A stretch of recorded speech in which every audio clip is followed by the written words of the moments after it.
The top idol next door can't help but crave my guilty pleasure meals. Volume 2, by Oikawa Kishin. Translated by Hiroeth at Hiroeth Translations. Audiobook by Masquerade at Masquerade Audiobooks. Round 1, from now on, I will be Yuzuki's caretaker. 1. There are 5 girls on the other side of the smartphone's LCD screen, dressed in midriff-bearing separate type outfits. The girls were singing and dancing with microphones in hand. The colorful glow sticks in the audience made the 5 smiling faces on stage shine even brighter. When the girl with long black hair in the center stirred up the crowd, a wave of heat erupted from the audience. Bathed in the warm wind of cheers, the girl showed off her most brilliant smile. Aaaaaah Yuzuki, the absolute ace of the 5-member idol group spotlights, with her charming smile and sophisticated performance. She's the idol currently garnering the most attention. Despite being only 15, her singing and dancing are top-notch. She's active in a wide range of fields, not just music but also variety shows and dramas. Every time she appeared on the screen, comments like "this level of perfection at 15 is insane. Her face is just so pretty, and I'm grateful to be born in an era where I can support Aaaaaah Yuzuki," light up the comment section. Her amber-colored eyes sparkle like jewels. Her eyebrows are filled with a hint of dignified strength. Her nose is well-defined, her lips are a light cherry color, and her long black hair cascading down her shoulders is like a clear stream. After seeing this, anyone would become a fan.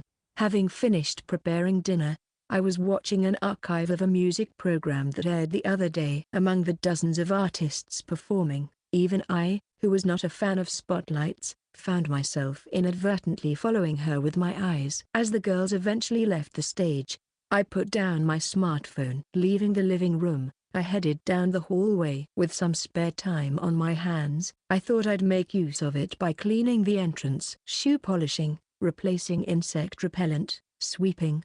I might as well wipe down the shoe cabinet while I'm at it. Hey, I'm getting excited. I prepared the broom and dustpan, ready for action. As I opened the front door to let in some fresh air, a girl happened to cross right in front of me. "Oh, welcome back, Yuzuki." I called my neighbor by her first name. "Suzufumi, I'm home." The beautiful girl who was just on the other side of the screen smiled sweetly at me. It was a shy smile, different from the one she shared with the audience.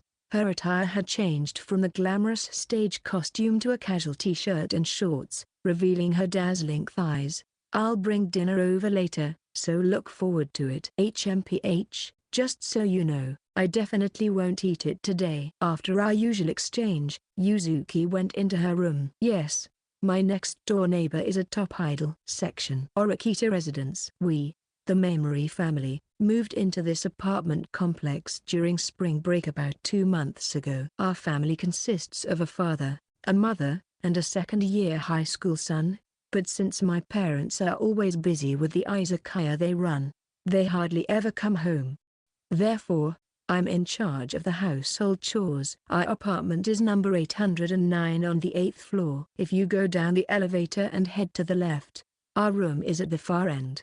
Next to us is room 810, and the girl who lives there alone is Sasaki Yuzuki. She's a 15-year-old high school girl who performs under the stage name Aaaaaah Yuzuki. On the first day that I met Yuzuki, I ended up serving her a meal for a certain reason, and I was so captivated by how she ate that I fell in love with her. Since then, I've been providing her with meals almost daily. A few dozen minutes after my neighbor returned home, I rang the doorbell of the next room after having finished cleaning the entranceway and after various preparations. Holding up a stainless steel okomaki in front of the monitor, the front door clicked open. Okomaki is a silver square box that often appears in scenes where traditional Chinese restaurants make deliveries. "Yo, Yuzuki, I'm gonna feed you some delicious food today." Yuzuki furrowed her brows and gave me a bewildered look. "Really, Suzufumi?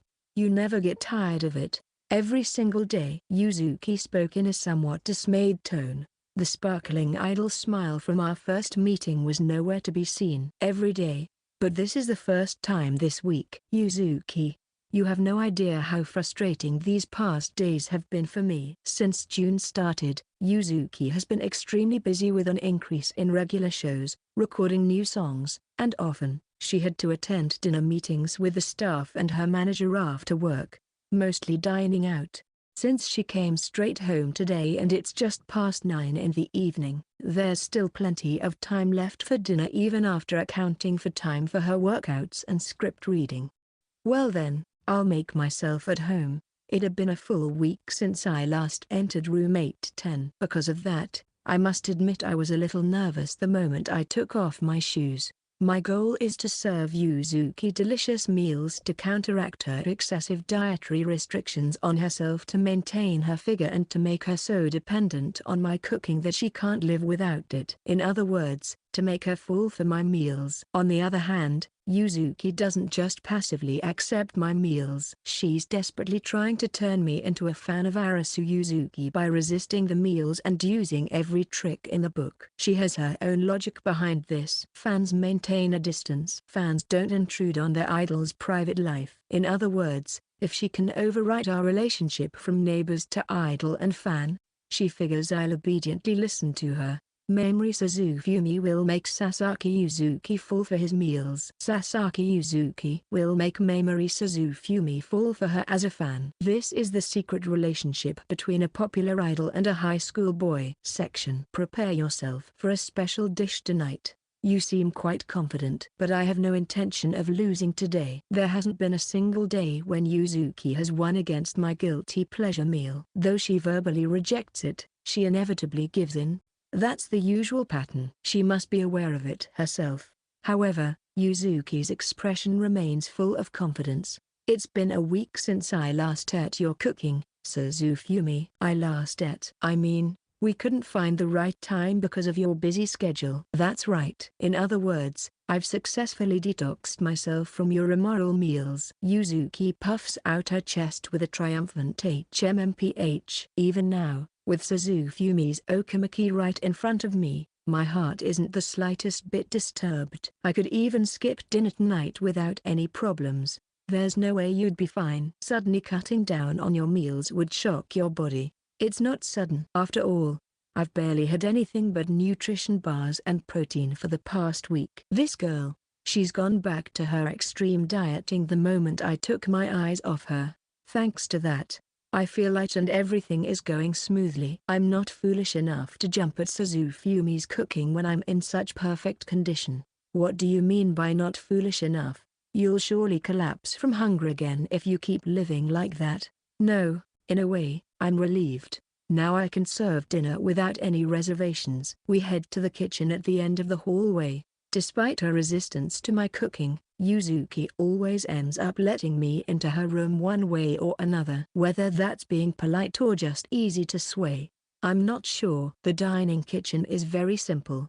There's only the bare minimum of furniture and almost no sign of personal tastes or hobbies. The reason isn't just Yuzuki's lack of interest in interior decorating but also because she decided to declutter following a near attempt at moving out of the apartment.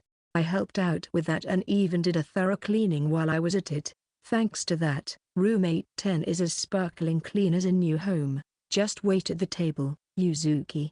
Well, whatever you make, my victory is certain. Yuzuki sits down on the cushion in front of the low table and crosses her arms. I'm curious to see how long she can maintain that composure. I start taking out ingredients from the okamaki. The main components are beef, lettuce, tomato, onion, cheese, and buns. One look at these and it's clear what I'm about to make. Hey, so it's hamburger today? It's something a top idol like you would never get to eat at a restaurant, right? It's the most accessible and top fast food for us high school students. A fitting dish for Yuzuki, who holds the unshakable center position in her idol group. First, let's start with the preparation of the meat patty, the core of the hamburger. The cut of beef we're using today is the shoulder loin. The meat is finely textured and lean, allowing for a robust flavor. I'll finely chop it with a knife. Wasn't there any ground meat available?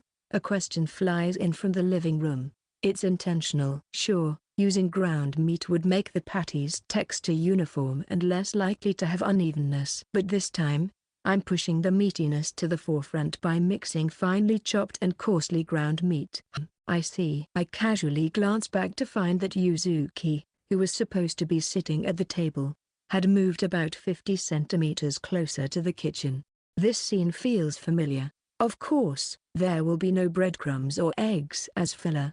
The seasoning will be simple, salt and plenty of black pepper. We're going wild. From the living room, I hear the sound of someone swallowing their saliva. The cooking has just begun. The formed patties are thoroughly well seared. The chunks of meat sizzle and raw as they're placed on the frying pan. At the same time, I heat the split buns in the oven toaster. The tomatoes are sliced 1 centimeter thick, and the lettuce is torn into bite-sized pieces. Suddenly, I sense a presence at my shoulder. I might suspect a ghost if I were at home, but this is my neighbor's place. The culprit is obvious. Lured by the smell of meat and oil, Yuzuki is watching the cooking process right behind me like a cat drawn to food. I am just watching. It's called scouting the enemy. Yuzuki's expression is fierce, but there's a somewhat fidgety air about her. Now, perhaps it's time to make my move. I release a square of the yellow devil onto the browned patty. Its true identity is a carefully aged cheddar cheese.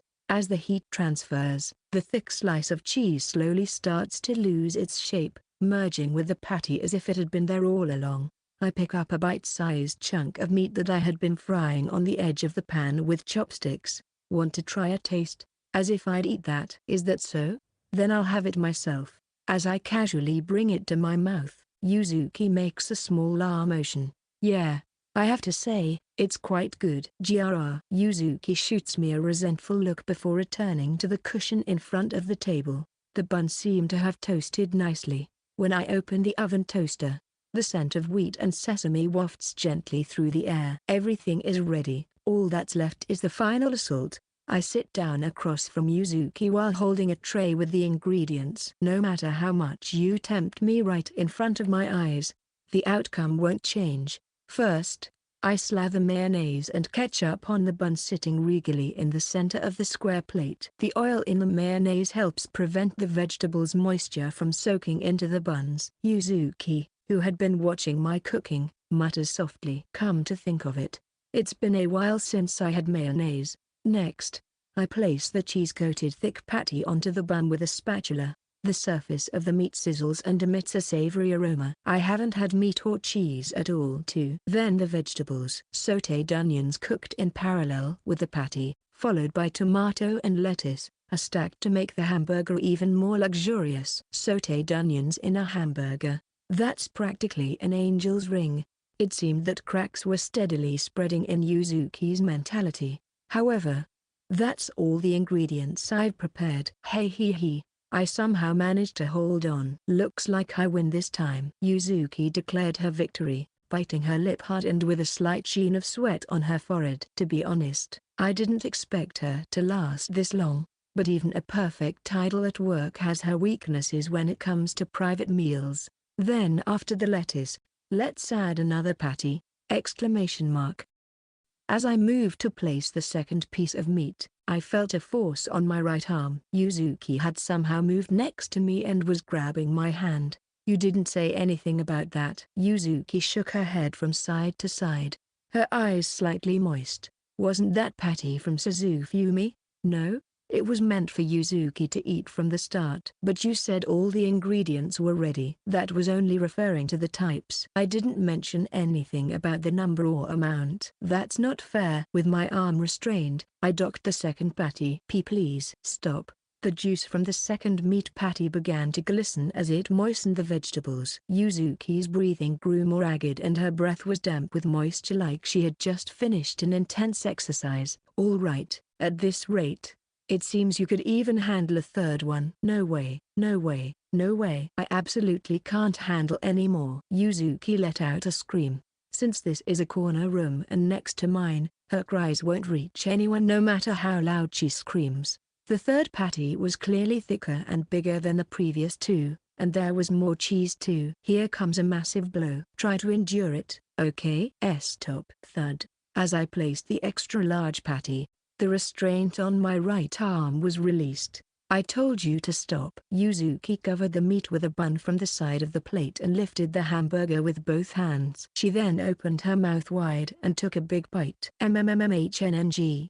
Munch munch, crunch crunch, slurp slurp.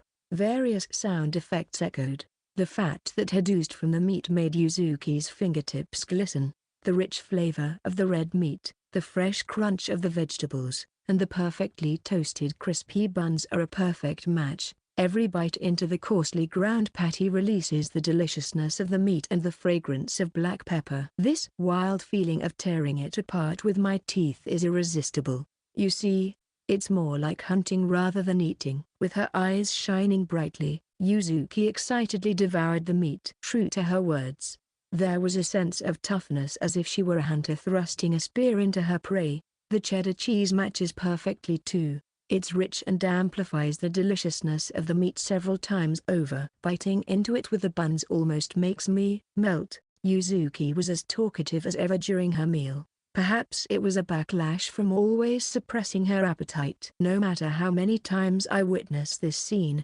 my eyes are inevitably drawn to her. The lettuce and tomato are so refreshing that I can eat them forever without getting tired. Are the onions sautéed in butter? They bridge the gap between the meat and the raw vegetables perfectly. I've also prepared some mustard just in case, but it looks like we don't need it. Use it! A hand reached out from the side and snatched it away the moment I set it on the table. Like an up-and-coming designer constructing a three-dimensional art piece, Yuzuki quickly drew wavy yellow lines.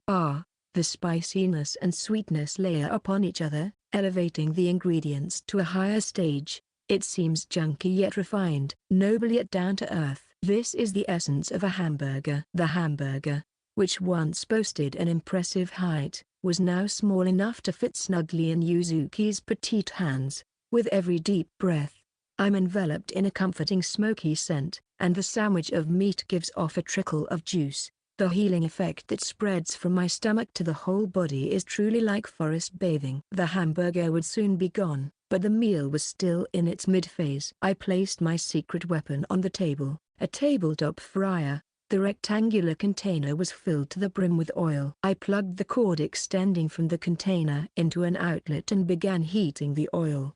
You know, the perfect companion to a hamburger is fries, right? Of course.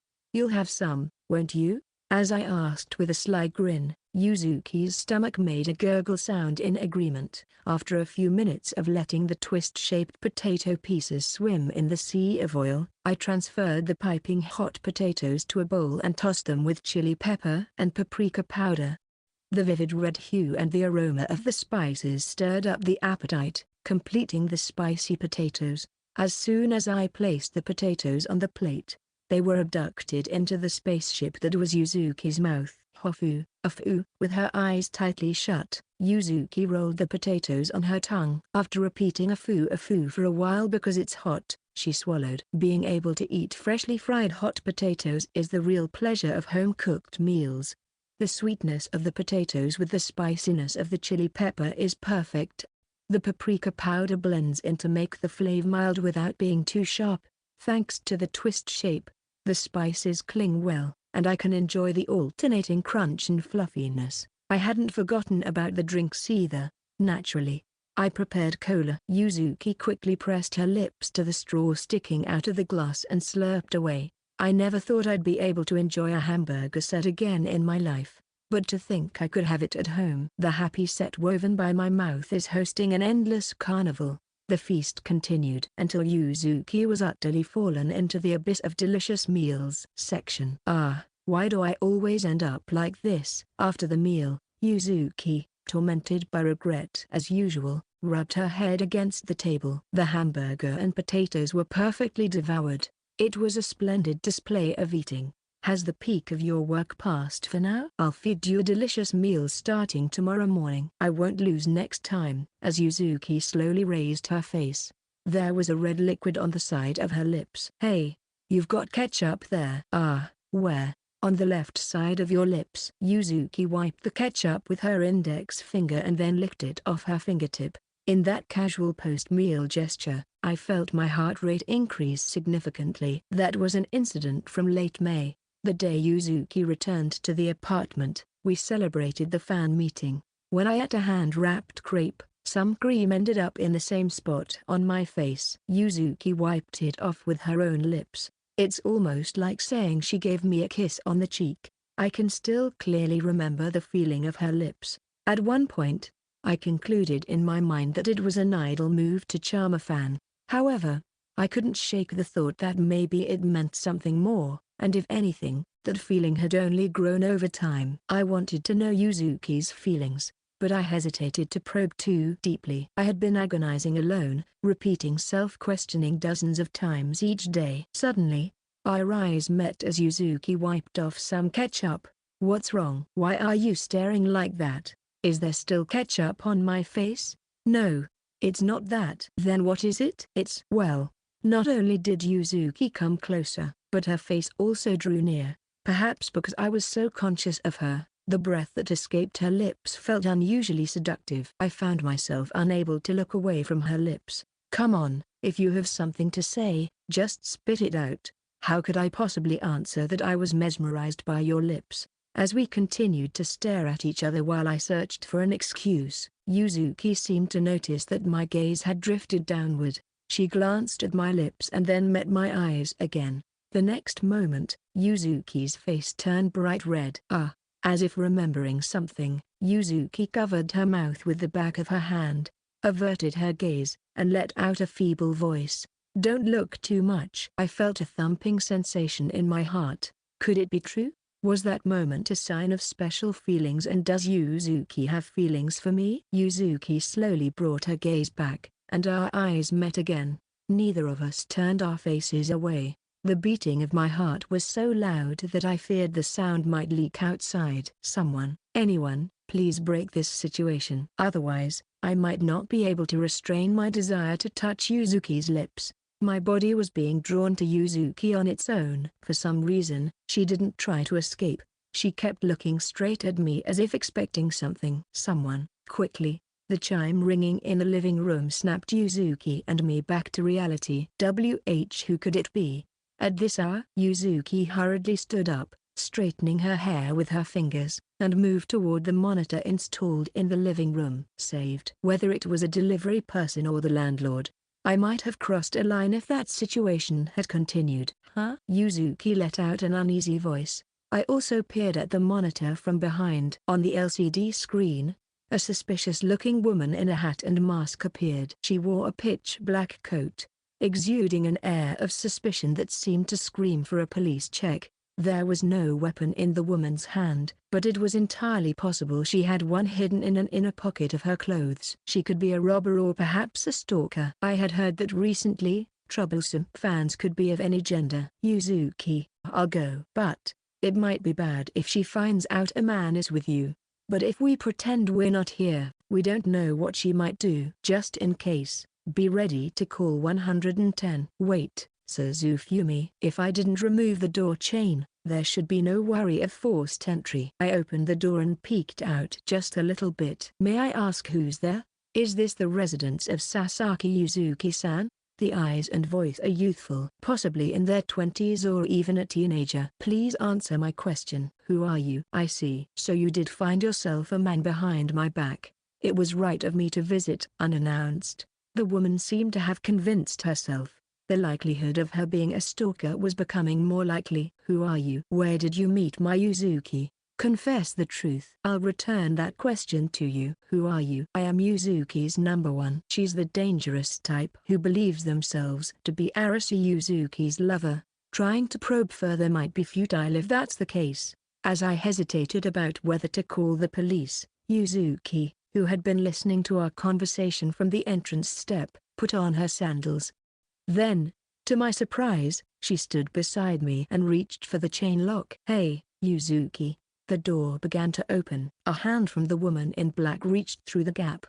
There was nothing at the entrance that could be used as a weapon. Should I evacuate Yuzuki first, or should I fend off the woman's hand? While I hesitated, the door fully opened. As I tried to step between the two, at that moment, Aaaaaah-san. Yuzuki embraced the woman in black. In response, the woman exclaimed, "Yuzuki." She returned the embrace with an equally passionate hug. What in the world is going on? With the two of them hugging each other tightly, my thoughts came to a forced shutdown. Why is Aaaaaah-san here? Wasn't it supposed to be an overnight location shoot? I just missed Yuzuki so much that I snuck out of the hotel. If I take the first train back in the morning, I'll barely make it in time for the meeting. More importantly, are you okay? Has that man done anything strange to you? I've told you many times that you shouldn't let men into your room so easily. Yuzuki, you're still 15, so getting into that kind of relationship is still, Aaaaaah-san, it's getting a bit suffocating. No, I still haven't had enough of my Yuzuki dose. Let me feel more of your body heat. The woman buried her face in Yuzuki's chest, taking deep breaths. Having finally rebooted my thought processes, I asked Yuzuki, "Hey Yuzuki, who is this person?" After the woman had her fill of Yuzuki dose, she released the hug and removed her hat and mask. Illuminated by the light, her true face was revealed. "It's nice to meet you. I am Emoto, the leader of Spotlights." Her eyes, which seemed to be filled with jade, looked straight at me. So to summarize the story, you started having meals together regularly after caring for Yuzuki when she fainted from hunger? Well, that's pretty much it. Just earlier, I explained the general situation and various things to Emoto-san, that we are neighbors, that I've been cooking meals for Yuzuki, and that we are definitely not dating. A new idol appeared before me. Her true identity was Emoto, the leader of the 5-member girl idol group Spotlights. A 17-year-old high school senior, she is affectionately known by the fans as Aaaaaah. Born in Shizuoka City, Shizuoka Prefecture, she stands 159 centimeters tall with type A blood. Her image color is green. Her favorite foods are shabu shabu and anko, preferring Korean. Emoto was pictured on the far left in the group's promotional photo on the official site. Her loose side tail of black hair draped over her right shoulder, her sharp eyes, and her somewhat ephemeral smile. The idol displayed on the smartphone screen and the woman before me was indeed the same person. Having removed her black summer coat, Emoto-san was dressed in a composed outfit of a pure white off-the-shoulder blouse and a high-waisted skirt. Her demeanor seemed mature for a 17-year-old, believable even if she was said to be a university student. "Please enjoy it, though it's just simple tea." At the square table, Yuzuki and Emoto-san sat facing each other. After placing a mug of green tea in front of Emoto-san, I took a seat on an empty cushion. To my right was Yuzuki, and to my left was Emoto-san. Within my field of vision were two popular idols. I understand your relationship with Yuzuki. However, no matter how much you claim not to be dating, it's hard to overlook the fact that you're frequently entering the home of an active idol.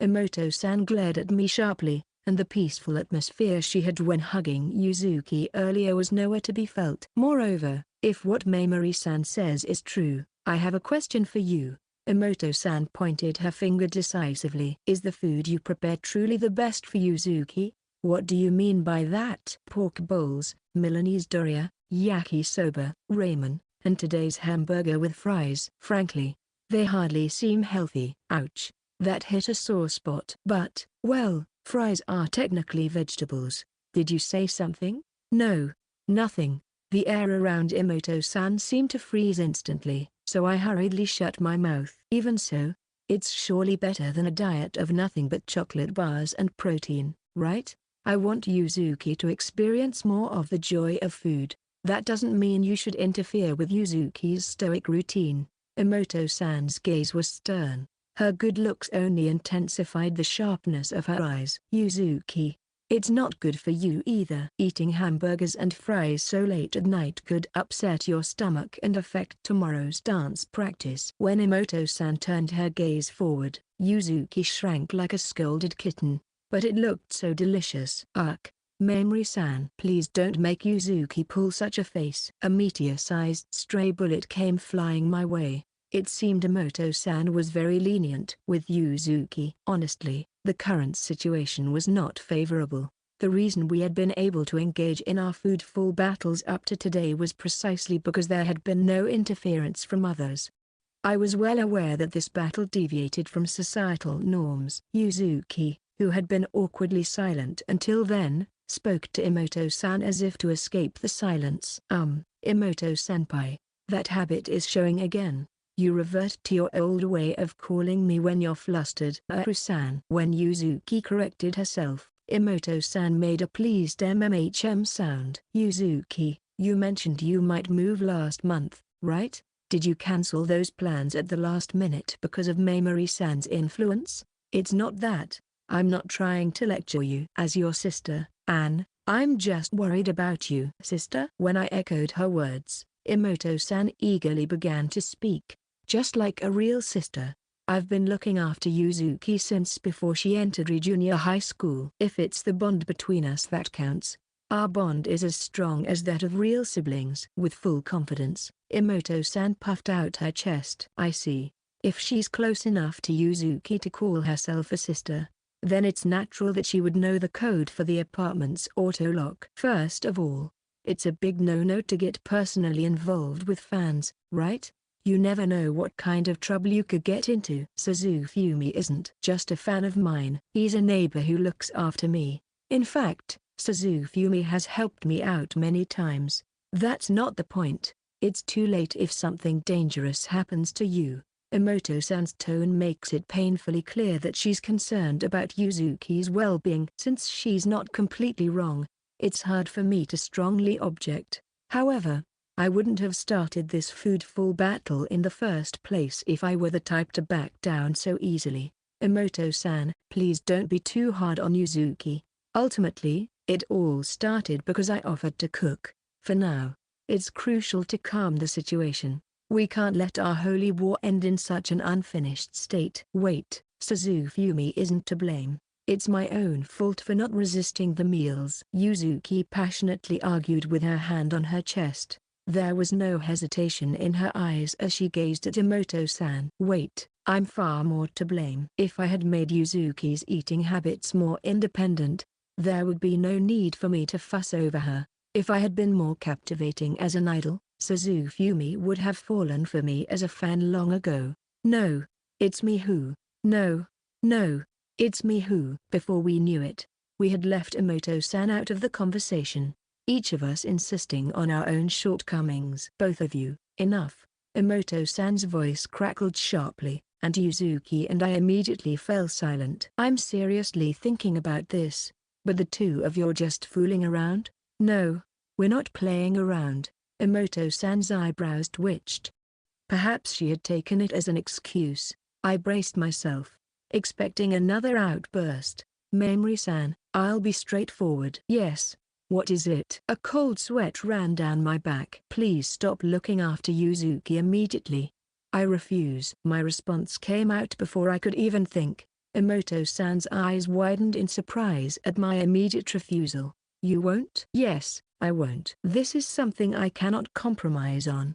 Emoto-san let out a deep sigh. If you're going to be that stubborn, it seems I have no choice but to take drastic measures. It seems the negotiations have broken down. If she reports this to the agency, there's nothing I can do. Should I just run away with Yuzuki? But where would we go? Perhaps there's no other way out of this but to convince Emoto-san. While I was lost in thought, Emoto-san stood up with vigor. And then, she declared loudly, from now on, I will be Yuzuki's caretaker. Huh? Yuzuki and I were both dumbfounded. What do you mean by that, Mamori-san? You want Yuzuki to eat properly every day, right? Yes. Well, then I will take on that role. I will improve Yuzuki's diet with the healthy meals I make. Hold on. This conversation is going off on a tangent. Of course, I will take care of everything else too. Managing sleep schedules, mental training, transportation to and from venues. You won't have any role left. This conversation was supposed to be about meals, but now it's expanded to include all sorts of care. However, Emoto-san's expression is dead serious. Good grief, are all entertainers this eccentric? In fact, even I keep my caretaking within the bounds of common sense. At most, I help clean the room twice a week. manage the household budget, list the stock status of consumables and update the bottom price information from local supermarkets and online shopping sites, suggest insurance plans suitable for different life stages. That's about it. Emoto-san's extraordinary thinking is something a regular person like me can't comprehend. Anyway, your role is over.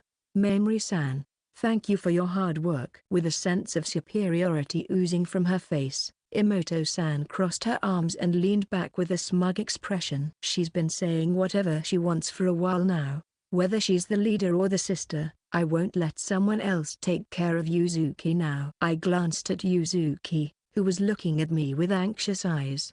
Then I stood up and glared at Emoto-san. Maybe you should separate work from personal life. I am Sasaki Yuzuki's neighbor. If you interfere with our private relationship, it would be a nuisance to Yuzuki too. I have been associated with Yuzuki since we moved to Tokyo.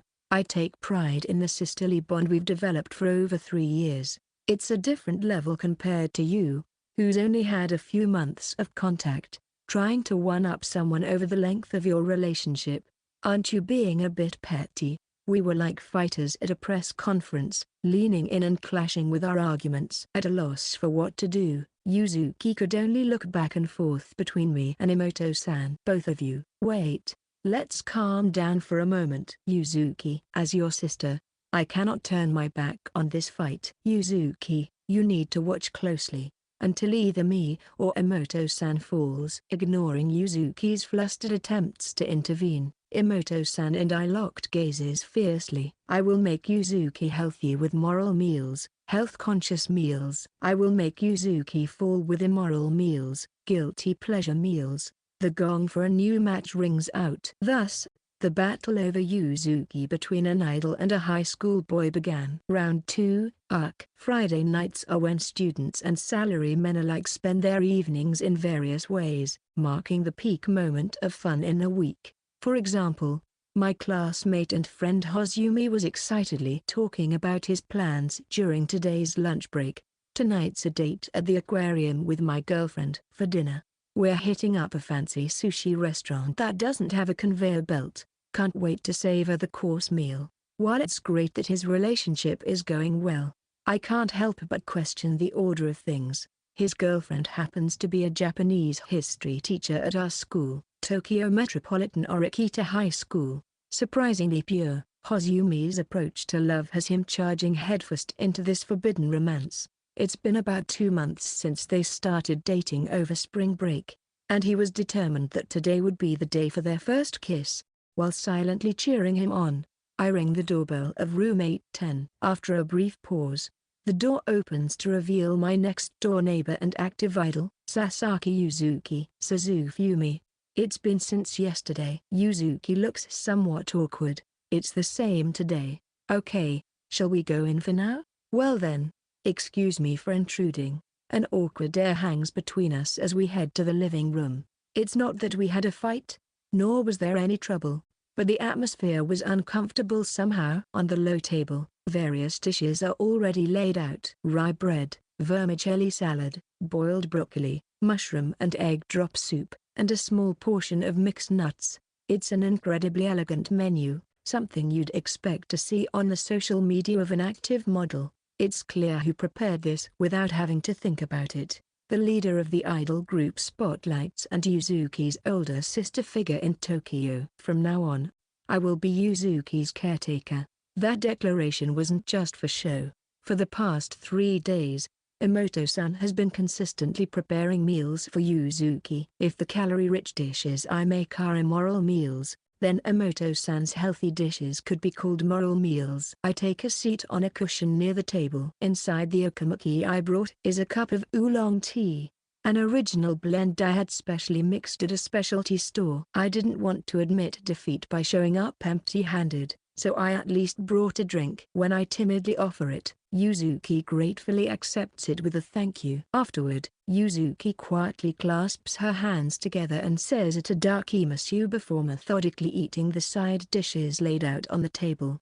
Has Emoto-san always been like this? After swallowing a piece of broccoli, Yuzuki ponders with him. This is the first time she's prepared meals for me. but she's been looking out for me since before my debut. Aaaaaah is the first person I consult whenever I have personal issues. From Yuzuki's tone, I can sense her deep trust in Emoto-san. You know, I moved to Tokyo for my idol activities, right? My dad lived with me at the time, but my mom stayed in our hometown, and honestly, it was pretty lonely at first. But Aaaaaah-san would take me out shopping or to the movies on her days off, and spending time together gradually made me feel less lonely. Having someone who cared for her must have been incredibly reassuring for Yuzuki, who was new to the city, the job, and idol activities. After practice, it became a routine for the two of us to go to a cafe near the studio. I'd have lemon tea, and Aaaaaah-san would have black hot coffee. The staff even got to know us well. As Yuzuki talks about her experiences with Emoto-san, her eyes reflect not those of a junior but of a younger sister. Now, I have to at least try to improve my eating habits since Aaaaaah-san went through the trouble of preparing food. I need to be mindful of low sugar and low fat, and make sure to eat 3 proper meals a day. Yuzuki continues to eat methodically, showing no sign of stopping. Is this really okay with you, Yuzuki? Frustrated by the situation where I can't feed her my meals, I blurt out without thinking, what do you mean? With these moral meals that minimize both volume and calories, you can't possibly be satisfied now, can you? Sure, the vermicelli salad and soup are delicious, but Yuzuki's favorite foods are hearty dishes like pork bowls and okonomiyaki. Emoto-san's cooking is overwhelmingly lacking in immorality. Upon hearing my words, Yuzuki's lips slightly curled into a smile. Are you saying that because you're actually just lonely, Suzufumi? Because you can't cook for me? She saw right through me immediately, but I wouldn't be having such a hard time if it was so easy to admit.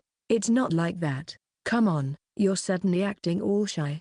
Didn't I hit the nail on the head? Yuzuki, with a triumphant look, conspicuously nibbled on Emoto-san's homemade food. Then what about you? Don't you miss my cooking? Oh, of course not. I'm totally fine. Maintaining her tough attitude, Yuzuki took a sip of oolong tea after finishing her meal. Her expression seemed somewhat forced, and eventually, it cracked, revealing a hint of loneliness. But, it's just a little boring to have meals without you, Suzufumi. She pouted slightly and gripped the glass tightly. Hey, tomorrow. How about we? Her words are cut off by the ringtone of a smartphone. Yuzuki's phone was flashing at the corner of the table. The LCD screen displayed a familiar name. Yuzuki glanced at me before pressing the call button and bringing the phone to her ear. Hello, Yuzuki, good work today. Did you have dinner properly? Emoto-san's cheerful and clear voice reached even me. Yes, I just finished eating. Thank you for the meal. No problem. Anything for my cute little sister. By the way, Yuzuki, you're free until the evening tomorrow, right? Yeah. Great. I sent a link in the chat. Can you check it? Yuzuki removed the phone from her ear and tapped the center of the LCD screen. As I watched, Yuzuki looked up and beckoned me over with a little wave.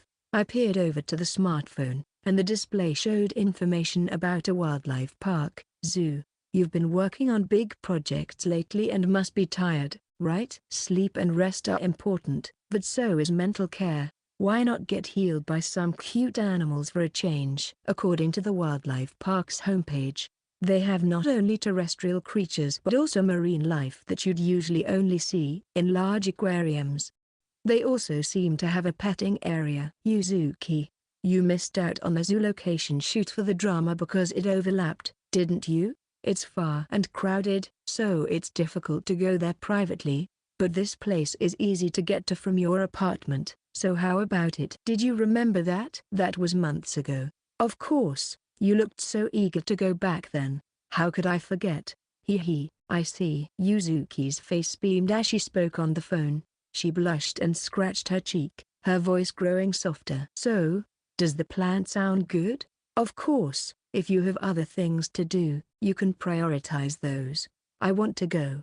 I'll definitely go. It was rare to see Yuzuki so excited. Somehow, she seemed younger than usual, more spoiled. Suddenly, my eyes met with Yuzuki's. If it's okay, Suzufumi too. For a moment, There's a hopeful look in her eyes, but it quickly fades to a lonely expression. No, never mind. I'm just an ordinary high school boy. I don't have the knowledge to analyze people's true feelings like a mentalist, nor do I have the communication skills to read fans' mind like an idol. Even so, it was easy to guess what Yuzuki was hoping for from me. Emoto-san, it's Mamori. I brought my face close to Yuzuki's smartphone. Why are you together with Yuzuki as if it's natural? Emoto-san's voice tone suddenly drops. Of course, she'd be displeased to find her beloved little sister with a boy. As I said the other day, I will take care of Yuzuki, so please don't worry about us. I won't allow you to breathe the same air as Yuzuki in the same room anymore. Without trying to hide her overflowing sense of rivalry, Emoto-san bared her fangs at me. What I was about to say might bother Yuzuki. At the very least, Emoto-san would oppose it. But I couldn't just stand by and do nothing while watching the two of them on the phone. I took a deep breath, steeled my resolve, and made my request. Can I come with you to the wildlife park section? About a 30-minute train ride from the apartment where Yuzuki and I live, there's a district-operated Orikita Wildlife Park. What sets it apart from typical privately owned zoos is the presence of various spots within the grounds, such as sports fields, gardens, and fishing ponds. Plus, the admission is free, which is quite something for a district-operated facility. The reason why there are so few people despite the free entry might be because it's located far from the station, or perhaps the district's promotion isn't sufficient. I barged into Yuzuki's phone call last night asking to accompany her. You know, lately I've been so busy with chores, studying, and helping out at the family store that I just can't seem to shake off this fatigue. I've been to hospitals, massages, chiropractors, and acupuncturists, but nothing seems to help. Maybe the problem isn't physical but mental. I've been feeling emotionally unstable, and at this rate, and who knows what I might end up doing if this continues. Being alone feels so lonely that I might end up spending all day every day in my neighbor's room. I rambled on and on. The important thing was quantity over quality. I crammed in words without giving a chance for rebuttal and steamrolled my way through. Even though she must have seen through the obvious lie, Emoto-san ultimately allowed me to join, largely thanks to Yuzuki's support. Aaaaaah-san, please let him. I'm always in Suzufumi's debt for helping me with my studies and at school. Let me repay the favor. After a long silence, Emoto-san finally relented with, I guess I can't let my little sister's debt go unpaid, and grudgingly allowed me to accompany them. By the way, Yuzuki and I agreed to meet at the location. Even though our apartments are next to each other, why are we going separately? There are two main reasons for this. The first was to avoid the media. If we left from the same apartment building, headed to a common destination, and toured the facility together, it would look like a complete date.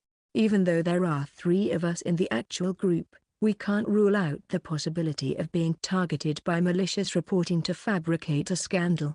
Because I have romantic feelings for Yuzuki, I can't afford to cause her any disadvantage due to rumors of a love affair. And the second reason? Meeting up on site just feels more like a date, isn't it? Well, this reason is just an extra, like a bonus for me. I usually prefer casual clothes like hoodies and loose t-shirts, but I'm wearing a collared jacket today. It's simply because my other clothes were in the wash. Definitely. It's not like I'm excited about going out with Yuzuki for the first time. It's not like I immediately called Hozumi for fashion advice as soon as I got back to my room yesterday, or rushed to a clothing store just before closing.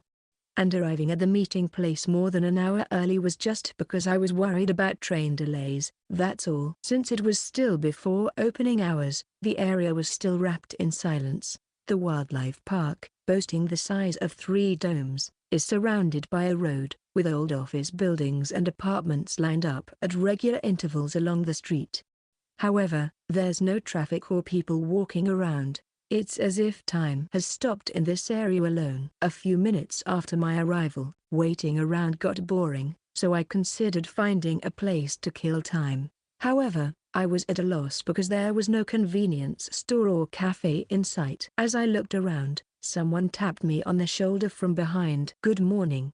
When I looked back, there was a beautiful girl with a bright smile. Her glossy black hair was tied at the nape of her neck, and round framed glasses covered her eyes. She wore a white blouse with a floral miniskirt, and a brown mini shoulder bag hung at her waist, as if she had just stepped out of a fashion magazine. Overall, she exuded a girly vibe. "Good morning, Yuzuki. You're quite early today." To my response, Yuzuki's eyes widened for some reason. "You noticed even though I changed my usual look?" Of course, I'd notice. We're together every day. Even if Yuzuki changed her hairstyle or makeup, Yuzuki is still Yuzuki. Her casual gestures, the tone of her voice, her adorable smile. There are countless ways to recognize her. What's wrong? It's nothing. I thought I was just stating the obvious, but Yuzuki was grinning from ear to ear for some reason. "Anyway, how is it?" I made an effort to dress up today. "After all, it's a date, right?" "D-date?" Yuzuki gazes up at me with her eyes. Even through her glasses, the luster of her eyes was clear and as beautiful as a gemstone. "A day-long date with an idol." Last time with homemade gyro was a home date, but today it's a zoo date. I'm going to make sure Suzufumi has a great time and win over a fan for sure today. Just don't go too wild, okay? I managed to keep my composure and gave a casual reply.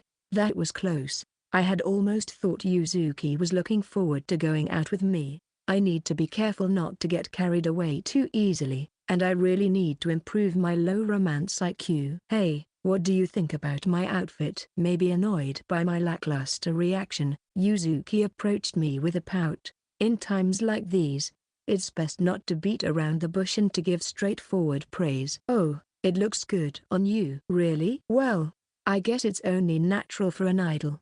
It's refreshing to see you in casual clothes for going out.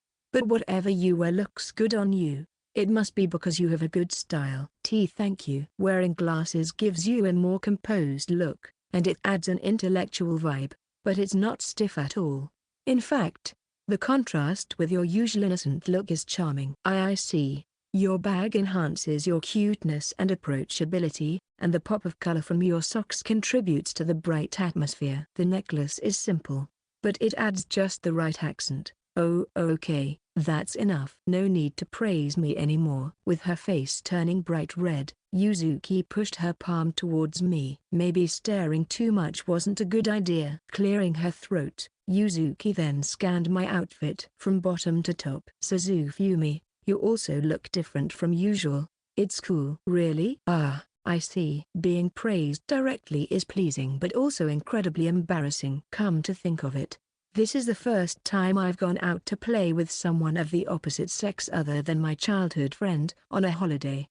As soon as I became conscious of it, a faint sweat appeared on my back. If Yuzuki realized how tense I was, she would definitely tease me. That's why I had to maintain the composure of someone mature. "Staying here until Emoto-san arrives will draw attention. Maybe we should move to a cafe in front of the station?" I bit my tongue. Dang. "Why yeah, let's do that." Yuzuki also stumbled over her words. Overwhelmed by embarrassment, all we could do was look down and wait for it to pass. "Oh? You two are early." When I looked up, there was Emoto-san, wearing a narrow-brimmed straw hat, dressed in a sleeveless summerknit, a long skirt, and a large tote bag. She exuded an elegant aura. Her loose side tail of black hair made her look like a young lady incognito at a tourist spot. I had almost forgotten since she looked like a suspect dressed all in black when we first met, but like Yuzuki, she was also an active idol, a fact that now hit me anew. Fufu, it's been a while since I've been out with Yuzuki.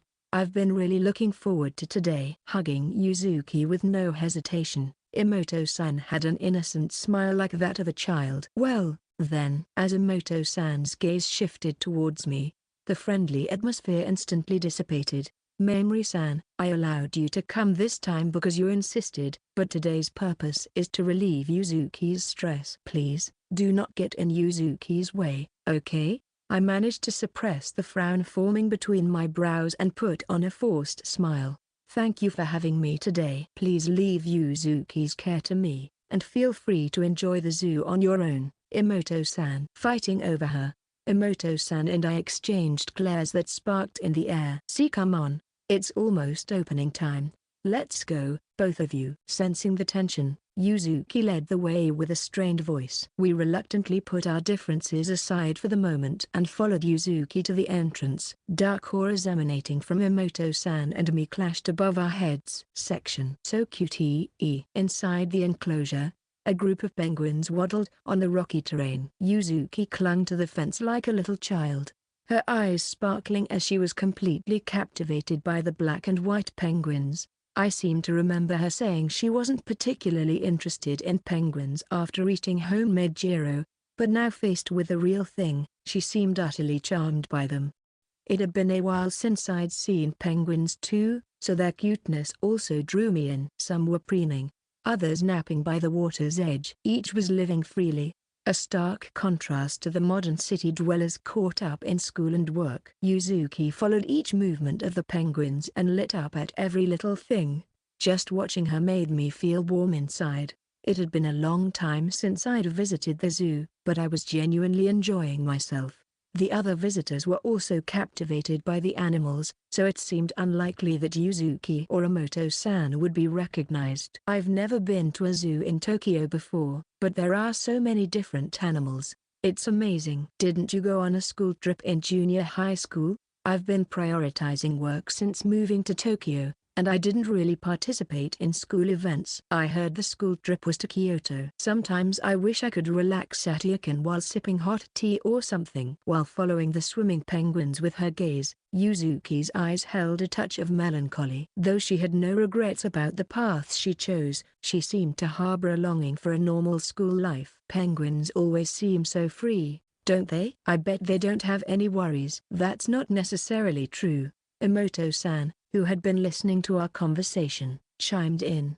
These Humboldt penguins are actually classified as a vulnerable species worldwide. The decline in fish prey is one of the causes, and while penguins are often thought to lead carefree lives, they have their fair share of natural enemies, like seagulls and seals. Just like the entertainment industry, they're also struggling to survive. I guess the world isn't so sweet after all. In Yuzuki's eyes, there was a newfound respect for the penguins. Emoto-san, you seem to know a lot.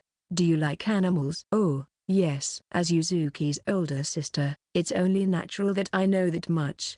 It seemed best not to mention the fact that she was occasionally checking the notes written on the inside of her hand. To think she'd gone to such lengths to prepare meticulously just to entertain Yuzuki. She's quite something. Yuzuki moved to the next area and was now completely engrossed in watching a hippo munching on its food. It's somehow mesmerizing to watch someone eating that you just can't stop staring. Coming from you? Well, I can understand that. Surely, there must be some kind of nutrient that can only be absorbed by watching others eat. That hippo over there is red. Is it a rare species? At the mention of a red hippo, Emoto-san reacted instantly. Like a student who finds the exact questions from their study guide on the test, her face lit up with a smile. That's actually their sweat. Sweat? Their sweat is red? Originally, it's a colorless mucus that turns red after being secreted. Hippos don't have body hair, so it also serves to protect their skin. Wow. I wonder if she had gathered trivia about all the animals in the park. Although the invitation was only made last night, maybe she have been preparing for this long before that. Is there any other animal trivia you'd like to ask about? I can answer anything. Now clearly excited, Emoto-san leaned in to ask. Well, how about that crane over there? Her eyes sparkled even brighter. It seemed she was well prepared for this too. That's a red-crowned crane. Out of the 7 crane species observable in Japan, only the red-crowned crane breeds domestically. They can be seen all year round in the wetlands of eastern Hokkaido. Is that so? Seemingly slightly overwhelmed, Yuzuki's cheeks twitched slightly as Emoto-san enthusiastically explained. Speaking of red-crowned cranes, they're often depicted in hanging scrolls and folding screens. The classic image of one perched on a pine tree, though technically, they can't actually perch on tree trunks due to the shape of their feet. There's also a theory that the crane in The Grateful Crane might actually be a stork. The basis for this is, even for Yuzuki, who was known for her quick comprehension. It seemed to be too much information to take in. Spirals practically appeared in her eyes. Emoto-san, let's leave the explanations for now and just take a walk around first. That's true. Let's focus on observing for the first round. It'll be easier to absorb the information that way. There's going to be a second round? It looks like it's going to be a long day. Come on Yuzuki, let's go to the next area. Hold my hand so we don't get separated, okay? But it's not that crowded. I want to hold hands with Yuzuki. Come on. Emoto-san took Yuzuki's hand cheerfully. Yuzuki didn't seem to mind either. Suddenly, Emoto-san turned to me. Mamori-san, are you having fun? Huh? Yes. Then it was worth bringing you along. She showed a bright smile and turned back to Yuzuki walking beside her. Emoto-san's smile was as charming as Yuzuki's. Today, I'm not just the man with a flower on both hands.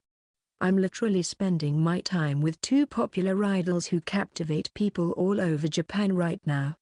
Before long, Yuzuki found the corner for the Japanese squirrels and rushed off, letting go of Emoto-san's hand and leaving Emoto-san and me behind. Emoto-san, why do you take care of Yuzuki?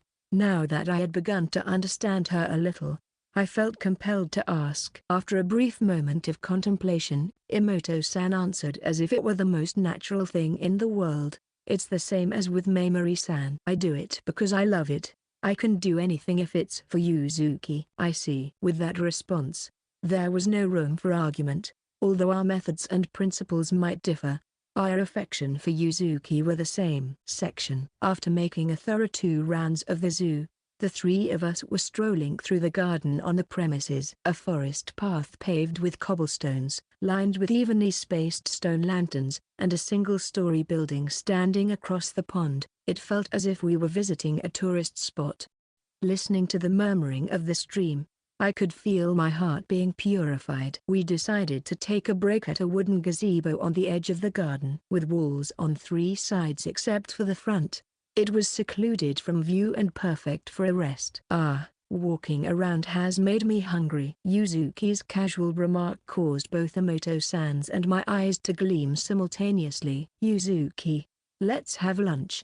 Emoto-san and I spoke at the same time. From Yuzuki's right, I took out a lunchbox, and from her left, Emoto-san took out a lunch bag. On Yuzuki's lap, a lunchbox wrapped in a napkin and a lunch bag collided fiercely. Oh my, Mamori-san, despite my repeated requests for you to come empty-handed, Emoto-san smiled with the haughtiness of a villainous noblewoman. Emoto-san, I'm willing to accept your forfeit even now, you know. I, on the other hand, did not lose my devilish smile. For me, the main event of the day wasn't the zoo tour, it was the lunch showdown. During last night's phone call, Emoto-san had mentioned she would bring lunch.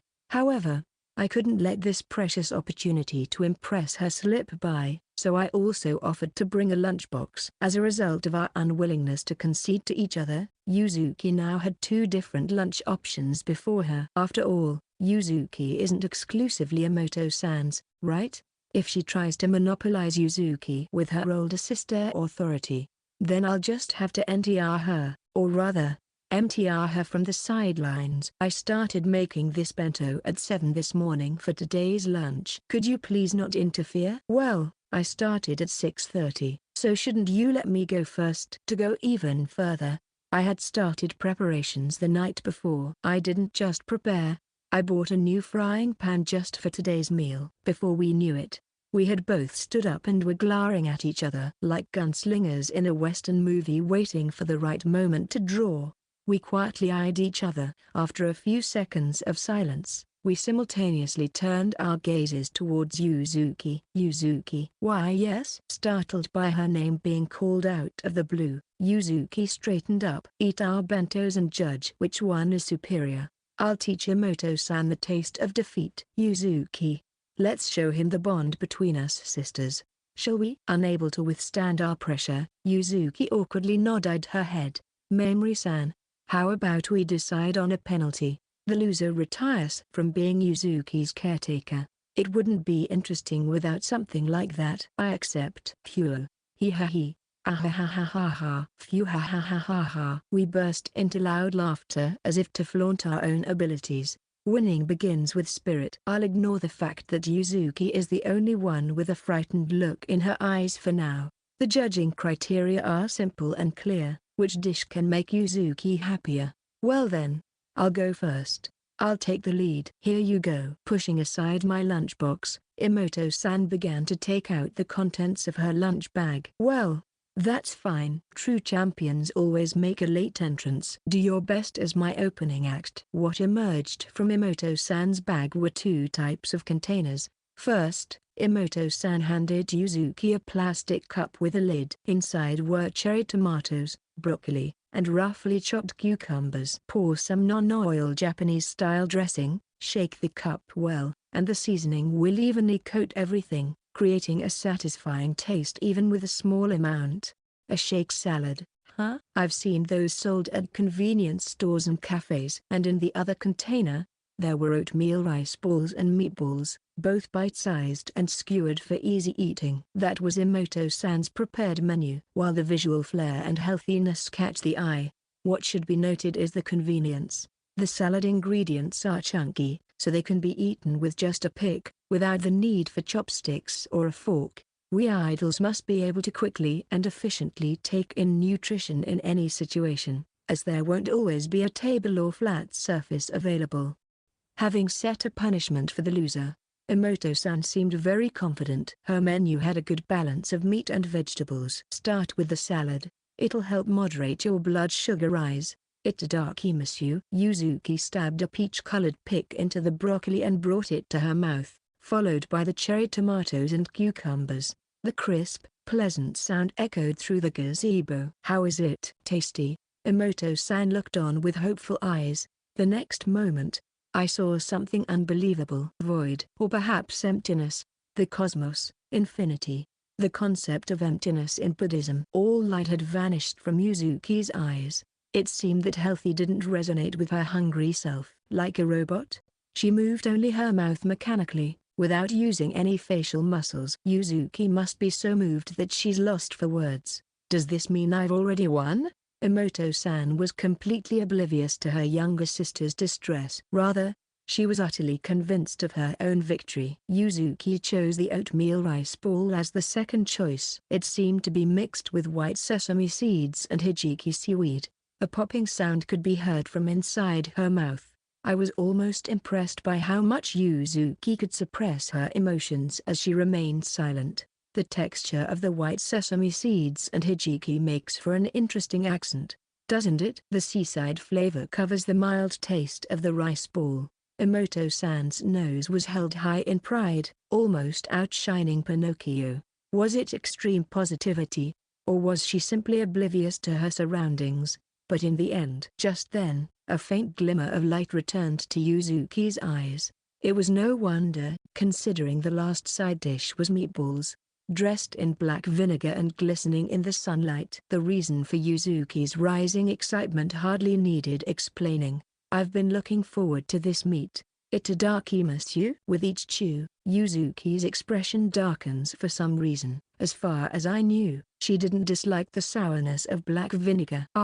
Yuzuki had reverted to her robotic state. Worse yet, the pace of her chewing had slowed significantly, and a complete shutdown seemed imminent. It was unthinkable for Yuzuki not to enjoy meat. She had devoured a hamburger just the other day like a member of a hunting tribe. Suddenly, a possibility dawned on me. Emoto-san, may I try one as well?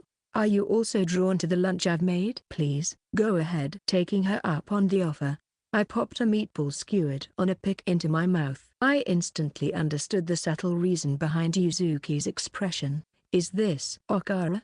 Tofu dreg, leftover solids from making tofu. As if she had been waiting for the question, Emoto-san snapped her fingers with a look of pride. Spot on. I've used tofu and egg whites as binders in addition to the okara, so it's not crumbly and easy to eat, right? The strong flavor at the black vinegar sauce seemed to cleverly mask the simplicity of the okara. Plus, it was low-calorie to boot. She had adhered to her concept while achieving high quality, but still, if you like it, I'll be happy to make it for you anytime. Okay. No good. Yuzuki's morale was completely shattered. Then, it's my turn now. I couldn't bear to watch her any longer. I had to restore Yuzuki's spirits as quickly as possible. Emoto-san's lunchbox was clear in its intentions, and there were no significant demerits to the lunchbox itself. If this were a cooking showdown on a TV program, she might well have a chance of winning. But Emoto-san was mistaken. The judge was not a chef from a 3-star restaurant or a gym instructor, but Sasaki Yuzuki, a junk food lover. I would seize this opportunity to show her. The sight of Yuzuki enjoying her favorite food. I unfolded the napkin and opened the lid of the disposable bento box. This is the lunch I prepared. I didn't miss the instant change in Yuzuki's eyes. If we were to compare the richness of colors or the variety of items, my lunch was no match for Emoto-san's. But there is a saying, simple is best. I had absolute confidence in this one dish. Sorry to keep you waiting, Yuzuki. Today's lunch is a beef kalbi bento. Short rib. Yuzuki, who had been emotionless like a machine until a moment ago, now wore a face brimming with anticipation. Whether at judon chains, diners, and family restaurants, various cuts like loin, skirt, thigh, and fillet are available for yakiniku. However, the ultimate partner for white rice is none other than kalbi. The abundant fat of the kalbi, which can sometimes be a flaw, is something that white rice can handle any amount of. Pure white grains become more alluring and elegant when coated with juicy oil. The preparation is the epitome of a masculine meal. The meat is boldly stir-fried in a sauce made of soy sauce, sugar, sake, sesame oil, and grated garlic and ginger, then served over white rice. Finish it off with a sprinkle of white sesame seeds. It's the so-called immoral meal in direct opposition to Emoto-san's moral meal. It's like a showdown between a hero and a villain, and in the battle between good and evil, it's not always certain that justice will prevail. Just as the concept of a dark hero exists in movies and American comics. Some people are just inevitably drawn to the path of evil. What did you think you were serving? With trembling fists, Emoto-san was furious. Mamori-san, it seems that you and I are indeed incompatible. And what do you mean by that? Using high-calorie beef, and especially fatty kalbi, is out of the question. It should at least be chicken breast or tenderloin if you must use meat. No, kalbi is the only choice if you're going to mix it with yakiniku sauce. Yuzuki also nodded in agreement next to her. Moreover, aren't you aware that your choice of kalbi is actually strangling you? Just look at the surface of the meat now that it's cooled down. White spots were floating on the brown carpet of meat. The sauce and fat have separated and solidified due to the cold. Do you think Yuzuki would be satisfied with such a sticky, hard piece of meat with rice? Her argument was valid. Serving yakiniku, which should be enjoyed piping hot, in a completely chilled state would certainly halve its appeal. Taking Emoto-san's point into consideration, Yuzuki seemed somewhat disheartened. But please, rest assured, do you think I, who knows Yuzuki's preferences inside out, would make such a level 1 mistake? Look at the side of the box, Yuzuki. With worried eyes, Yuzuki lifted the bento box high, and from the side, a string dangled down like the tail of a small animal. You can't be serious. It seemed Emoto-san had realized. Yes, she was mistaken from the start. The prejudice that you cannot eat warm rice outdoors is her biggest downfall. After closing the lid, I urged Yuzuki to pull the string. Pop. Steam began to waft from the box a few seconds after pulling the string. Flustered, Yuzuki held the container with both hands. It was as if a rookie squad member had been handed the task of defusing a bomb. Could it be, Yuzuki, that this is your first time with this type of bento? When I asked, Yuzuki nodded anxiously. This is a self-heating bento box, often used in station bentos. Is there such a thing? At the bottom of the bento box, there's a mechanism called a heating unit. It's equipped with a bag containing granular quicklime and water, and when you pull the string, the two mix together. When quicklime and water combine, they create a chemical reaction, generating heat and steam. Yuzuki watched the marvel of modern engineering at work with the earnestness of a scientist conducting an experiment. and in less than a minute, steam enveloped the box, carrying the violent scent of meat and sauce. Yuzuki swallowed hard. Just to be clear, I'm not saying I'll definitely eat Suzufumi's meal, okay? Why not? You didn't hesitate to dig into Emoto-san's meal. That's because Haru-san's food doesn't make me feel guilty. Besides, my hunger has already been satisfied. An unexpected betrayal at this stage? How can it be acceptable for a judge to be so unfair? Faced with this unforeseen turn of events, even Emoto-san's expression began to soften. Then I shall show no mercy. The waiting time for heating was 5 minutes. In other words, the time limit for her to succumb to the meal. Are you really not going to eat? Haven't you been wanting meat all this time? It's fine. The okara was delicious, so I'm satisfied. Lying is not good, you know. Didn't you almost give in for a moment when I announced that I had prepared a beef kalbi bento? That's not true. I have salad chicken waiting for me at home, so I can endure it. Endure, huh? So, deep down, you really do want to eat it. That's. The heating unit intensified its efforts. As time passed, the amount of steam increased, and the aroma of the beef kalbi grew stronger. Like a patient resisting the onset of a zombie virus, Yuzuki began to breathe heavily. She seemed desperate to suppress her instincts, but the fact that she wouldn't let go of the bento box meant her brain had already admitted defeat. 30 seconds left until it's ready. Sweat appeared on Yuzuki's forehead. 20 seconds left. She pressed a hand to her chest. Deep wrinkles etched into her blouse. 10 seconds left. In an act of revenge for past grievances, I whispered in her ear. Feast upon the meat, Yuzuki. MMMH. 0 seconds left. When I opened the bento box lid, a steaming beef kalbi bento was revealed. Yuzuki, bombarded with the unleashed magical power, had no means to resist. My hands, they're moving on their own. The chopsticks, trembling slightly as they embraced the meat and rice, were futilely drawn to Yuzuki's mouth. Wow, the sweet and spicy sauce and meat are rushing down my throat at full speed. The sweetness of the sauce, the sweetness of the fat, the sweetness of the white rice all unite in a relentless assault. My chopsticks move on their own before I even swallow. It's going to spill out of my mouth at this rate. Yuzuki, stuffing her face with the bento, was dominated by the instinct of hunger. Her current action was not eating but merging. She was frantically trying to incorporate the meat and rice into her body, to literally turn them into her flesh and blood. When I looked at Emoto-san, she seemed to be in shock. Her mouth was half open, seemingly completely taken aback by the scene unfolding before her. Why, Yuzuki? What happened to you? This is Yuzuki's true nature. You didn't know? Yuzuki, please snap out of it. I'm begging you. Emoto-san's words seemed to fall on deaf ears as Yuzuki continued to devour the beef kalbi lunch at a rapid pace. It's such a simple combination, yet I never tire of eating it. Rather, I'm happy to have a direct conversation with the meat and rice. Truly, simple is best is the representative of Japan. No count on the satiety center. However, all things must come to an end. In less than 3 minutes, the container was empty, and Yuzuki let out a satisfied sigh. Emoto-san remained dumbfounded even as she crunched on the pickled cucumbers prepared as a palate cleanser. Now, the taste test of the lunches prepared by Emoto-san and me had concluded. It was time for the fateful judgment.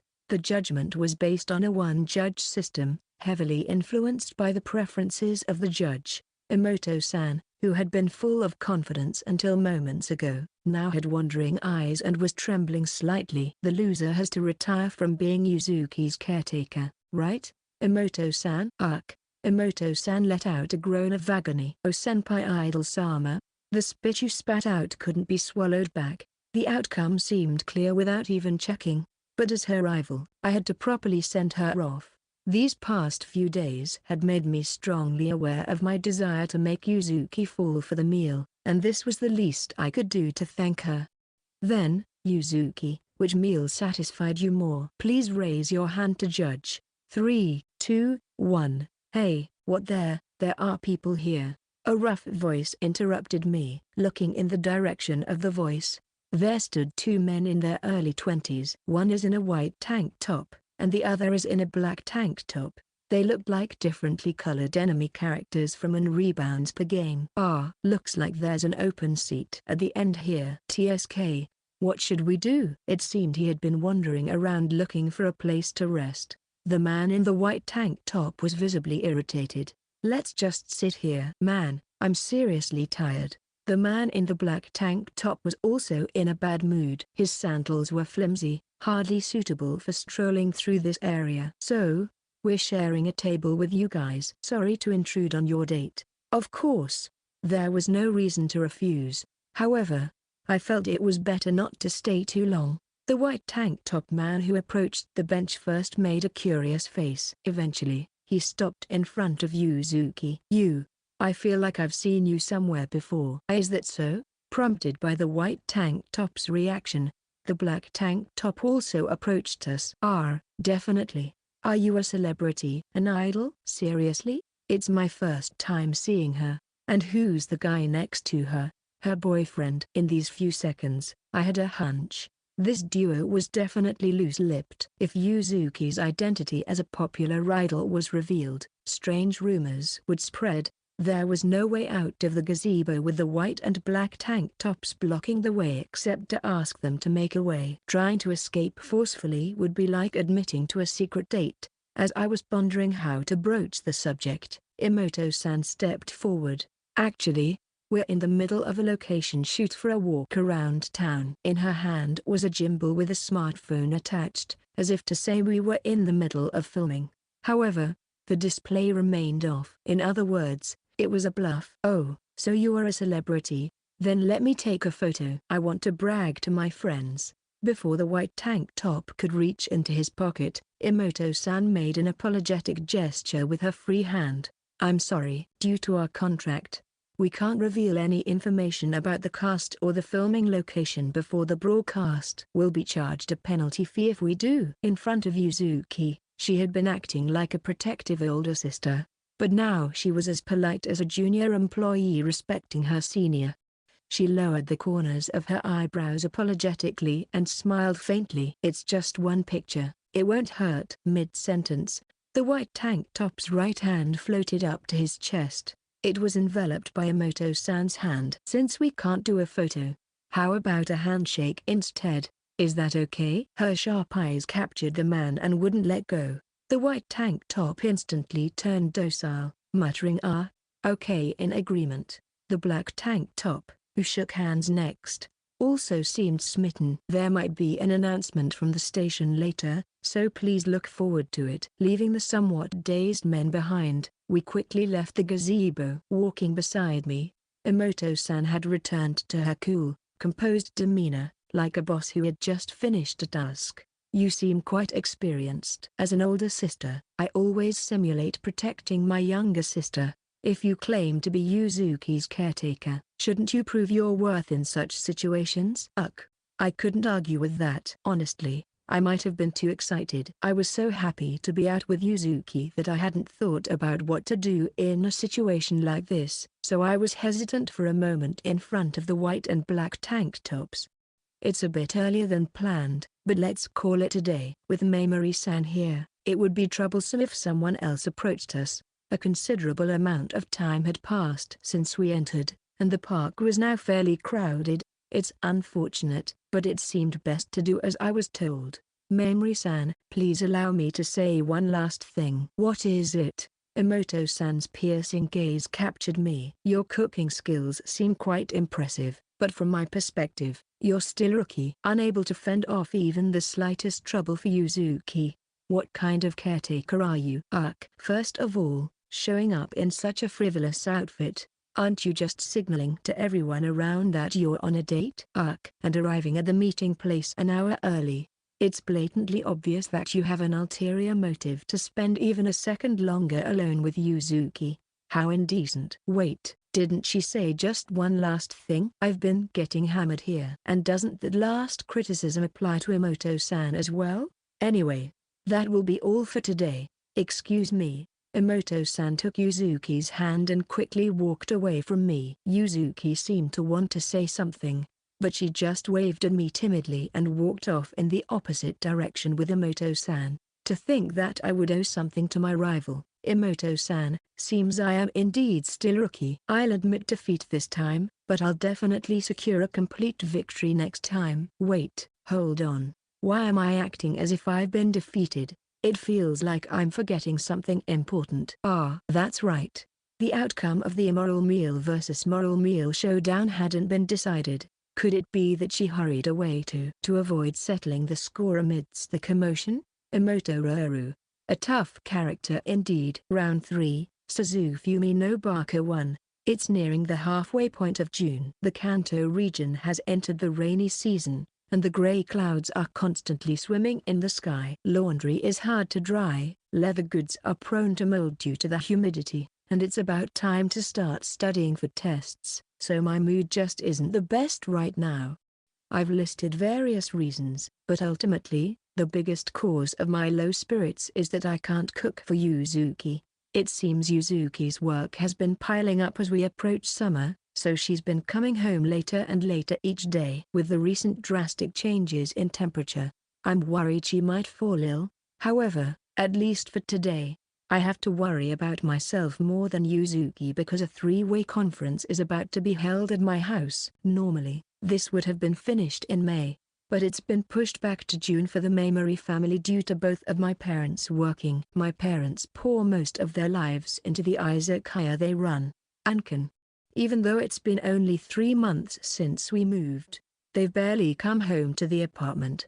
At the shop, they're busy developing new menu items or sharing drinks with regular customers until late at night. When they get tired, they head straight to the futon laid out in the staff room. Because of this, I've been living a life almost like I'm on my own. I haven't felt lonely so far. We frequently communicate via phone or messages, and sometimes I go to the shop to help with cleaning. I believe we're maintaining a good level of communication as a family. Still, a meeting involving my mother at home makes me nervous. There are only 20 minutes left until the scheduled time, so they should have left the shop by now. Just as I think this, my smartphone in my pocket vibrates. It's a message from my mum. I got so caught up in the development meeting for the summer menu that I completely forgot about the conference. Can you tell the sensei I'll be a little late? It was an honest explanation. Well, I had anticipated that it might turn out this way. Please come as soon as you can,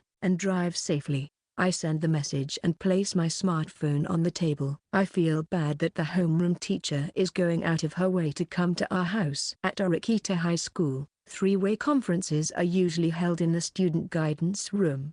The student, their parents, and the homeroom teacher discussed recent test results and future paths. However, this time, the homeroom teacher of my class 2A, Mikami Momose, offered to hold it at my house, saying, "Wouldn't that be more convenient for your parents?" Honestly, it was a welcome suggestion. My parents wouldn't need to change into unfamiliar suits to go to school, and I could approach the meeting more relaxed. Mikami-sensei is fundamentally a good teacher. She's beautiful, her lessons are easy to understand, and she's well regarded by students' parents. As an idol-like figure at school, she receives confessions from several students every year. She's the epitome of an ideal teacher. However, that's only if we base it on an objective evaluation. About 2 months ago, I witnessed a side of Mikami-sensei that no one else knows. She is a hardcore fan of the idol, Sasaki Yuzuki. For her, it's normal to cut her living expenses to the bone and spend most of her income on supporting her favorite idol. She's made extreme statements more than once, like the moment I hear Yuzuki-chan's voice up close, I'm sure I would cut off my own ears with a cutter and preserve them in formalin. Using her authority as a teacher, she frequently calls me to the student guidance room to project images and videos of Yuzuki, performing a monologue about how wonderful the idol Sasaki Yuzuki is. Afterward, a 2,000-word report submission is mandatory. Most likely, no one at school has any clue about her true nature. The doorbell rings from the living room monitor.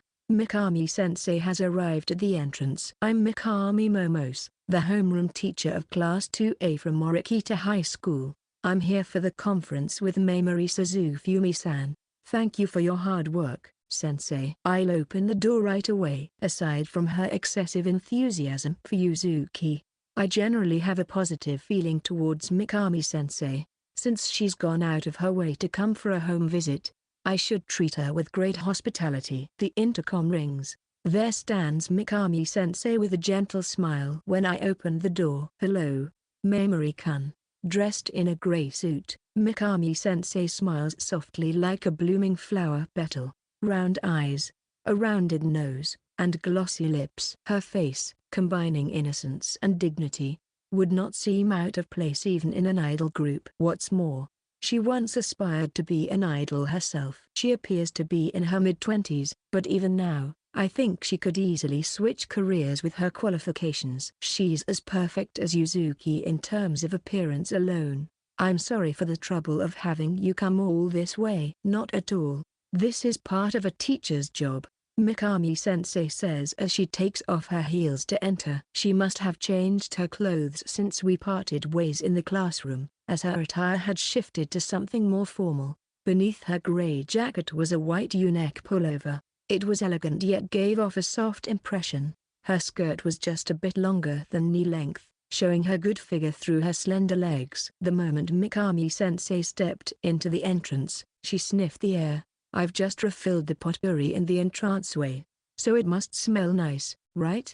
I guided her to the living room and offered her a seat on a cushion. After looking around the room, Mikami-sensei murmured with surprise, "It's quite simple here. I thought it would be overflowing with home appliances and handy gadgets. I can't relax with too many things around.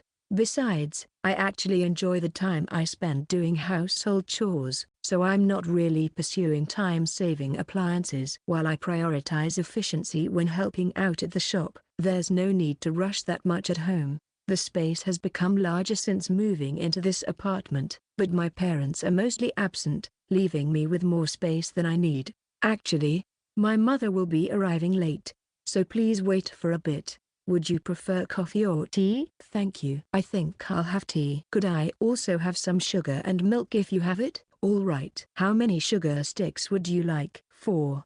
No, 5, please." "That's quite a lot. Was Mikami-sensei always such a sweet tooth?" I poured the tea into a cup, placed the sugar, milk, and teapot on the low table. Mikami-sensei sat formally on the cushion and took out her laptop from her bag. "Oh right. Please have some of these as well. They might be a bit sweet."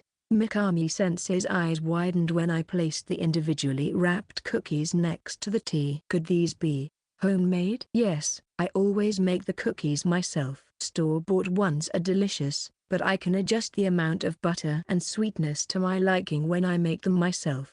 You have such high feminine energy as ever." "I'll gladly eat it."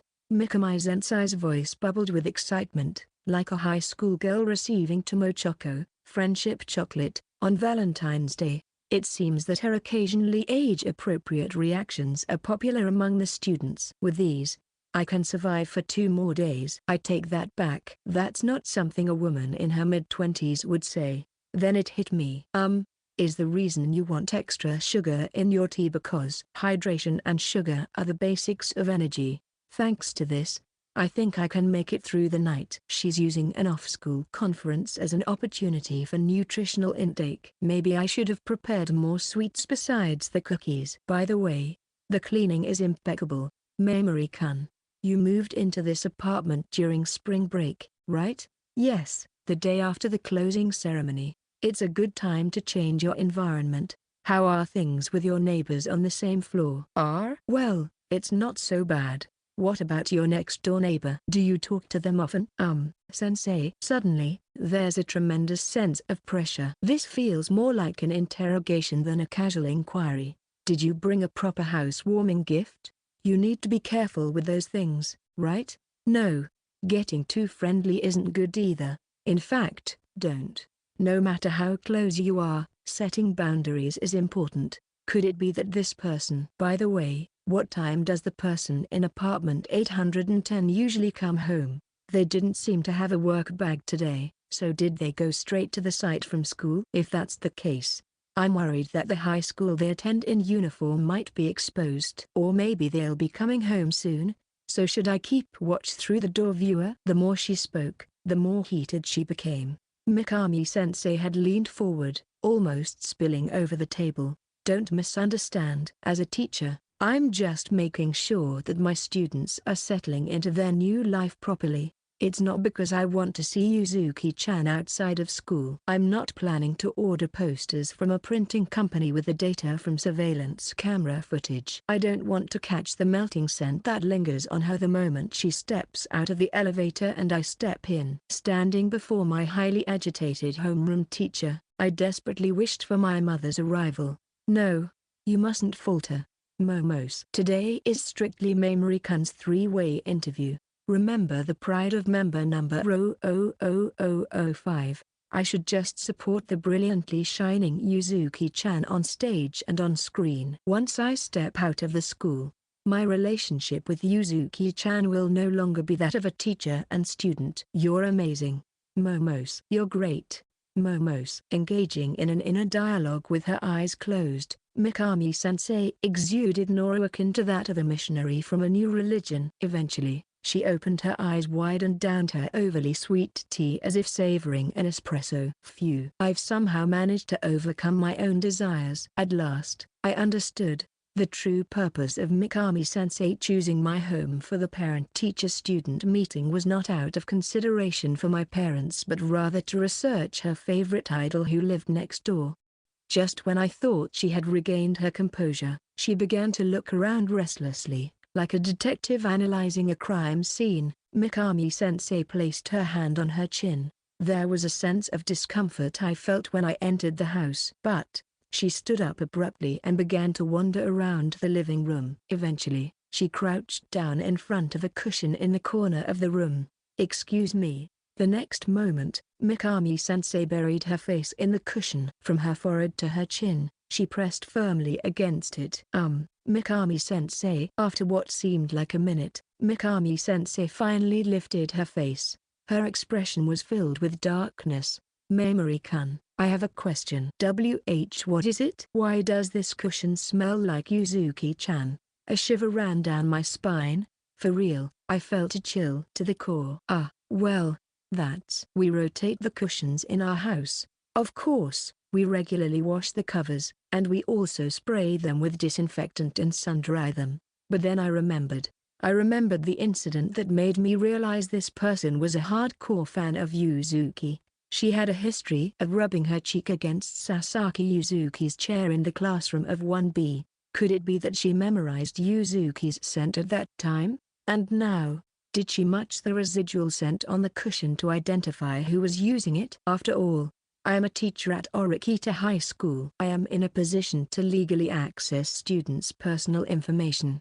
Of course, I am aware of who lives in room 810 next door. I see. But you know what? I have never once sneaked into the apartment without permission or spied from afar with binoculars. It's taboo to interfere with an idol's private life, right? Of course.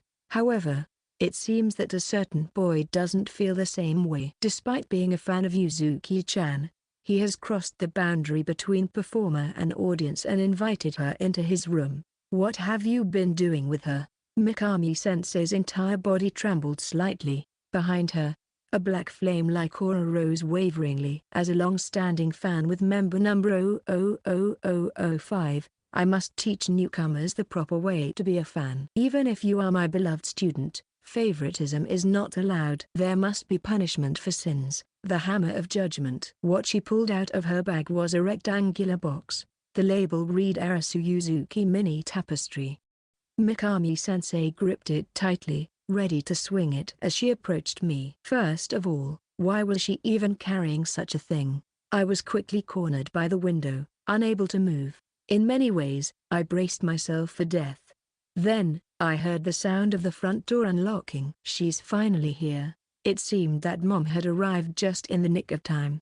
Mikami-sensei's movements came to a halt. Like a startled rabbit, I dashed out and flung open the front door. Mom, nice timing. Yoo-hoo, your beloved Rikuani-san has arrived. The second act of chaos was about to begin. The visitor was not my mother but a light brown-haired gal. Over her pure white blouse, a red striped tie was arched in a wide arc.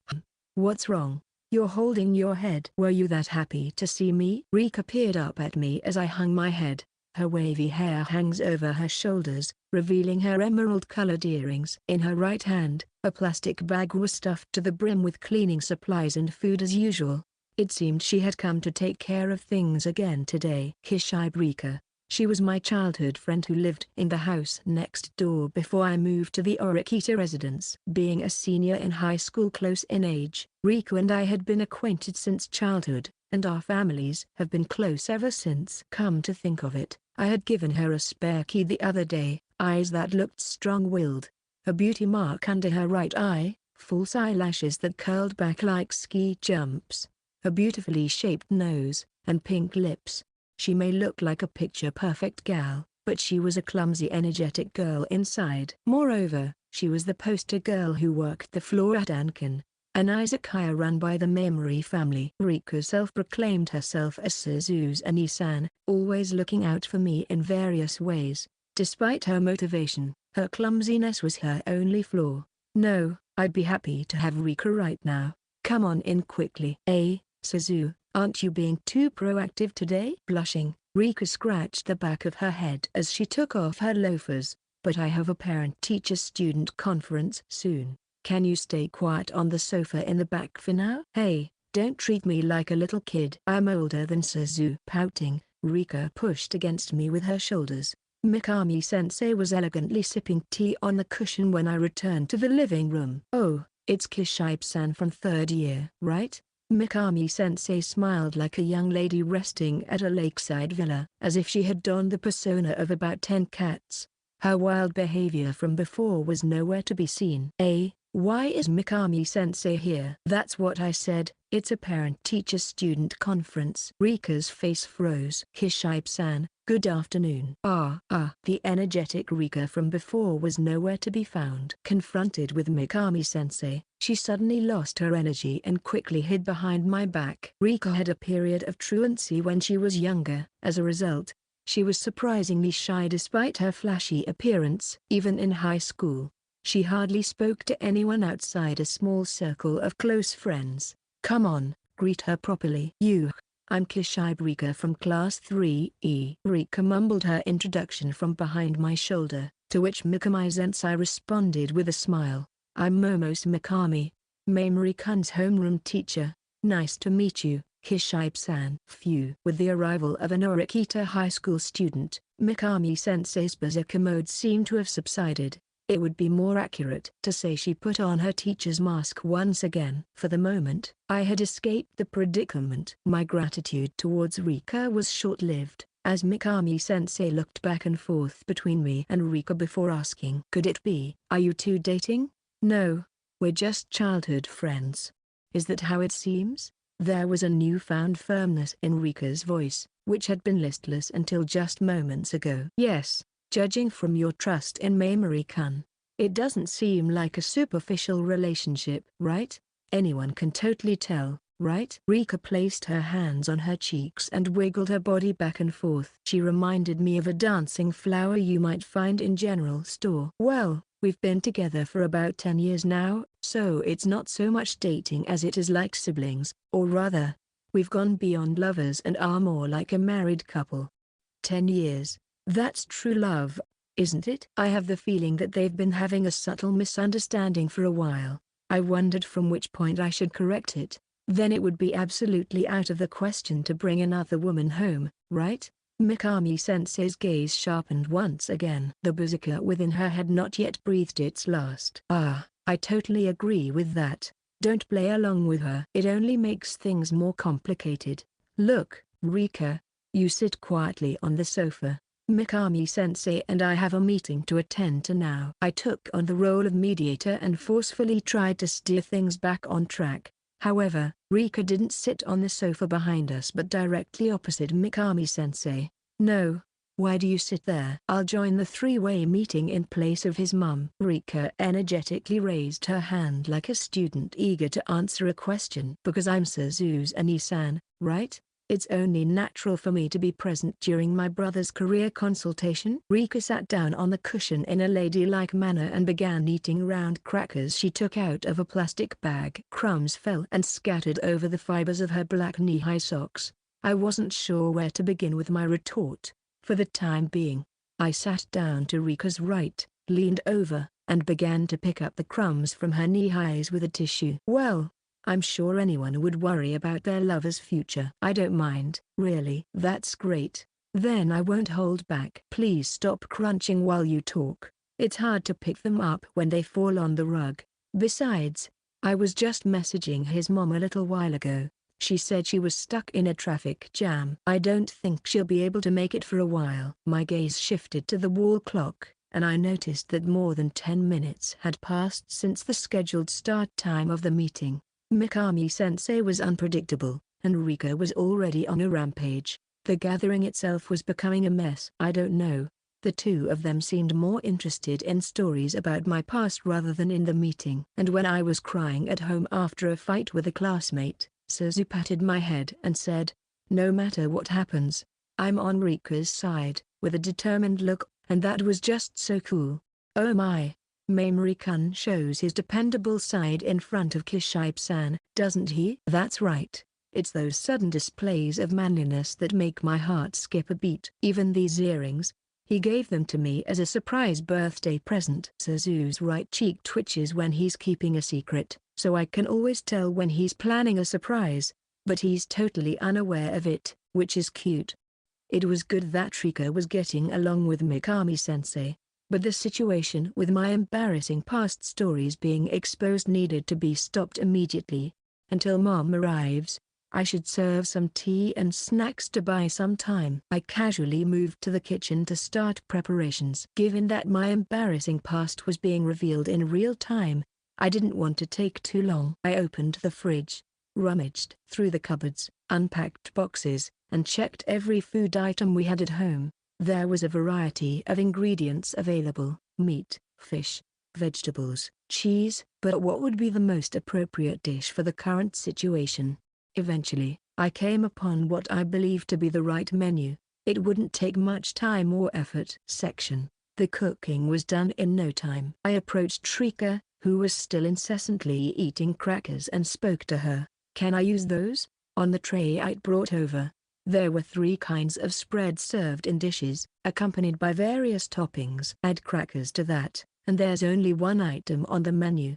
How about some canapés for tea? Canapés, a staple of banquet cuisine. It's a popular simple French dish where thinly cut French bread or crackers are topped with ingredients. It's often served as an appetizer in French courses or paired with wine. Wow, they're so colorful and stylish. Rika's eyes sparkled with excitement. Instead of alcohol, I prepared a special sparkling water poured into champagne glasses containing frozen strawberries and blueberries. Go ahead and eat as much as you like. Itadakimasu. The first choice Rika made was the avocado onion. Mashed avocado mixed with garlic salt, lemon juice, mayonnaise, and finely processed onions. Add some prosciutto on top and you've got yourself a fine feast. Delicious crunchy crackers and a creamy avocado. The combination with prosciutto is unbeatable. Rika devoured it in just 2 bites. Next up was the potato salad and tuna. A simple mix of convenience store-bought potato salad and non-oil canned tuna finished with a dash of black pepper. She generously spread it on a cracker and took a big bite. This is good too. The ingredients are simple, but you just can't stop eating when you put them on a cracker. Try some sparkling water in between, it'll refresh your palate. You're right. There's a subtle berry aroma. The impromptu feast seemed to be off to a good start. However, another guest remained motionless. "Sensei, please have some as well." There's a lot. Despite her earlier indication of hunger, she didn't touch the canapés or even the drink. I've reflected on a previous incident. Huh? She was probably referring to an episode in the student guidance room in mid-May. I served Mikami-sensei a sandwich that day. At first, she ate it with a smile, but she poured out the contents of her bottle. Her face turned red, and she became talkative. It turned out that the drink was actually Junmai Daijinjosake. I always tried to be exemplary in front of my students. To have shown such an unsightly state. She covered her face with her hands like a sinner confessing past sins in church. If I may say just one thing, I've already witnessed too much of your unsightly behavior. It seems that humans are incapable of seeing themselves objectively. I'm sure I won't be able to control myself if I indulge in such dazzling food. Your mother will be arriving soon, so I can't let my guard down, Mikami-sensei declared with a firm tone. Right after, the smartphone on the table flickered. It seems another message from Mom has arrived. Oh, what's wrong? I'll read it out loud. There's been a big accident nearby, and the road to the apartment is closed. It would be very rude to keep Sensei waiting any longer. So could you ask if we can change it to another day? That's what it says. Well, can't be helped then. With a beaming smile, Mikami-sensei quickly agreed. It's not a problem at all. I'm actually grateful for the consideration. Rescheduling 2 or 3 times is quite common, so could you please send my best regards to your mother? The switch is too quick. It's almost as if she had been waiting for it to be cancelled. Yes, I've already replied. Then I'm sorry, but let's call it a day for now. Itadaki monsieur. Mikami-sensei's white hand swiftly reached for the canapes. Her agility was that of a predator on the savannah. A decent meal for the first time in 5 days. She chose a canapé with shirata whitebait and olive oil. It was seasoned with yuzu pepper and pink pepper and garnished with olives. The sight of her holding a cracker in each palm was like that of a wanderer in an oasis who had just been given a sip of water. Eventually, she picked it up with her thumb and forefinger and gently brought it to her mouth. Crunch crunch munch munch. Rose wine. There it is. Mikami-sensei's lecture on alcohol pairing with food. If you pair it with a fruity sweet wine, the sweetness of the wine and the umami of the canapé will surely match perfectly. Mikami-sensei tilts her glass sharply and begins to lecture. Of course, it also goes perfectly with the sparkling water that Mamori-kun prepared, but it lacks heat. It needs heat. Mikami-sensei swirls the remaining fruit around after she finishes her sparkling water. My apologies for the lack of consideration. And so, here we have a mag bottle. Why? She opened the lid and tilted the bottle with a fluid movement similar to a bartender's. A thick liquid appeared, filling the fruit-filled glass with a vivid peach color. By the way, Rika was engrossed in her meal and seemingly unconcerned with Mikami-sensei's transformation. Hee. It's like a sangria since there are fruits in it. The cool aroma harmonized with the wine wafted through my nose. Speaking like a sommelier at a wine tasting, Mikami-sensei brought the glass to her lips, followed by a big bite of the canapé. Ooh. Is this person practicing qigong? With the astringency of red wine and the refreshing taste of white wine, rose wine is the perfect drink for canapés with various toppings, whether they're Japanese or Western. It goes perfectly with both meat and fish. It was a good decision to have it stashed in my bag for just such an occasion. The fact that she had prepared for such a moment left no doubt that she was already addicted to alcohol. It's a wonder she managed to keep it together in front of the other students. Anyway, it seemed that both Rika and Mikami-sensei were enjoying the canapés. Watching the two of them enjoy their snacks, I felt my gears shift up. I moved to the kitchen and stretched my shoulder. There was cream cheese left in the fridge, and I thought about making something dessert-like with canned fruit. If I'm going to do it, I might as well make bruschetta, not just canapés. It's just a matter of rubbing garlic on toasted bread and drizzling olive oil, so it doesn't take much more effort or ingredients. Maybe I should just go ahead and boil some pasta for an early dinner, and since I have the chance, I'd like to try making a terrine. That means I'll run out of ingredients and need to go shopping. Kaya. Suddenly, Rika's scream came from the living room. Suzu.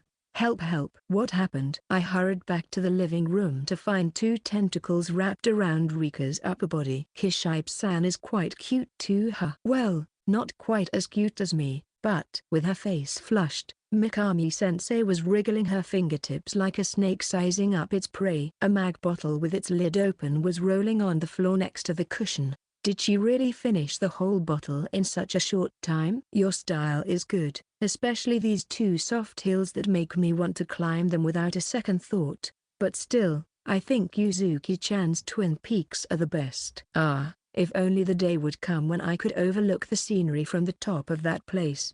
I wouldn't mind committing any grave sin. Rika's tie was undone, and more buttons on her blouse were open than usual. Was it just by chance, or perhaps I cut between the two and peeled off the sloppy Mikami-sensei? She likes her drink but can't handle her alcohol at all. Her eyelids are moving up and down, and she looks like she's about to fall asleep any moment. I'm sorry to have called you here due to our family's circumstances, but let's call it a day today. Or rather, just get out of here quickly. I don't mind letting the rest, but it would be a problem if word got out that she slept at a student's house. With Mikami-sensei's limp, gel-like arm over my shoulder, I help her stand up. She might sober up a little if she gets some fresh air while waiting for the taxi. As a small act of kindness, I also put a bottle of mineral water and a turmeric drink in her bag. I'll help too. Thanks. Then, please hold Sensei's bag for me. It was the moment I opened the front door with my unsteady steps. Right in front of the door, I locked eyes with two women. It was Yuzuki and Emoto-san. Mamori-san, what is this? Emoto-san's gaze shifted from me to Mikami-sensei, then to Rika, one by one, and then, as if realizing something, her body began to tremble. Mamori-san, how could you? Not satisfied with Yuzuki, you're making moves on multiple women. Her suspicion quickly turned into anger. Her eyes were filled with utter contempt. No, you've got it wrong. This is just a parent-teacher conference. Who would believe that? Who has a conference in such indecent attire? Emoto-san pointed at Rika, whose clothes were disheveled. Her chest was exposed so much that her underwear was nearly visible. That's one strike. After being pointed out, Rika nonchalantly buttoned up her blouse as if nothing had happened, saying, "Oh, I forgot." Slung over my shoulder, Mikami-sensei was completely drunk and didn't even seem to notice her favorite idol in front of her. Instead, she had been pressing her upper body against me for a while. Munya, that was the best party ever. Party? Emoto-san clutched her arms around her body and stepped back bit by bit at Mikami-sensei's comment. There was no doubt a party of the more weird kind was taking place in her mind. 2 strikes. Yuzuki, help. Despite my desperate plea, Yuzuki's eyes were icy cold, like a newlywed who had just witnessed her spouse's infidelity. Suzufumi, you idiot. Suzufumi no baka. With a huff, Yuzuki turned away and entered room 810. 3 strikes. Batter change. You're the worst. I knew I couldn't entrust Yuzuki's care to you. With a sigh, I resolved to ensure that any rescheduled parent-teacher-student conferences would definitely take place at school. Round 4, I'll wear anything for you? It was just past 8 o'clock at night. Having finished work earlier than expected, I was taking a brief rest on my bed before my self-practice for the choreography. Lying down, I reached for the piggy bank on the shelf behind me. It was a piggy bank shaped like a fluffy, white western cat. I stroked its head as if there was no tomorrow. Inside, the coins clashed against each other and creating a loud noise. After placing the piggy bank in its original spot, I gazed at the left side of the bed. It was the very place where Suzufumi had briefly lying down. Lured by the sight of me in a swimsuit, I tapped the spot with the palm of my hand. Hurry up and come explain yourself, Suzufumi. The incident began after school yesterday. The moment I stepped out of the school gates, I was approached by Ryoru-san, who had been waiting outside. The magazine cover shoot was supposed to be postponed, so I wondered if it was something urgent. I was thinking it's been a while since we spent some time together, so I waited for you. I also want to have a thorough discussion about Mamori-san. Yuzuki, is it okay if we go to your room? While saying this, Ryoru-san's intentions weren't just that. Along the way, we stopped by a supermarket and bought a large amount of groceries. It seemed she wanted to make a batch of side dishes. She made dishes like simmered dried tofu and root vegetables, foil-baked okra, meatless cabbage rolls, soy meat sauce, garlic stir-fried broccoli, consommé soup, and so on. Thanks to that, my fridge was packed to the limit, and the menu for the next week was all set. I guess I won't be eating Suzufumi's cooking for a while. Realizing my slip of the tongue, I shook my head vigorously. What am I saying? On the contrary, isn't this actually convenient? In the meantime, there's no need to worry about the quality of my meals dropping. More importantly, my current concern isn't about food. The incident occurred as we finished shopping and were walking through the 8th floor communal corridor of the apartment building. As we were about to pass room 809, the door in front of us opened. At that moment, I was naively considering visiting Suzufumi's room later if I had time. However, it wasn't just Suzufumi who appeared from the room. His childhood friend Kishibe-san and our second-year Class A homeroom teacher, Mikami-sensei, came out together. For some reason, Kishibe-san's clothes were disheveled, and Mikami-sensei's face was flushed. What exactly had happened inside? Aaaaaah-san imagined some dubious party, but the truth was still shrouded in darkness. I believe Suzufumi. He's not the kind of person to touch a woman lightly. That being said, why are you being so clingy? Thump. I hit the bed again. The more I think about it, the more it irks me. Suzufumi, why were you so naturally lending your shoulder to Mikami-sensei? Isn't that way too close? I'm also concerned about Kishibe-san's clothes. Did Suzufumi undress her? It is absolutely impossible for Mikami-sensei, known for her integrity, to make a move on a student. She's not the type of egotist to act selfishly under the guise of her teacher's title. Or is it because both of them have large chests that Suzufumi prefers them? Are you saying that my swimsuit isn't enough for you? Yeah, it's a grave sin. Compared to Suzufumi's misdeeds, the slip of the tongue I made is nothing but cute. Suzufumi, you idiot. In the first place, I wonder what Suzufumi really thinks of me. He takes care of me, his neighbor in the apartment building. He makes sure I don't suffer from malnutrition by cooking for me and protects me from trouble. Even if he's meddlesome by nature, why would he go to such lengths for just a neighbor? Is it because I'm an idol? Or is it because he's worried about me living alone? There are two types of fans. Those who support Sasaki Yuzuki as an idol and those who have romantic feelings for her. The so-called enjoy type of fans and the serious love type of fans. Suzufumi is different from both. After all, he recognizes me not as his idol Sasaki Yuzuki, but as his neighbor Sasaki Yuzuki. That's why I still don't quite understand his true feelings. Why didn't he shake off my hand when we linked pinkies in the elevator? Why did he blush so much when I kissed his cheek? I want to confirm it, his feelings. The true nature of the emotions he harbors for me. The more I think about it, the more I can't shake off the suspicion that has been lingering in my mind. Suzufumi, you idiot. Right after my outcry, a message pops up on my smartphone. Sorry. Section. It's been about 10 minutes, yet only the ticking of the wall clock can be heard in the room. Suzufumi, sitting across from me at the low table, has a blank expression. He looks awkward, maybe also a little anxious.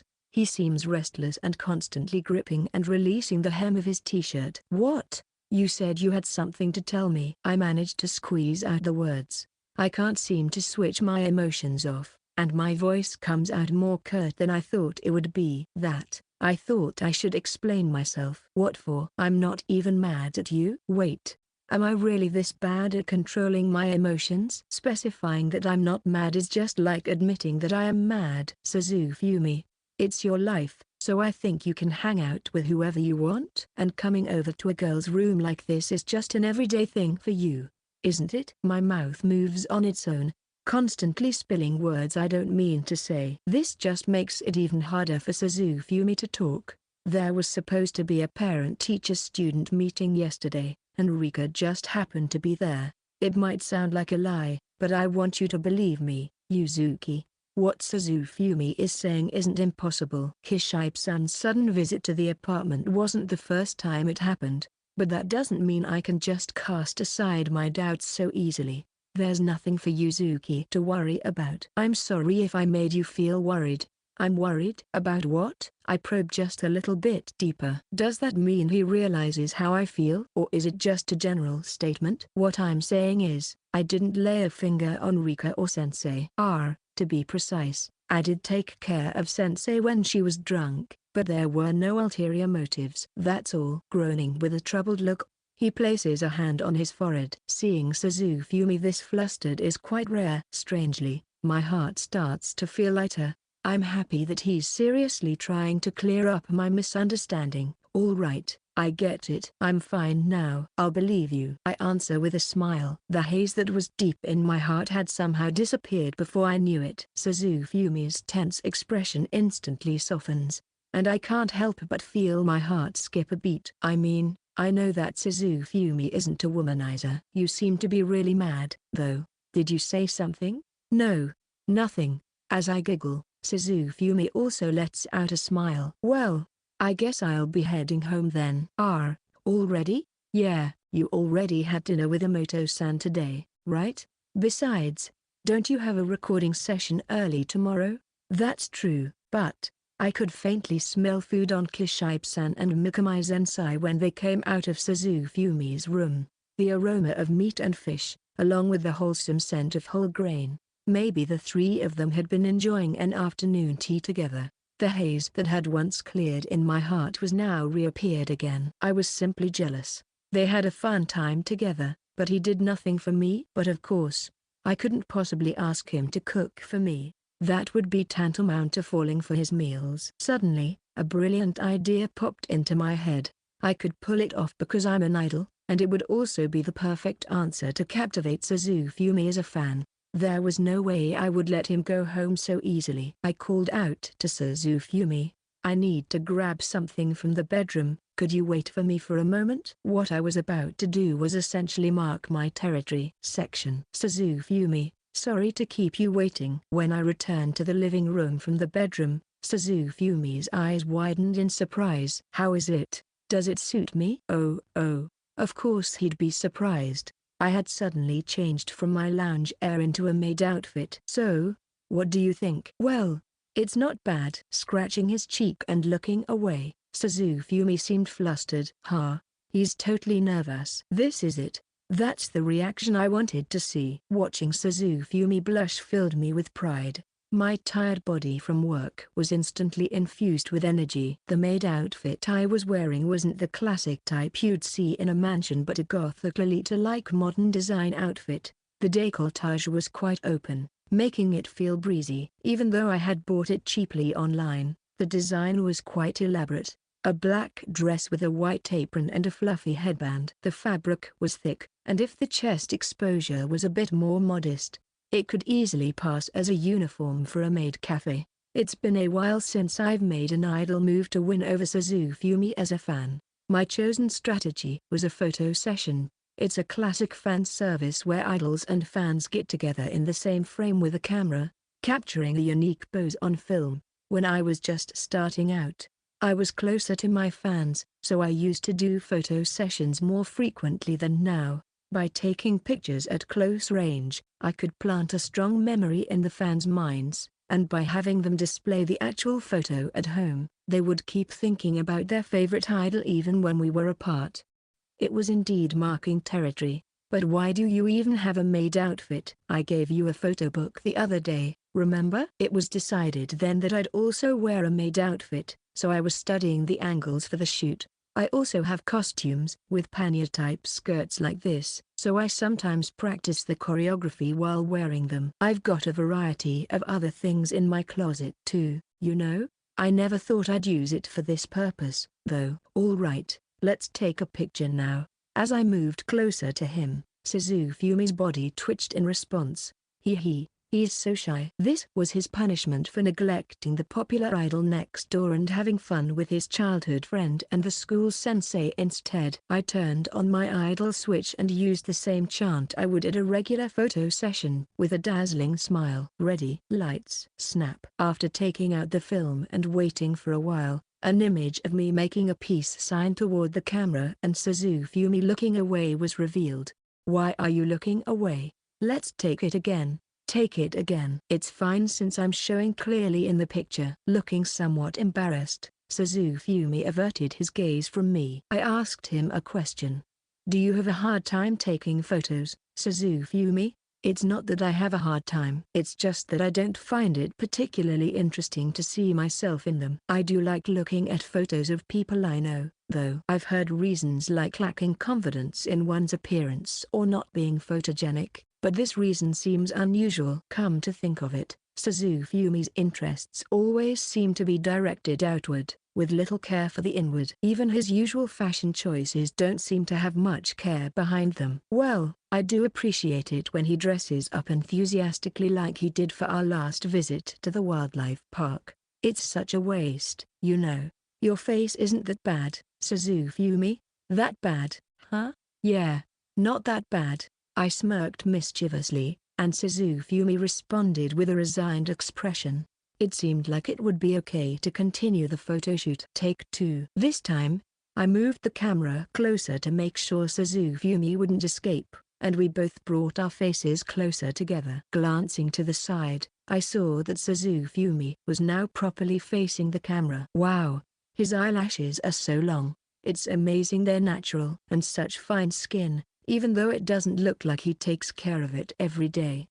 Getting this close makes my heart start to race. Even at a distance where our shoulders might touch, I wouldn't be nervous at all if it were with a fan. Ready? Snap. The second photo was developed. Suzufumi was looking at the camera, but my expression was awkward this time. Maybe we should take another one, but there's only one set of film in the camera. With 10 shots per set, that leaves us with just 8 more. Somehow, it feels like it's not enough to win Suzufumi over. No, why am I feeling so timid? I am the flawless idol Aaaaaah Yuzuki. I'll charm Suzufumi into becoming a fan with the remaining 8 shots. I placed my hand on the doorknob connecting the living room and the hallway. I'll go change in the bedroom, so wait for me. We're going to take more pictures? Suzufumi was already regaining his composure. His adaptability is too high. That's why I need to dazzle him with a variety of outfits and poses. I decided to release all the clothes that have been sitting in my closet for a while. Chinese dresses, pajamas, party dresses, anime character costumes, swimsuits. Let's pass on that. Honestly, it was starting to feel like a cosplay photo session. I love being photographed. It's fun to try on different outfits and study angles, and above all, it feels great when I look good in a photo. The sense of fulfillment captured on a single piece of film makes my heart leap every time I see it. So I'd be happy if the person in the photo with me felt the same way. Hey Suzufumi, are you having fun right now? I'm having fun watching Yuzuki. Is that so? Even in moments like this, Suzufumi still takes my feelings into consideration. The film was quickly down to the last 2 shots. I was supposed to be the one making Suzufumi a fan, but I ended up thoroughly enjoying myself. Sorry for making you go along with this. It's fine. I'm glad I could help you feel better, Yuzuki. You've been looking pretty busy with work lately. You could tell. Well, just a feeling. Anything happen? The smile had faded from his face. He was trying to appear casual, but I think he was quite concerned. It would be insincere to him if I dodged the question now. Aaaaaah's gaze has become a bit stern lately. She's with me all the time on set, almost like a bodyguard. I'm happy that she cares about me, but to be honest, it feels a little suffocating. If that's the case, then it's probably my fault. No, it's not. Aaaaaah is just a warrior. Besides, she'll understand in time that Suzufumi isn't as much of a playboy as she thinks. I don't have even a millimeter of memory of being a playboy, though. Casual conversations with him like these are fun. It's more healing for my heart and body than any first-class body care from a masseur or sleeping on a luxury pillow. That's right. Since we're at it, why don't you make a costume request, Suzufumi? I'll wear anything for you. I send a deliberately meaningful glance his way. I wonder what kind of outfits Suzufumi likes. Casual, girly, outdoor, or maybe something elegant? What if he says he wants me to wear a swimsuit or lingerie? I don't think Suzufumi would ever say that, but when I glance up, Suzufumi shows the biggest smile of the day. Oh, you'll wear anything for me? A smile that says he's been waiting for this moment. Could it be that I've been played all along? Did he pretend to be disinterested on purpose to get me to make a request? The corners of Suzufumi's lips rise even more. Well then, Since we're at it, I'm speechless at the request he makes. Section. That evening, lying in bed, I gently stroke a plump cat piggy bank. On my other hand is a photograph. The last shot we took earlier. In the photo, Suzufumi and I are dressed in our Akita high school uniforms. Suzufumi's request was to wear the school uniform. Why don't we take a picture together in uniform, just like those photo sticker booths at the arcade? His suggestion was so unexpected that I couldn't find the words immediately. Are you sure? You're okay with that? That's exactly what I want. Because we can't do that outside, can we? In the photo, Suzufumi and I are shoulder to shoulder while smiling and flashing peace signs. It's a photo that seems like one of the tens of thousands, millions even, something that exists without anything noteworthy. Yet, this ordinary scene feels incredibly precious. We took 2 photos in the uniforms, deciding to keep one each. Suzufumi always teaches me the fun of everyday life: eating, playing, taking detours after school, going out, and also, falling in love. Thank you, Suzufumi. Holding the photo to my chest, I fall asleep. Round 5. Geez, I can't take it anymore. Ding. The notification sound echoed for what seemed like the umpteenth time in the last hour. What is it this time? An invitation to a bedrock bath after work tomorrow. I got a discount coupon. What was the previous message about? It was a critique of my meals over the past few days. In summary, she said, with PFC balance in mind: protein, fat, carbohydrates. Let's reduce fats and increase protein intake a bit more. When I looked at her smartphone, it was filled with detailed comments that would put a nutritionist to shame. The level of detail was such that I would be willing to pay to attend a nutrition course if she ever taught one. Wait, but haven't you been eating the meals Emoto-san prepared for you recently? There were some schedule changes, and I had days when I couldn't eat at home. There were also some sudden dinner parties. Since the beginning of June, the number of days Yuzuki wore her uniform had significantly decreased. Several days had passed since the photo shoot at the Sasaki residence, but Yuzuki hadn't attended school once. I wonder if her attendance is okay. Emoto-san is a senior in high school, right? Is she planning on taking entrance exams? Now that you mention it, I think she said she was going to try for national university entrance exams. She takes mock exams occasionally. She's currently at a B evaluation for her first choice school, so she might challenge a department with a slightly higher deviation value. But it is to be within commuting distance from her home in Tokyo. It's impressive enough to juggle idle activities, but to also take care of Yuzuki and study for university entrance exams is quite a display of her diligence. From her perspective, the study sessions we are currently doing might seem lukewarm and could possibly be dismissed with a laugh. The current time is 9 o'clock at night. The location is the Sasaki family's living room. I managed to clear up the recent suspicions of a dubious party, but the fact that I ended up showing an embarrassing side of myself remains true. As an apology, or maybe to make amends, I've taken on the role of a temporary tutor for today. If I start diligently learning now, I should be able to increase my ability to handle tasks on my own if I'm ever faced with them again. It seems that Emoto-san's care for Yuzuki is escalating with each passing day. She sends at least 10 messages a day to keep tabs on Yuzuki, even on days they don't work together. Perhaps she doesn't want to give me, a notorious womanizer, any opportunity to make a move. I'm well aware that it's not my place to meddle in the group's internal affairs. However, this level of concern and care seems to go beyond just worrying or taking care. It's management that's more thorough than that of a manager. Isn't Emoto-san's contact a bit too much? Oh, could it be that you're jealous? Yuzuki's lips curled into a sly grin. My expression must have given me away. As I struggle to find a response, her teasing expression quickly fades. Thank you for the concern, but I'm fine. I'm sure Aaaaaah-san cares about me. In fact, I'm in perfect health. Just make sure you don't overdo it, okay? Ding.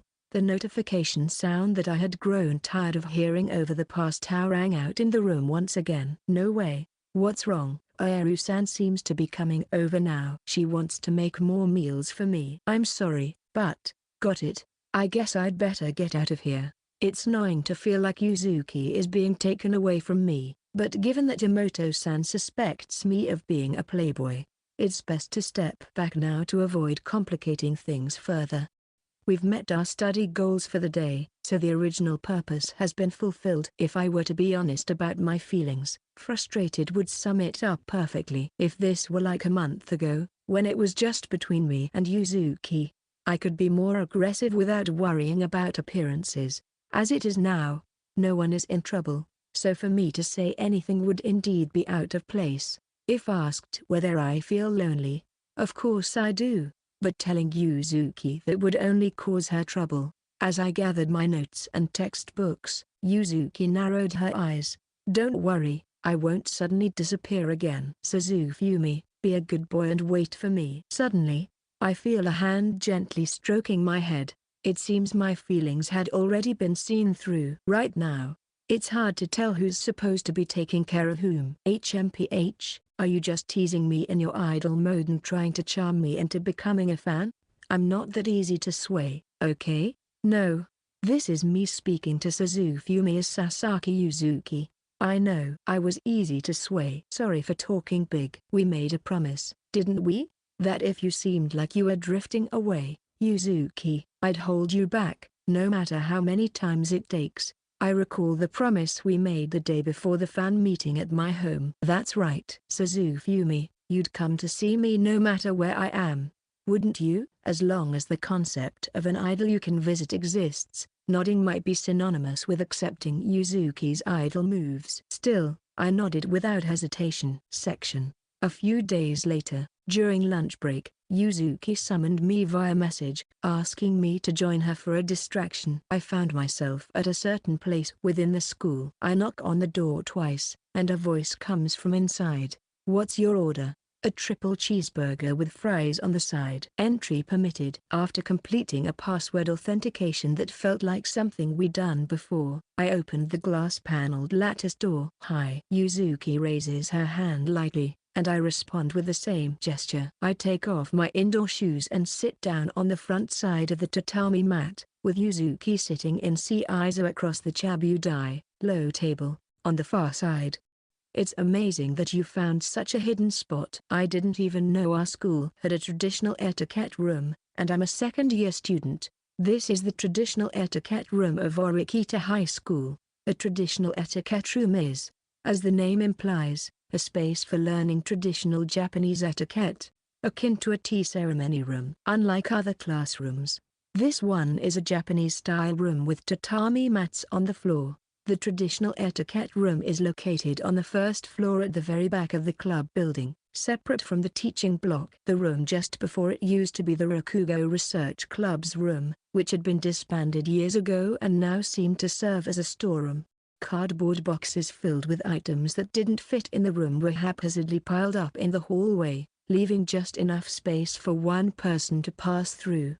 I had visited the club building a few times, but I never imagined that beyond the cardboard barricade lay a hidden room. It's like something out of a mystery novel. The reason for meeting in such a high-risk location such as the school was simple. There was no other place or time where I could talk with Yuzuki. The situation changed drastically after the study session day. Emoto-san visited Yuzuki's room every day without fail, from after school until late at night on weekdays and from morning until night on weekends. One day she would prepare meals, the next day she would clean the room, the following day she would supervise muscle training, and then she would help her study for a test. For some reason, she seems to have taken on the role of a stay-at-home wife, taking care of everything all the time. At first, I would get updates from Yuzuki over the phone. However, Emoto-san caught her in the act one day, and now Yuzuki can't even touch her smartphone in front of Emoto-san. Yet, Yuzuki was still on Emoto-san's side. No matter how much they're sisters, I honestly wonder if it's necessary to follow the older sister's orders to such an extent. Or maybe I'm just a warrior, and this level of involvement is normal for them? No, the fact that Yuzuki called me out means she must have been somewhat perplexed about the situation. Even if she loves Emoto-san, being together until bedtime every day must be exhausting. To alleviate Yuzuki's mental burden as much as possible, I'll try to be a good listener today. By the way, how did you get the key to the traditional etiquette room? I borrowed it from Sumino-san. Sumino-san? The friend who sits next to me. She's the only member of the tea ceremony club, so she's the club president even though she's a first year. Do you remember her from the day you came to the classroom during the entrance ceremony? She's the one with red glasses. Ah, that girl? When I visited Class 2B during the period Yuzuki was avoiding me, she got the impression I was stalking her and was hostile to me. I'm relieved to see that her friendship seems to be growing smoothly. Is it really okay for someone who's not a club member to borrow it? Well, I asked her under the pretense of a trial club participation. I said, I can't tell you why, but could you let me use the club room just for today? And she agreed. As I felt before, Sumino-san must be a considerate friend. I wonder if she would get angry if she found out that the reason she borrowed the key was to secretly meet with Mamori Suzufumi. Yuzuki and I are supposed to be complete strangers within the school. To be precise, I am an idol fan, a hardcore supporter of Arasa Yuzuki. Rumors are circulating throughout the school that I confessed right after the entrance ceremony and was immediately rejected. Of course, that confession was an act and a complete lie. It was a lie made up on the spot to avoid being discovered by someone else while we were having a secret meeting in the resource room. Considering the additional incident at the wildlife park, both Yuzuki and I are on maximum alert at this time. We've closed the curtains to make sure we're not visible from outside and locked the door thoroughly in case we encounter anyone by chance. We've prepared 15 different excuses for various situations. By the way, where's the spare key? Sumino-san has it. There are only 2 keys. A perfectly sealed room is now complete. This time, it seems unlikely that anyone will suddenly come in. Yuzuki, what's wrong? I'm so tired. When Yuzuki lay on her back, her long black hair spread out like a fan on the tatami.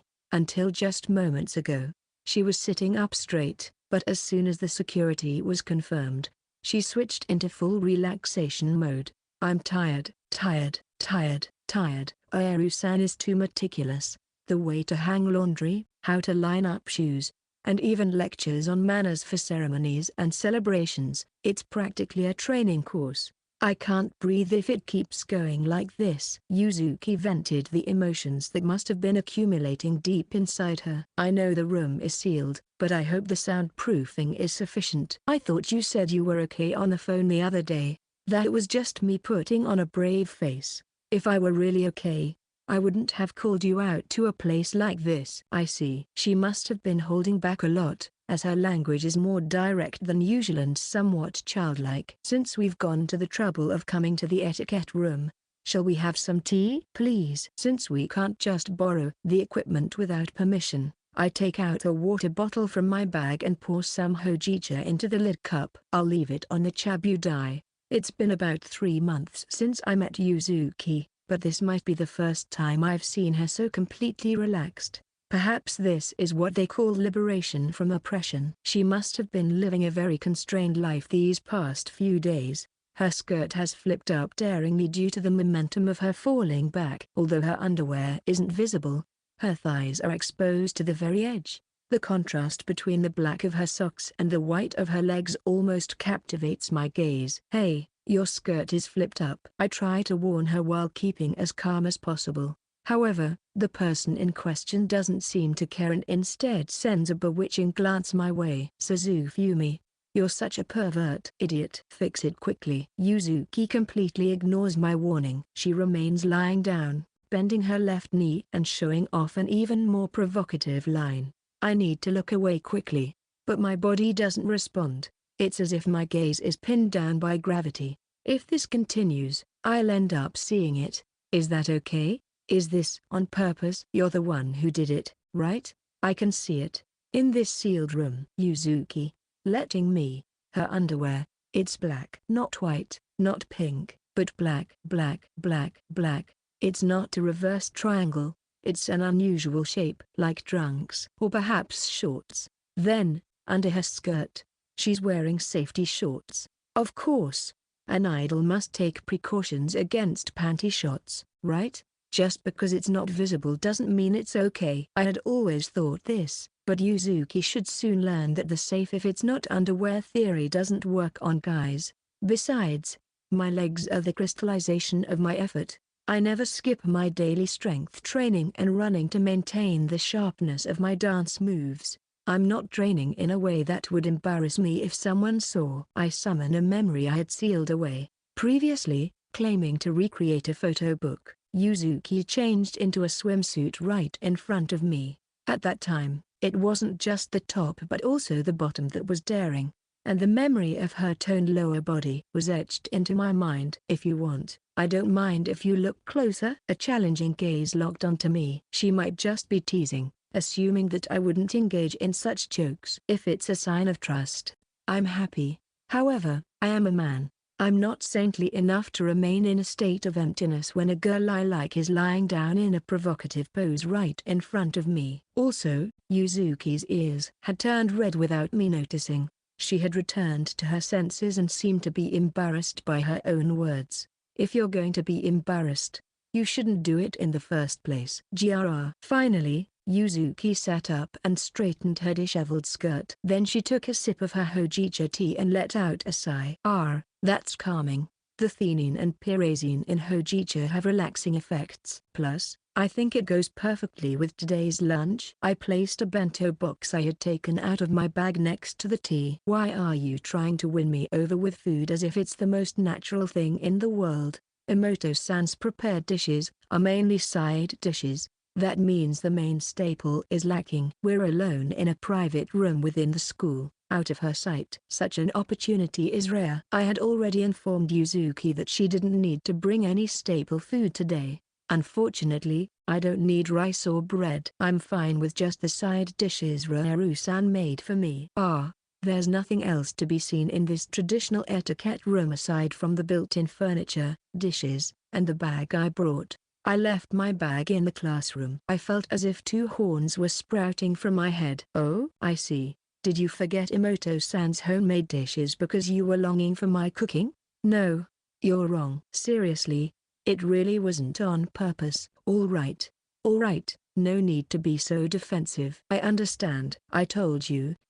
Before she could reply, I opened the lid of the bento box. Yuzuki's eyes widened at the contents. Is this onigiri? Similar but not the same. They're called onigiri's rather than onigiri. They only started to gain attention in the late Heisei period, but they were actually born around 1990. They were introduced in a cooking manga serialized in a youth magazine. As the name suggests, onigiri are characterized by their grip shape, such as triangles or barrel shapes. Therefore, onigirizu means onigiri without the grip. They are simply wrapped with rice and seaweed, making them super easy to make. Furthermore, they have a square shape with a larger surface area, allowing for larger fillings to be stuffed in. You can even sandwich a big piece of meat like a hamburger or a whole slice of fish, making it truly a dream vessel. By the way, have you ever eaten onigirizu? Yuzuki shakes her head from side to side. Normal onigiri usually have fillings like umeboshi, kombu, or tuna as the standard. Right, typically, there's only one type of filling, but onigirizu is not limited to that. There are 3 onigirizu in the bento box, cut in half so that the contents can be clearly seen. First up is the classic nikutamago, meat and eggs. It's a dish with a satisfying volume featuring pan-fried luncheon meat and a thick omelette combined together. The moment you bite into it, the delicious flavor rushes into your mouth like a torrent. Well, it's not like luncheon meat and thick omelette wouldn't go well with white rice. The one in the middle is saba tatsuta, mackerel. It's a sandwich with deep-fried mackerel and lettuce. Spread it with a special lemon tartar sauce, and you can enjoy a refreshing yet juicy taste. The tatsuta age is also seasoned with soy sauce and garlic, so it's delicious even on its own. It's plump and meaty. Tatsuta age, cooking technique, usually means chicken or tuna, but this one's mackerel. Last is the teriyaki mayo chicken. Just as the name suggests, it's a sandwich with chicken thigh meat stir-fried in a sweet teriyaki sauce and generously slathered with mayonnaise. In addition, there's also a soft-boiled fried egg tucked inside. Once the runny yolk melts with the chicken, well, you know the rest. That's not fair. It's just not fair. Meat, fish, fried food, teriyaki. It's an all-star lineup. It's not just a staple food, it's a full meal with sides. Hey, did you think I would quietly play the assistant and give you a moral meal? I'm always aiming to sink Yuzuki into the swamp of immorality. I'm confident in all of them, but my top recommendation would be the classic meat and egg. Personally, I think luncheon meat tastes best when eaten with onigiri. As Yuzuki also said, white rice, meat, and eggs are the strongest trio for lunch. It's what you'd call the "this is exactly what I want" kind of thing. Luncheon meat is a type of sausage made from ground beef or pork with spices added and cooked. Its firm yet tender texture and rich flavoring are perfect with white rice. The thick omelette is, of course, homemade, carefully layered with an egg mixture containing broth and sugar. It's finished fluffy and soft. I tried a little taste while cooking, and it melted tenderly as soon as it entered my mouth, leaving only the umami on my tongue. Without a doubt, it was the best omelette ever made. Yuzuki, don't think you can escape without trying this. Are you going to finish lunch break without eating anything? Don't blame me if your stomach starts growling later. But, I've been holding back recently. When was the last time you had a big meal? Are you planning to waste this precious opportunity? But there's no turning back if I eat this now. I took Yuzuki's arm and placed an onigiri in her hand. It's okay. There's nothing to be afraid of. All you need is a little courage. First, just relax, as if skimming her consciousness, as if luring her into a dream world, as if hypnotizing her. I spoke to her quietly, her pale cherry lips hesitantly parted. Now, why don't you bring this onigiri in your hand to your mouth? It's okay, just relax and surrender to your subconscious. Ha ha. Yuzuki gripped the hem of her skirt tightly, her breathing roughened. Her lips, which had just kissed the onigiri, seemed somehow lustrous. Now for the final step. Open your mouth wide and take a big bite. Geez, I can't take it anymore. Yuzuki's hands, holding the onigiri, tensed with strength. The gates to her stomach were about to open, and at that moment, knock knock, a silhouette appeared on the frosted glass of the entrance to the clubroom. Yuzuki's hand stopped. It was as if the timing was meant to prevent her from falling into the trap of the meal. It's not Samino-san. Probably. Then it must be someone who wants to join the club. But would a prospective member casually come for a visit at such an odd time in late June? There's no place to hide in the clubroom, and opening the sliding door would mean certain defeat.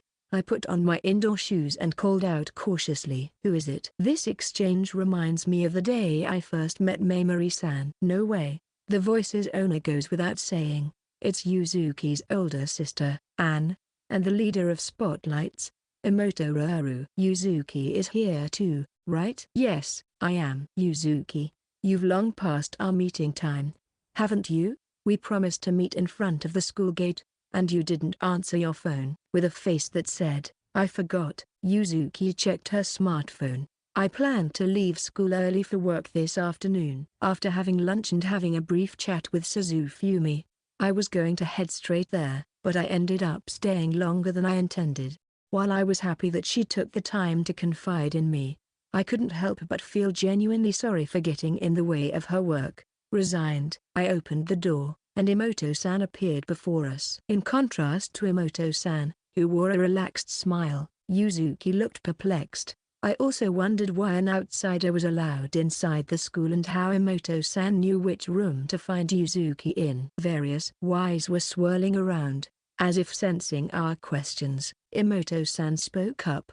Just to be clear, I did go through the proper procedures at the guard station, okay? Around her neck, she wore a holder with a card that read guest. Emoto-san was also in her school uniform, having apparently left school early. It's a pure white blouse with a black sleeveless dress and a bright red ribbon at the chest. It was definitely the uniform of a prestigious girls' school in the neighboring town. It wasn't within walking distance, so had she really gone out of her way to come here using public transportation? Instead of Yuzuki, who has a question mark floating over her head, I asked, How did you manage to find Yuzuki's whereabouts? It doesn't seem like you went door to door checking every classroom. I tried going to class 1B first. There, I happened to make eye contact with a girl wearing red-framed glasses.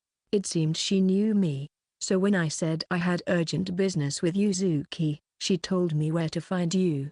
Emoto-san smiled quietly. Even for the sake of her younger sister, going to such lengths was beyond the norm. Yuzuki was clearly taken aback by such extraordinary initiative. More importantly, Mamori-san, you're with Yuzuki again, huh? Can you take responsibility for her if other students witness this scene and start spreading strange rumors? That is, ever since meeting Emoto-san, I felt like I was constantly being scolded by her. Listen, Aaaaaah-san, it was me who called Suzufumi. Yuzuki tried to explain herself, but Emoto-san looked down at her with an exasperated gaze. You always cover for him like that, which is why Mamori-san never learns. You know. The risks of meeting boys at school are something I shouldn't even need to explain, right? But, still. Yuzuki, if someone were to find you with Mamori-san and it turned into a scandal, you might not be able to continue your idol activities as before.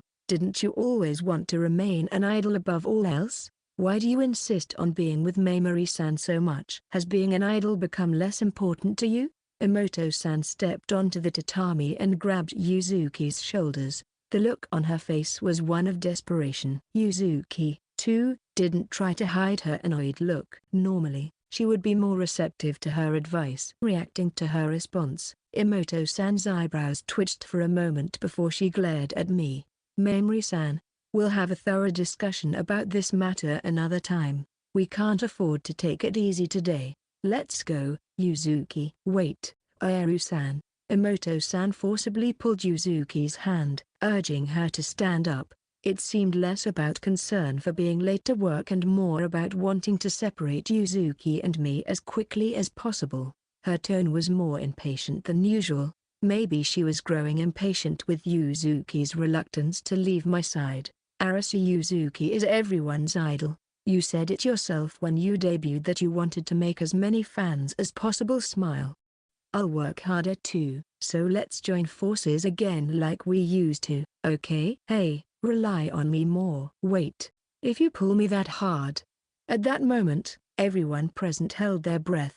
The onigiri Yuzuki was holding slipped from her grasp. It fell onto the tatami mat with a cold, flat sound. The atmosphere in the etiquette room became heavy, with both Emoto-san and Yuzuki frozen in place. I picked up the onigiri from the tatami. It wasn't visibly dirty, but obviously, I couldn't possibly let anyone eat it now. It was a shame since it was a work I was proud of, but it couldn't be helped.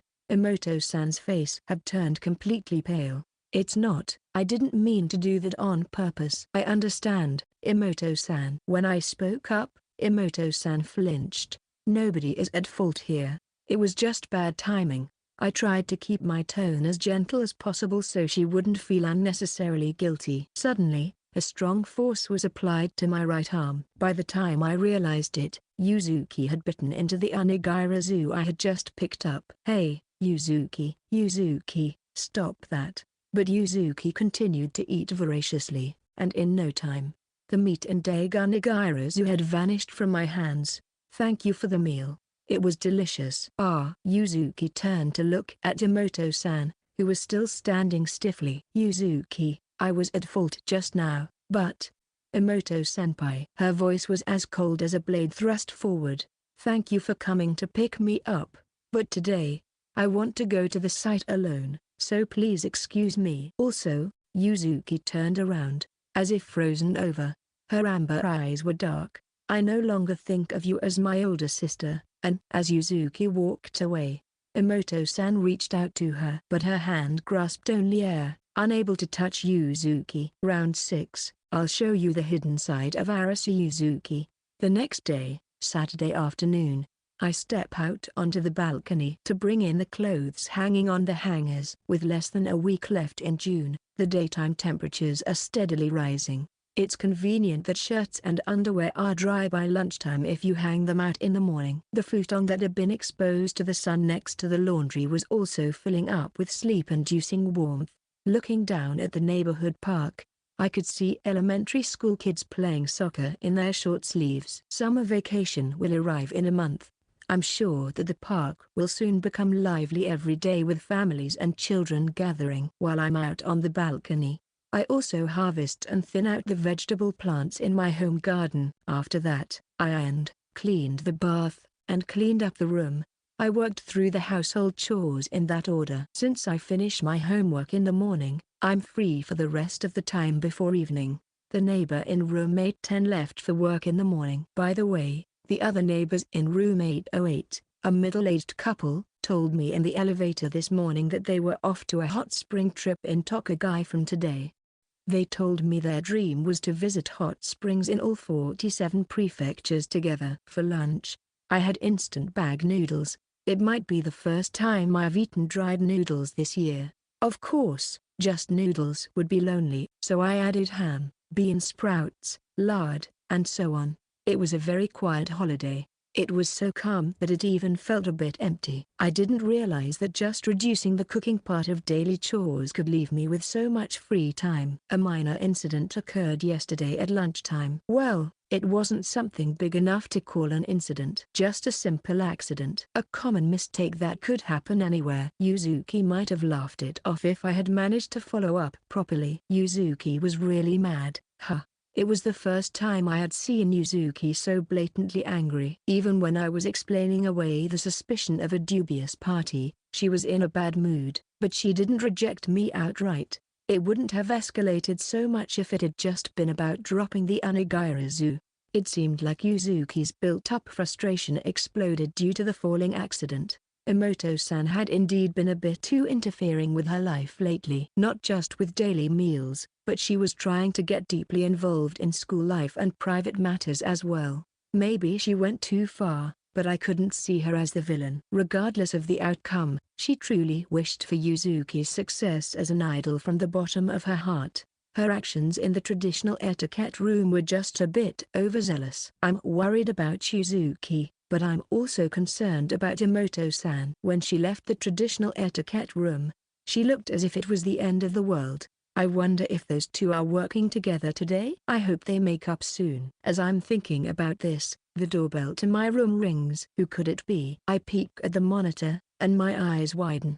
Emoto-san? I quickly leave the living room and open the front door. What's wrong? Yuzuki isn't here if you're looking for her. In her uniform, Emoto-san looked so fragile, as if she would crumble with a mere touch. There was none of the usual sharpness in her eyes. When our eyes met, she looked away for a moment but then faced me again. I am really sorry for what happened yesterday. It was a clean apology. She bowed deeply at a perfect 90 degrees. I was only thinking of myself and neglected to apologize to you. Mamori-san, I should have apologized first and foremost at that moment, but I put it off until today. I am ashamed of my immaturity. Don't worry about it. I'm not angry at all. I knew it yesterday, but I fully understood that Emoto-san had no ill intentions. She must be more hurt than someone like me. Also, here is a token of my apology. She handed me an oversized paper bag she had been carrying. I am well aware that quality should come before quantity in such cases, but please forgive me for not being able to compromise on either. Inside are Imabari-made face towels, drip coffee used in 5-star hotel room services, an assortment of detergents, lotion tissues, financiers from a famous Western confectionery shop, and I get it. Your feelings have come across loud and clear.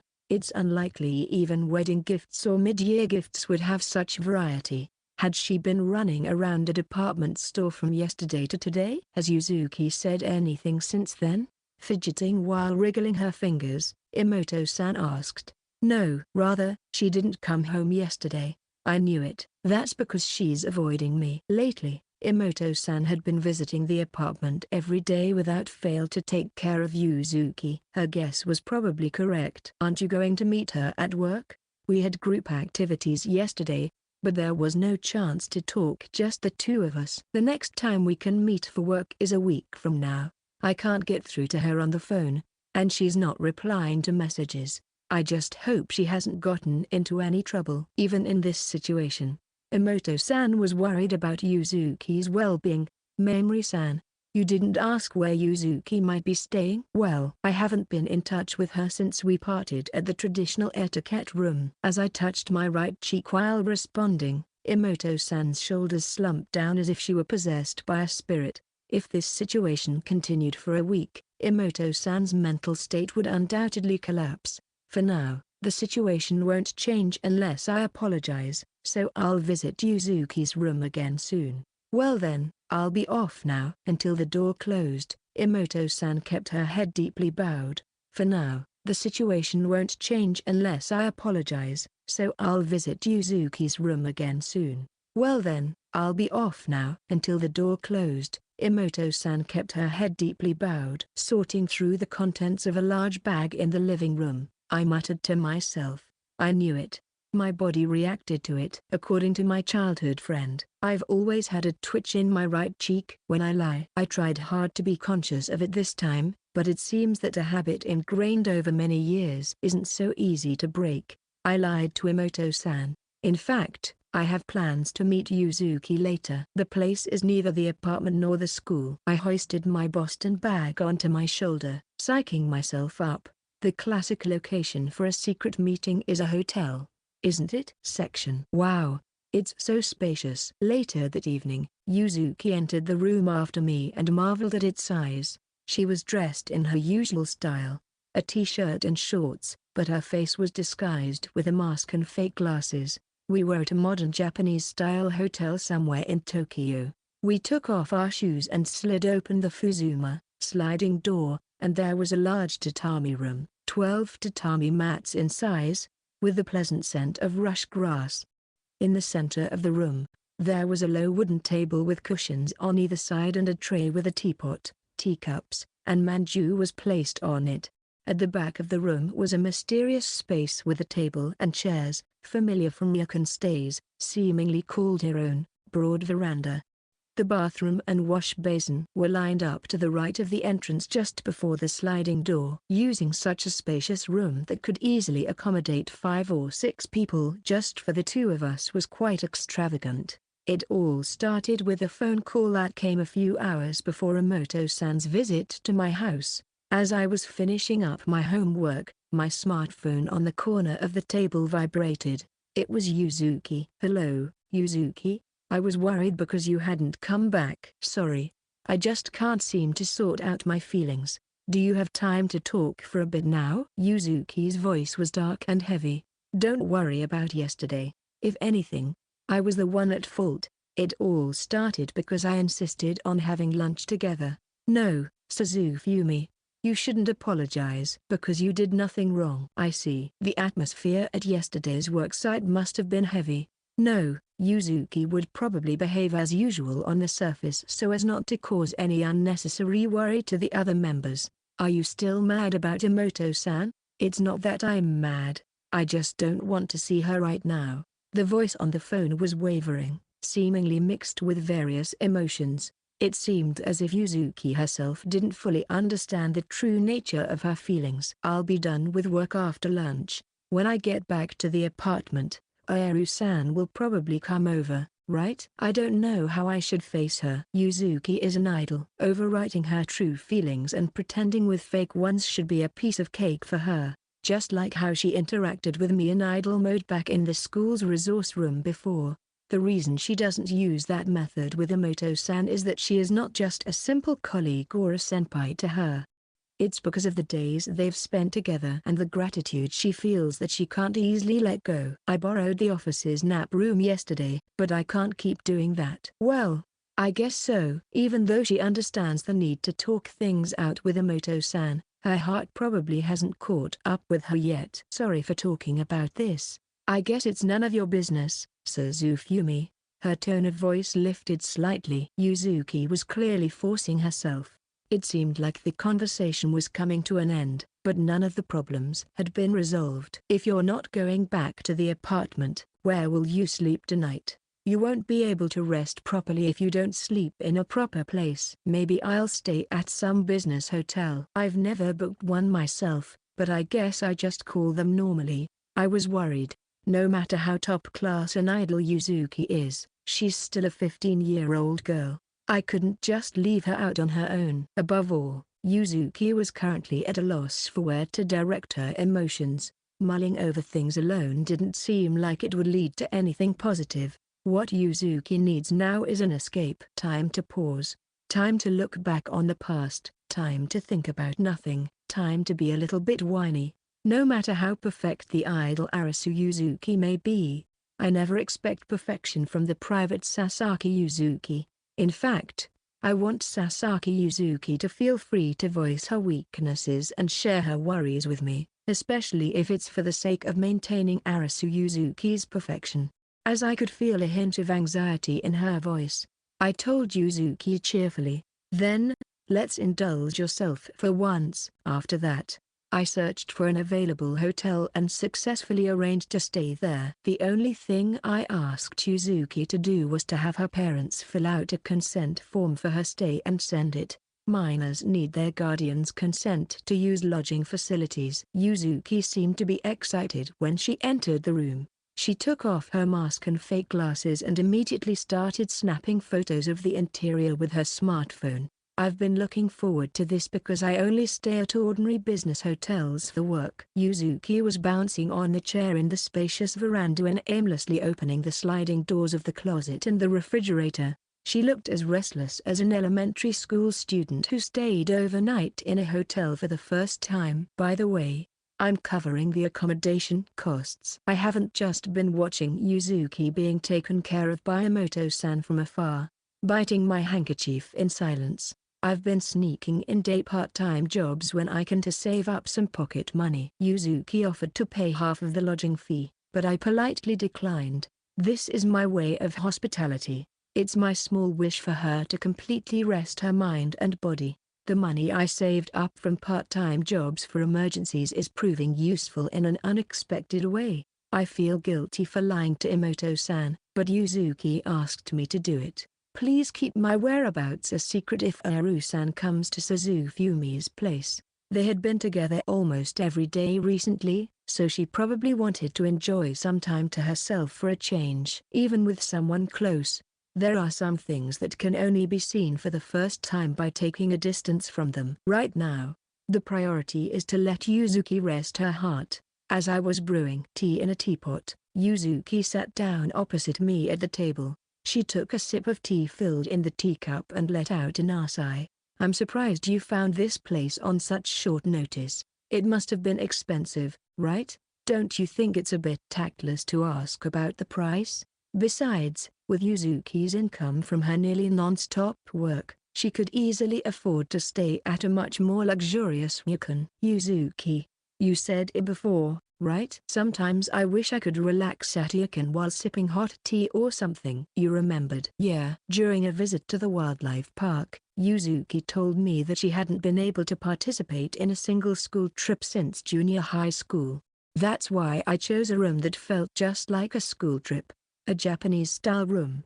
In fact, Yuzuki seemed quite relaxed when she sprawled out in the school's traditional etiquette room. So I decided to hold an impromptu school trip for Yuzuki, who rarely had the chance to join school events. That's the best I could do for her right now. I brought cards and some board games, so maybe we can play if we have time later. "Really? I've always wanted to try board games." Yuzuki's face blossomed into a smile as she clutched a folded cushion tightly. "I think we had promised to play board games sometime when we had the chance, around just before Golden Week." By realizing this school trip, Yuzuki could fully enjoy the Japanese-style room. "I'm quite proud of myself for choosing such a good accommodation. There's a large communal bath too, so it's perfect for resting both body and mind. But there's another reason I chose this hotel. Make sure to check out the outside of the Japanese-style room too. There's something interesting over here." As I led Yuzuki back towards the entrance of the Japanese-style room, I pointed to a space on the opposite side of the bath and washroom. Yuzuki, who had been engrossed in the Japanese-style room, finally noticed it and her eyes widened in surprise. What? There's a kitchen in the hotel. The hotel's most distinctive feature wasn't its interior or location. Located outside the sliding doors and to the left of the entrance was a kitchen space as splendid as one you'd find in a home. It was fully equipped with cooking utensils, and the dishware was also extensive. It seems they have a full range of the latest products from a dinnerware manufacturer in partnership with the hotel. Hotels with kitchens aren't that rare if you look for them. They're similar to condominiums or weekly apartments. While I like my familiar home kitchen, there's something curious about wanting to use a different kitchen once in a while. Perhaps it's the nature of someone who loves to cook. Yuzuki, I want you to relax with the Japanese-style room, the hot springs, and the food I make. Fufu, bringing an idol to a hotel and trying to do this and that. It's just a change of location from an apartment to a hotel. I tried not to think about it too much, but I couldn't help being a little conscious of her. I'll just pretend it's like that. Your real aim is to win me over with food, right? I can see right through you, Suzufumi. I know that the bag you brought is filled with ingredients. Don't worry. The concept is still a school trip. It won't be the usual parade of meat and grease. So it's just a fun sleepover. Then Yuzuki looked up at me with hopeful eyes while sipping her tea. Yeah, I'm sure you'll have fun. I smirked to myself. Today's dinner will be something Yuzuki will never forget. Yuzuki seemed to be in high spirits, as she had already changed into a yukata by herself in the washroom. It was a classic white yukata with a half coat draped over it. The slightly oversized yukata's size was adorable. After an intense session of board games, we welcomed dinner time a bit early. Even the usually cheerful Yuzuki was showing signs of wariness at the table. Don't look so scared. I won't serve anything weird. I don't know about that. Suzufumi, you can be mean sometimes, you know. That's unfair. I've always tried to be sincere with Yuzuki. Well, I can guess what kind of meal it will be. A Japanese-style meal fitting for an inn, right? Yuzuki brushed back her hair and gave me a smug look. The idea of that isn't bad. However, it would be boring to offer just Japanese cuisine. This time, I intend to ensure Yuzuki thoroughly enjoys her school trip. The first item is this. What I placed on the table were 4 colors of anko, sweet bean paste, white, black, pink, yellow, along with a spatula and bamboo skewers. Faced with such unexpected ingredients, Yuzuki seemed to doubt her eyes. When you think of a Japanese school trip, you think of Kyoto, and when you think of a school trip to Kyoto, making Japanese sweet, wagashi, is a must. What we're about to start is a Japanese sweets making class. Japanese sweets making class? Even after my declaration, Yuzuki was still puzzled. We're doing it here? And, Suzufumi, you can even make Japanese sweets? HMPH, who do you think I am? Since we're here, I wanted you to enjoy not just eating but also the fun of making it. The Japanese sweet I chose this time is an erikairi modeled after cherry blossoms. It's made by wrapping sweet bean paste in white and peach colored dough and then shaping the petals with a spatula and bamboo skewers. Finally, it is completed by placing a small amount of yellow bean paste in the center to represent the stamen and pistil. I'll show you how it's done first. Then you give it a try. Oh, okay. With a slightly perplexed Yuzuki beside me, I began making the Japanese sweet. It seems that even the popular idol who has participated in various location shoots for variety shows is new to Japanese sweets making. She tries to learn the steps and techniques by intently observing my hands from up close. It's somewhat embarrassing to be watched by her so intently. Voila, done. Now, Yuzuki. With sharpened focus, Yuzuki was making incisions in the nerakairi with a bamboo skewer. I found myself captivated by her serious profile. She tucked her hair behind her ear without taking her eyes off the Japanese sweet, as if in her world, there was nothing but that single piece of Japanese sweet. In less than 5 minutes, Yuzuki's Japanese sweet was complete. The quality was unbelievable for a first attempt. However, Yuzuki's lips formed a pout as if she seemed unsatisfied with the result. I think it's well made. At first glance, it looks like a real product, but Suzufumi's is prettier. And that's annoying. It seems her innate perfectionism had surfaced while working on it. Yuzuki leaned in close to the table, comparing the two pieces of Japanese sweet. I've done this many times, so it's only natural. In reality, I had practiced this hastily before I left. Well, let's eat them right away. Fresh sweets, Namagashi, don't last long. But bean paste is just a lump of sugar and calories. Don't worry, compared to Western sweets, it has less fat, and it's small, so one piece won't be a problem. Seemingly unable to reject something she made herself, Yuzuki gently brought the nerakari to her mouth. Even though it's bean paste, it's light on the mouth. The sweetness is refreshing and easy to eat. Yuzuki slowly savored the Japanese sweet as if appreciating its essence. It tastes even better when you made it yourself, right? Now, after the hands-on experience, it's time for a nationwide Japanese food tour. Osaka's representative, takoyaki. Hiroshima's representative, steamed oysters. Hokkaido's representative, grilled squid skewers. While strolling through the tourist spots, we kept rolling out menu items that anyone might impulsively buy from street stalls. Seemingly caught up in the excitement, Yuzuki makes a half-hearted excuse. This isn't falling for the food, it's just tourism. As she reaches for the array of food laid out on the table. The takoyaki, with a soft batter, exudes a pleasant fragrance from the pickled ginger and chopped green onions. The steamed oysters are plump and rich, truly the milk of the sea.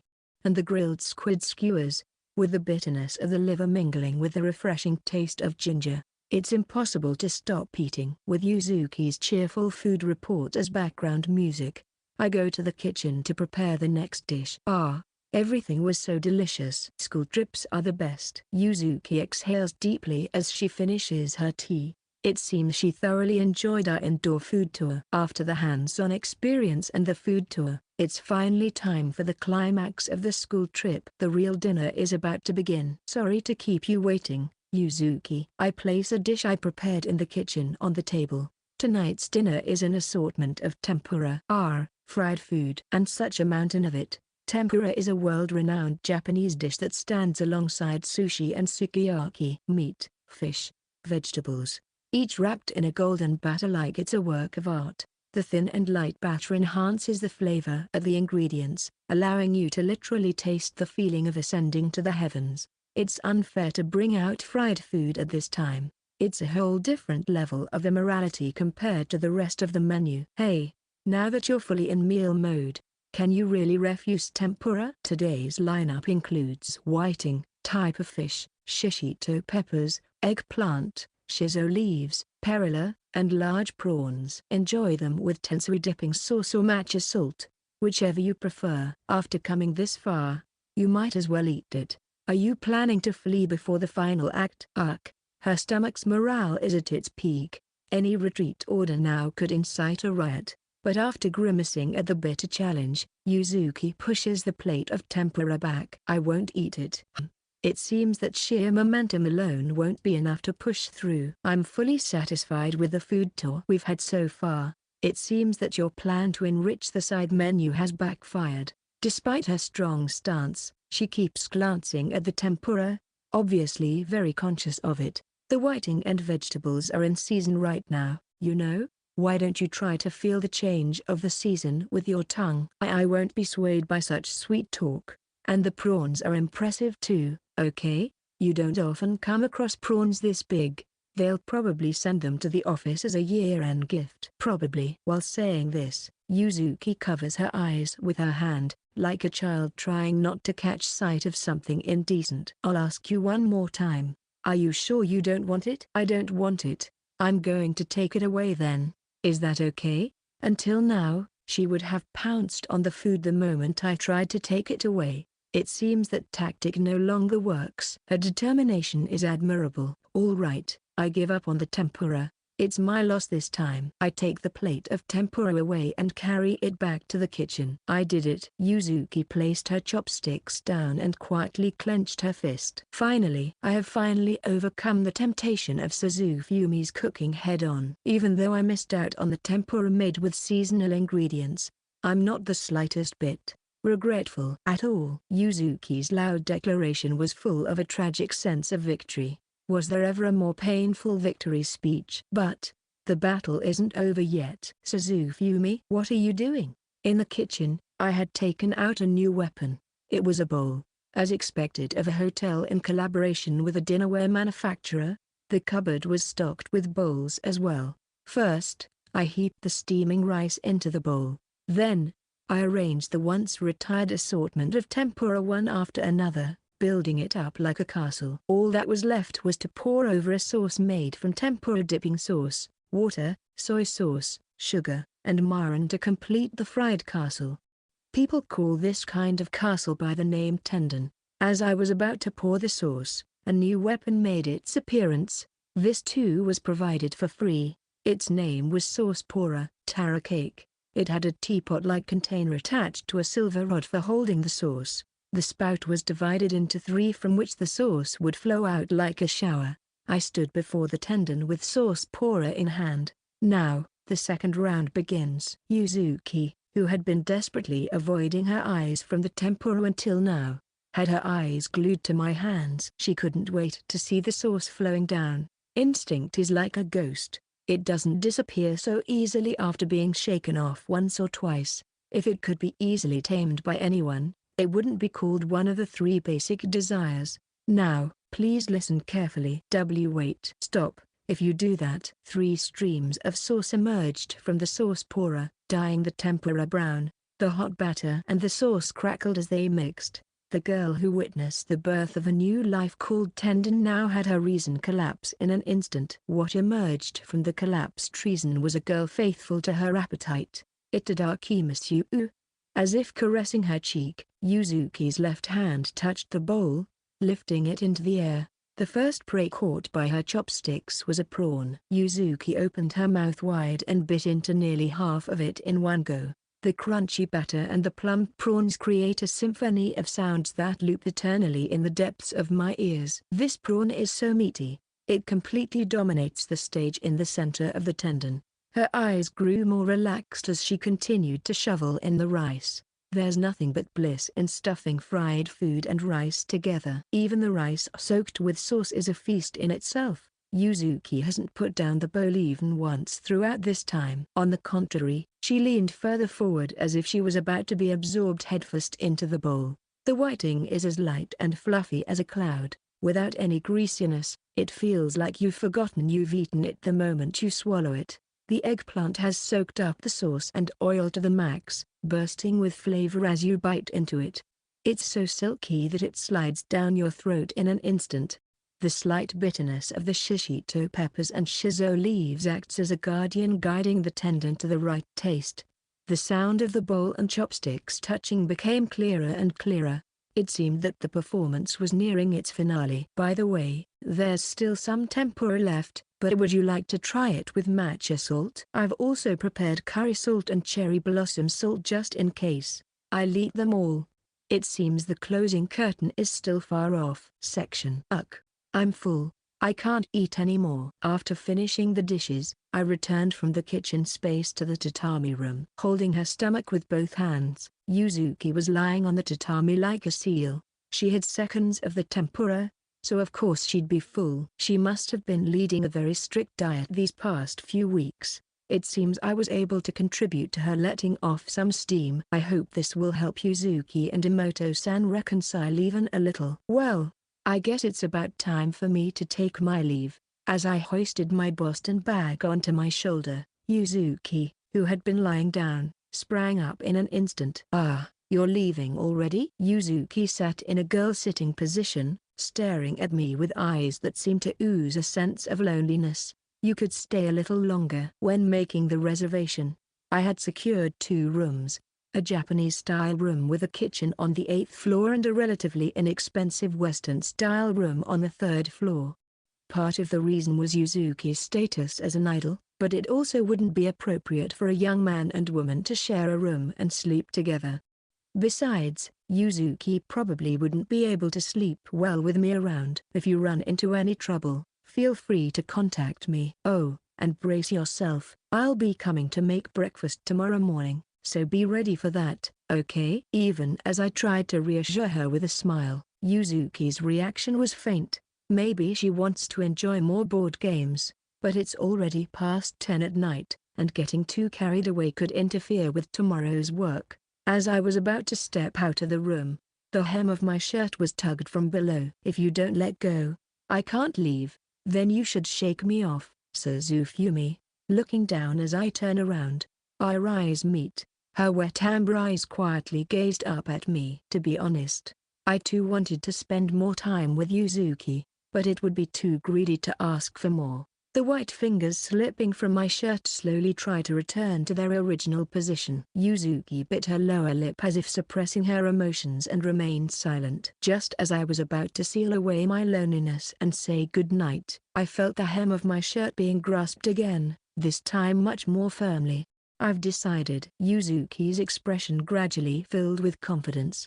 Having been neighbors for 3 months, I could tell. This is the face of someone who's come up with an idea. Yuzuki quickly stood up and declared, "The 2-day and 1-night stay with an idol event is officially on." What? What is she suddenly talking about? Since the photo shoot, I haven't had the chance to work on winning Suzufumi over as a fan. It's about time I made a big move. Standing up with her hands on her hips, Yuzuki looks more lively than she has all day. Wait, this is way too sudden. If I had given you a heads up, it wouldn't be a surprise attack. Besides, I told you, didn't I? I'll make you into my top fan, Suzufumi.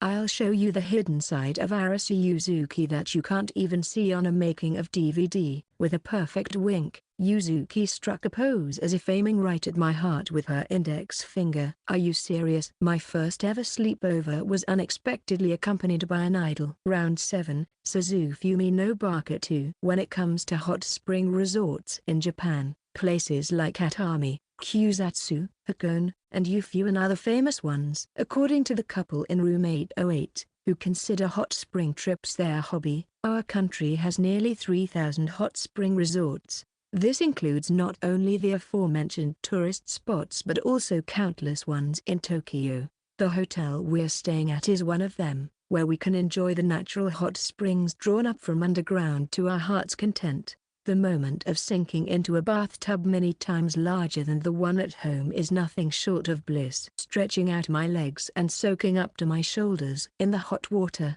it feels as though all worries and anxieties could dissipate with the steam. However, that's just the feeling it gives, and in reality, it's not a solution to any of my problems right now. It was decided that Yuzuki and I would stay in the same room tonight just a few dozen minutes ago. According to the person who proposed this, it's a 2-day, 1-night stay tour with an idol event. It's been a while since I've received an idol-like approach from Yuzuki. Yes, this is all part of Yuzuki's strategy. She's trying to make my heart race and win me over as a fan of the idol Arase Yuzuki. It's definitely not about her wanting to spend the night with me or cross any lines. Therefore, there's absolutely no need for me to be flustered. Forgetting my hand towel in the room and accidentally dousing myself with cold water instead of the hot water next to the sauna is just me being a klutz. And even at this moment, the fact that Yuzuki might be on the other side of the wall without a stitch of clothing has nothing to do with me. That being said, I thought I should thoroughly wash my body one more time before getting out of the bath section. Exiting the changing room, I sat down on the bench opposite. There was no sign of Yuzuki around. It seems I got out first. The cool breeze in the hallway felt nice. Yuzuki and I had agreed to meet here on this bench. It's because a card key is needed to operate the elevator, so we had no choice but to return to the room together. After a few minutes of waiting, a girl emerged from behind the women's bath curtain. "Suzufumi, sorry to keep you waiting." Dressed in yukata, Yuzuki approached me. Her slightly damp black hair hung over her shoulders. Steam rose faintly from her body. Her flushed face exuded a sense of allure, and even the gesture of pushing back her hair seemed somewhat charming. "You could have dried your hair first." But I don't have to worry about people watching if I use the dryer in the room." Her damp hair seemed glossier than usual, almost like silk. "Oh, are you perhaps mesmerized by my hair?" Yuzuki narrowed her eyes mischievously with a grin. "As if. It was a lie. Despite trying not to pay attention, my gaze was drawn to her. Since you have an all-you-can-look pass, make sure to etch my yukata appearance into your memory, okay? Yuzuki pinched the sleeve of her yukata and twirled it around. As expected of an active idol, even a simple turn felt sharp and precise. Fresh out of the bath, Yuzuki was, of course, without makeup. However, the makeup-free Yuzuki looks a bit childish and more adorable than usual. Her amber eyes, her dignified eyebrows, and her pale cherry-colored lips have not lost any of their charm. Then, should we head back to our room? Yeah, our room. It shouldn't mean anything deep, but I could feel my heartbeat quickening. As I stood up, Yuzuki came right up beside me. The scent of shampoo wafted from her hair. The sweet smell lured me in, so I couldn't help but glance sideways as we walked together. Fortunately, there was no one else on the floor. We boarded the elevator side by side. The floor with the Japanese-style room was on the 8th floor, just like our apartment building. I don't want to tell her, but the memory of us intertwining pinkies in the elevator of our apartment made my heart flutter slightly right now. Back in the room, I finally began to feel more at ease. Even though we're often alone together in the apartment, being in a hotel somehow made me much more conscious of her. Calm down, Mamori Suzufumi. All I need to think about is providing relaxation for Yuzuki. While Yuzuki was drying her hair in the washroom, I decided to take a break in the spacious Engawa at the back. I thought I'd switch my mood by looking at the scenery outside. Eventually, Yuzuki returned from the washroom and began stretching in the center of the tatami room. She tilted her head from side to side and stretched the backs of her knees while lying face down. Maybe because it's hard to stretch while dressed heavily, she had taken off her Hanton winter coat. For the time being, our eyes met in the reflection of the window glass. Suzufumi, you're definitely staring at me, aren't you? It's just a coincidence. Sure. If you're going to stare at me, you might as well help me out. After being beckoned over, I move in front of Yuzuki. Since it's a good opportunity, help me with some pair stretching. Come on, stretch your legs. As I sat on the tatami and extended my legs, Yuzuki sat cross-legged directly opposite me. The soles of my feet touched Yuzuki's ankles. The glimpse of skin peeking out from her yukata made my heart skip a beat. Next, stretch both arms forward. Yuzuki crossed her arms and then grabbed each of my wrists. Now, pull your body back as hard as you can. Like this. Oh, okay. As I pulled on the wrists, Yuzuki, still sitting cross-legged, leaned forward and let out a HNNHG. Sorry, did that hurt? No. I'm fine. Don't stop halfway. If it's taken out of context, the word sounded dubious. Maybe it's because my mind is already tainted. Yuzuki, who initially seemed to be stretching with ease, began to breathe more heavily with each repetition. As she moved her body back and forth, her clothing became disheveled, loosening at the chest. Wait, it's not even a shirt or anything. She's just wearing a camisole under her yukata. I've thought this before, but is it really okay for girls to have their camisoles seen by guys? Not good.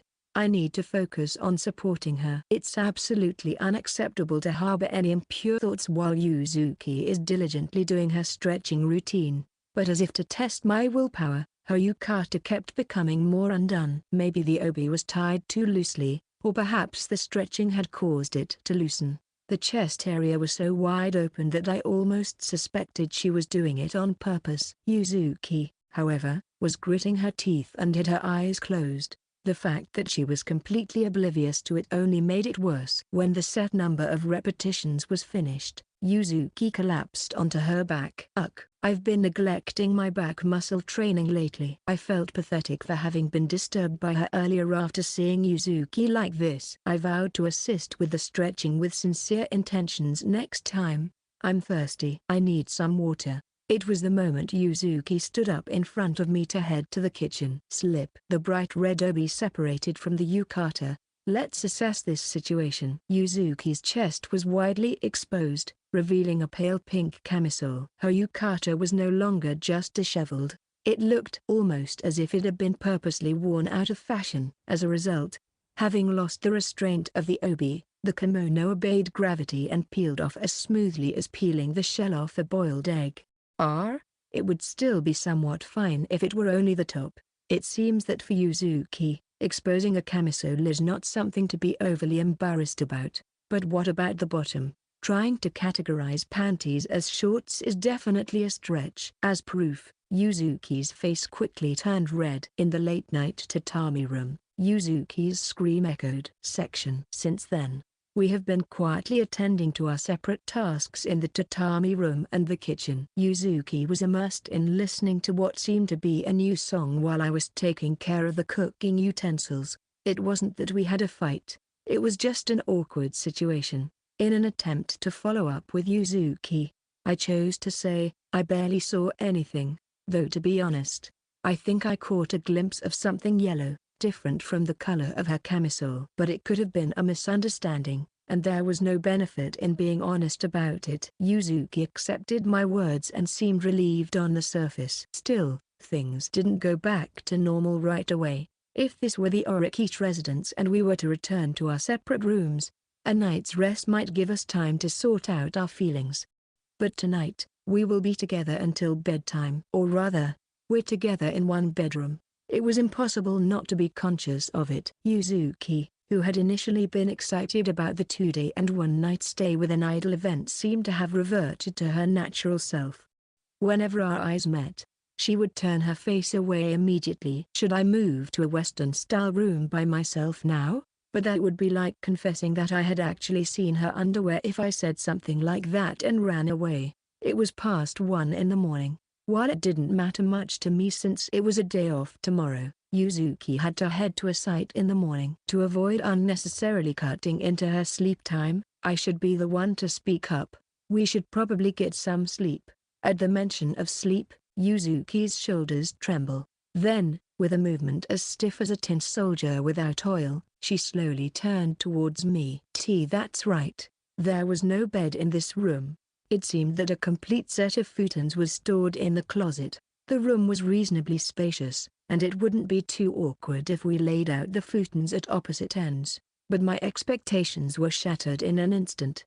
When I opened the closet, there was only one set of futons. Peeking over my shoulder into the closet, Yuzuki was also at a loss for words. I should have realized, we were originally supposed to stay in separate rooms. Naturally, only one set of futons would be prepared if there was one guest in the room. Why hadn't I thought something so obvious? The front desk was already closed for the night, so it would be difficult to arrange for another set now. Sorry, my mistake. I'll sleep on the chair in the veranda. No way. You'll catch a cold if you sleep there all night, and it'll be uncomfortable.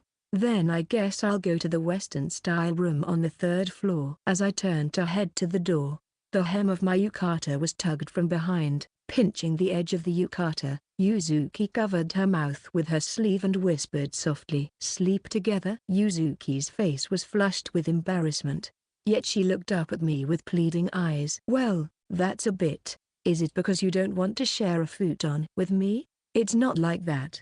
"Then it's decided." "Suzufumi, go brush your teeth." "I already brushed mine, so I'll prepare the futon." In the meantime, Yuzuki reached for the closet with a composed motion. I managed to reply with, "Okay," as that was all I could muster. I think I spent twice the usual time brushing my teeth. When I came out of the washroom, the lights in the room had already been turned off. From this point on, my life could change significantly depending on what happens. I made a firm promise to myself. I would not touch Yuzuki, not even with a single finger. I will absolutely not hurt her. With my resolve set, I stepped onto the tatami. "Suzufumi." A set of futons was laid out in the center of the tatami room, while Yuzuki was sitting seiza beside it. The moonlight streaming in from the window gently illuminated Yuzuki, her soft smile, her lustrous hair, her slender and graceful figure, her white nape. "She is beautiful." "Well, let's sleep then." I sat down on the near side and flipped open the blanket. Naturally, we couldn't share a pillow, so I made do with a folded cushion for myself. Following my lead, Yuzuki also lay down. The single-sized futon was too narrow for a high school boy and girl to share. The moment our shoulders touched, I felt like my breath might stop. Yuzuki, are you completely inside the futon? Yes. Are you okay, Suzufumi? No problem. Honestly, my left shoulder was hanging off the futon, but this was the limit. I wasn't confident I could control myself if we got any closer. Suzufumi, are you nervous? It would be a lie if I said I wasn't. What about you? Well, I'm an idol, you know. When I take two-shot photos with fans, I get this close sometimes. Your voice is so strained. You're super nervous, aren't you? I am not as nervous as you, Suzufumi. As my eyes gradually adjusted to the darkness, Yuzuki's face became clearer to me. Her wet eyes, long eyelashes, nose, cheeks, and mouth. Although I should have been used to seeing them by now, I found myself wanting to keep looking at her forever. Yuzuki was also staring intently at me.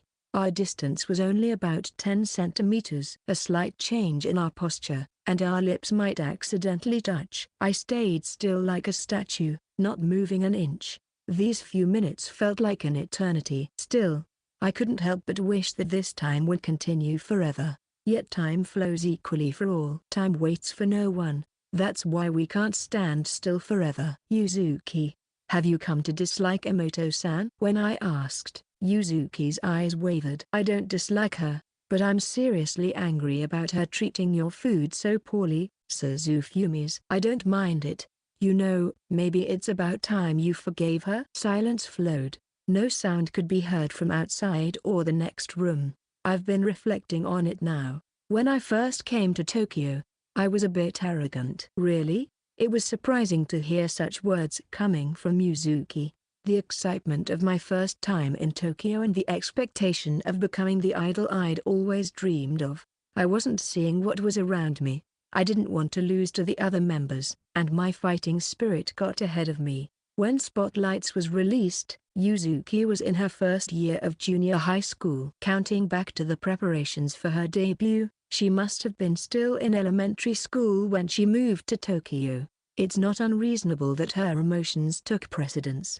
The members weren't as close as they are now, and it felt more like rivals than comrades where everyone was individualistic. It was like admitting defeat if you let your guard down. Well, not exactly, but we barely had any private conversations. I practiced more than anyone, improved my singing and dancing, and was determined to become the center. Wanting to be recognized, not wanting to lose to others, wanting to stand out, wanting to be perfect. Turning those feelings into energy isn't a bad thing.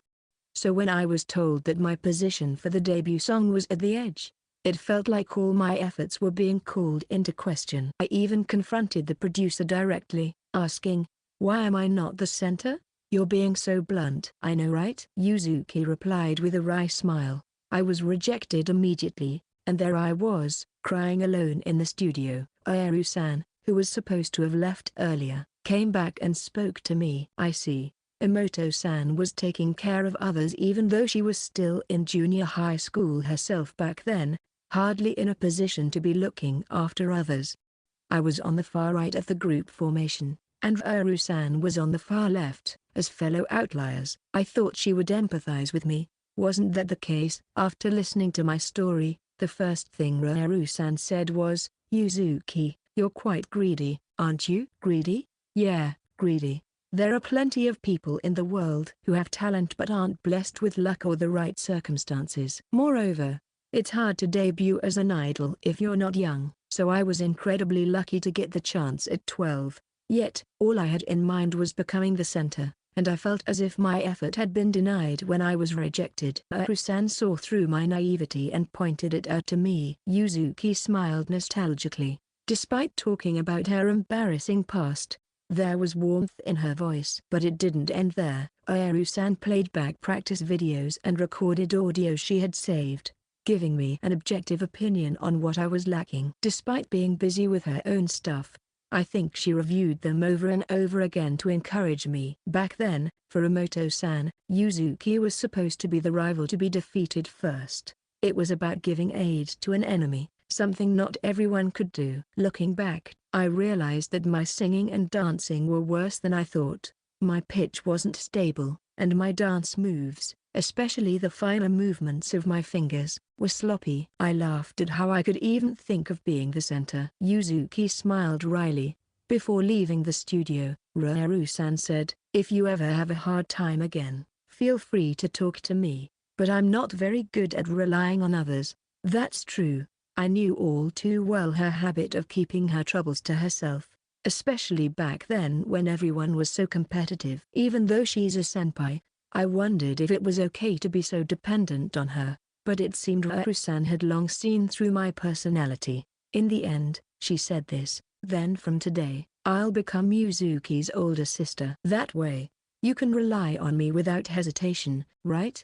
Upon hearing those words, I finally felt like I could relax. I realized I didn't have to put on a brave face in front of Ruaru-san. Even within the group, they weren't just senpai and kohai, but sisters. This unique relationship changed Yuzuki. From the next day, Ruaru-san wouldn't just say, "Good morning" whenever she entered the studio. She'd come over and hug me. It was so sudden that everyone else was taken aback at first, and I was surprised too. But Ruaru-san must have been trying hard to reach out to me. Eventually, it became the norm, and Ruaru-san looked like she was about to cry when I hugged her back one day. The first day I met Emoto-san in the apartment, I was taken aback by her passionate hug. I guess it wasn't just a spur-of-the-moment thing, it was the embodiment of the trust they had built. Having an ally is really reassuring. Because Ruaru-san was there watching over me, I was able to pursue what I wanted to do. Thanks to my older sister, I've made it this far. Honestly, I had thought the sisterly relationship between Emoto-san and Yuzuki was unbalanced at first, but it seemed that Yuzuki cherished her older sister just as much. We used to hang out almost every week. Karaoke, cat cafes, bowling.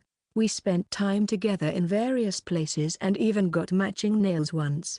She also took me to delicious places in Tokyo. Though, being a junior high schooler, it was mostly chain restaurants. I remember the Japanese restaurant we went to just before our debut. It was so good. That was also when she told me to stop using formal language outside of work. It's nostalgic. Our little pep rally just for the two of us. Looking back on the past 3 years, Yuzuki's expression was cheerful, without a hint of gloom. If Emoto-san means that much to you, maybe it's time to let bygones be bygones. That's a different matter. Yuzuki then covered her head with the futon, and like a squirrel peeking out of its burrow, she timidly showed her face. I don't understand myself, why I'm still dragging this out. I can't seem to come to terms with my feelings no matter how much time passes. Every time I think back to the day we fought, I start to dislike myself for being so petty. Yuzuki must have long accepted that Emoto-san's misdeeds were not intentional. She just didn't know how to forgive her. I let out a smile. "Yuzuki, you really love Emoto-san, don't you? Why does it turn into something like that?" "I'm jealous of Emoto-san." "You wouldn't get that angry with me, would you? It's proof that you trust your older sister enough to prioritize your emotions over your reason." Facing Yuzuki's puzzled look, I decided to convey my thoughts to her honestly. If it hadn't been Emoto-san who messed up in the traditional etiquette room, but instead a school sensei or a classmate, wouldn't you have just smoothed things over with your usual idle mode? That, I wonder I would have. Looking at Yuzuki's anxious gaze, I pondered, how could I encourage Yuzuki to be true to her feelings? No one wants to face or admit their weaknesses, but without acknowledging them, you can't move forward. After all, the only one who can confront you is yourself. It takes courage to put your feelings into words. That's why I decided to break a vow I had made to myself, to give Yuzuki even a little push. Suzufumi, I placed my right hand over Yuzuki's left hand. Not a handshake, not just a pinky, but a firm handhold. If it were that easy to come to terms with, you wouldn't have a hard time. But with people we love, it's not all about liking everything about them. That's just how it is. Knowing that, it becomes even tougher when we find it hard to forgive them for certain things. Even if I could empathize with the frustration Yuzuki was carrying, I could never truly understand it because I haven't shared the everyday life with Emoto-san like she has. But you don't need to deceive yourself about your feelings. No matter how much you try to cover it up with lies, the lies never disappear. You don't have to lie to your own feelings. Yuzuki's fingers started to pull away for a moment, but then they laid back over my hand. It's okay. I'm right here listening to you. I repeated it's okay over and over again. Eventually, Yuzuki took a small breath. It's infuriating. The grip on my hand grew stronger. I can't forgive her for roughly handling the meal that Suzufumi made for me. I see. I wish she wouldn't meddle in my personal life. It's my business who I spend time with and what I do. That might be true. Also, the hugs are getting stronger each year, and honestly, it's becoming a bit suffocating. She's quite passionate, huh? But still, I like it. As each dark emotion is removed one by one, a faint light begins to shine through from within. I don't want things to stay this way forever. I want to laugh with Aaaaaah again. I want to make up with the HR. I gripped her trembling hand tightly. Then, all that's left is to tell the person directly. Yeah. Yuzuki narrowed her eyes as if relieved. After a while, she tapped the back of my hand with her index finger. Hey, Suzufumi. Is it okay if I just sleep like this today? Sure. Hold on as long as you like. Then, I won't hold back. Yuzuki snuggles even closer to me. Then she lets go of my hand for a moment and slides her fingers between mine. I like this way better. Yuzuki's fingertips caress the back of my hand, feeling it over and over again. Is this also one of your usual idol moves? No. It's just what I want to do right now. I'm sure the innocent smile in front of me is different from the one she wears on stage.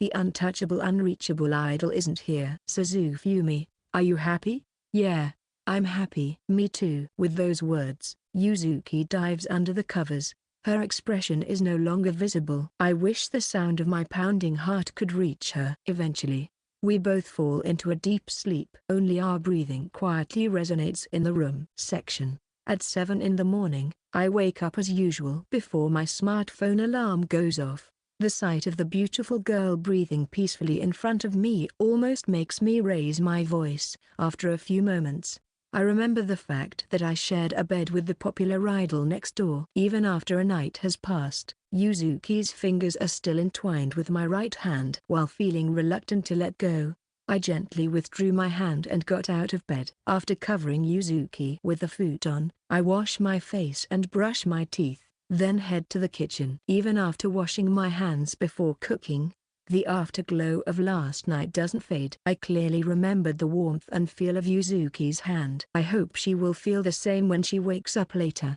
Alright, let's make Yuzuki happy today too. While dinner is the highlight at Etiquette, breakfast is also important. The morning meal in a spacious and quiet Japanese-style room has a different charm from that at home. However, there's no need to prepare an elaborate menu.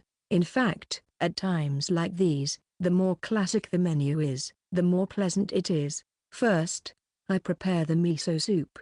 I use soybean miso with namiko mushrooms and tofu for a gentle and smooth taste that's perfect for breakfast. Next is the thick omelette.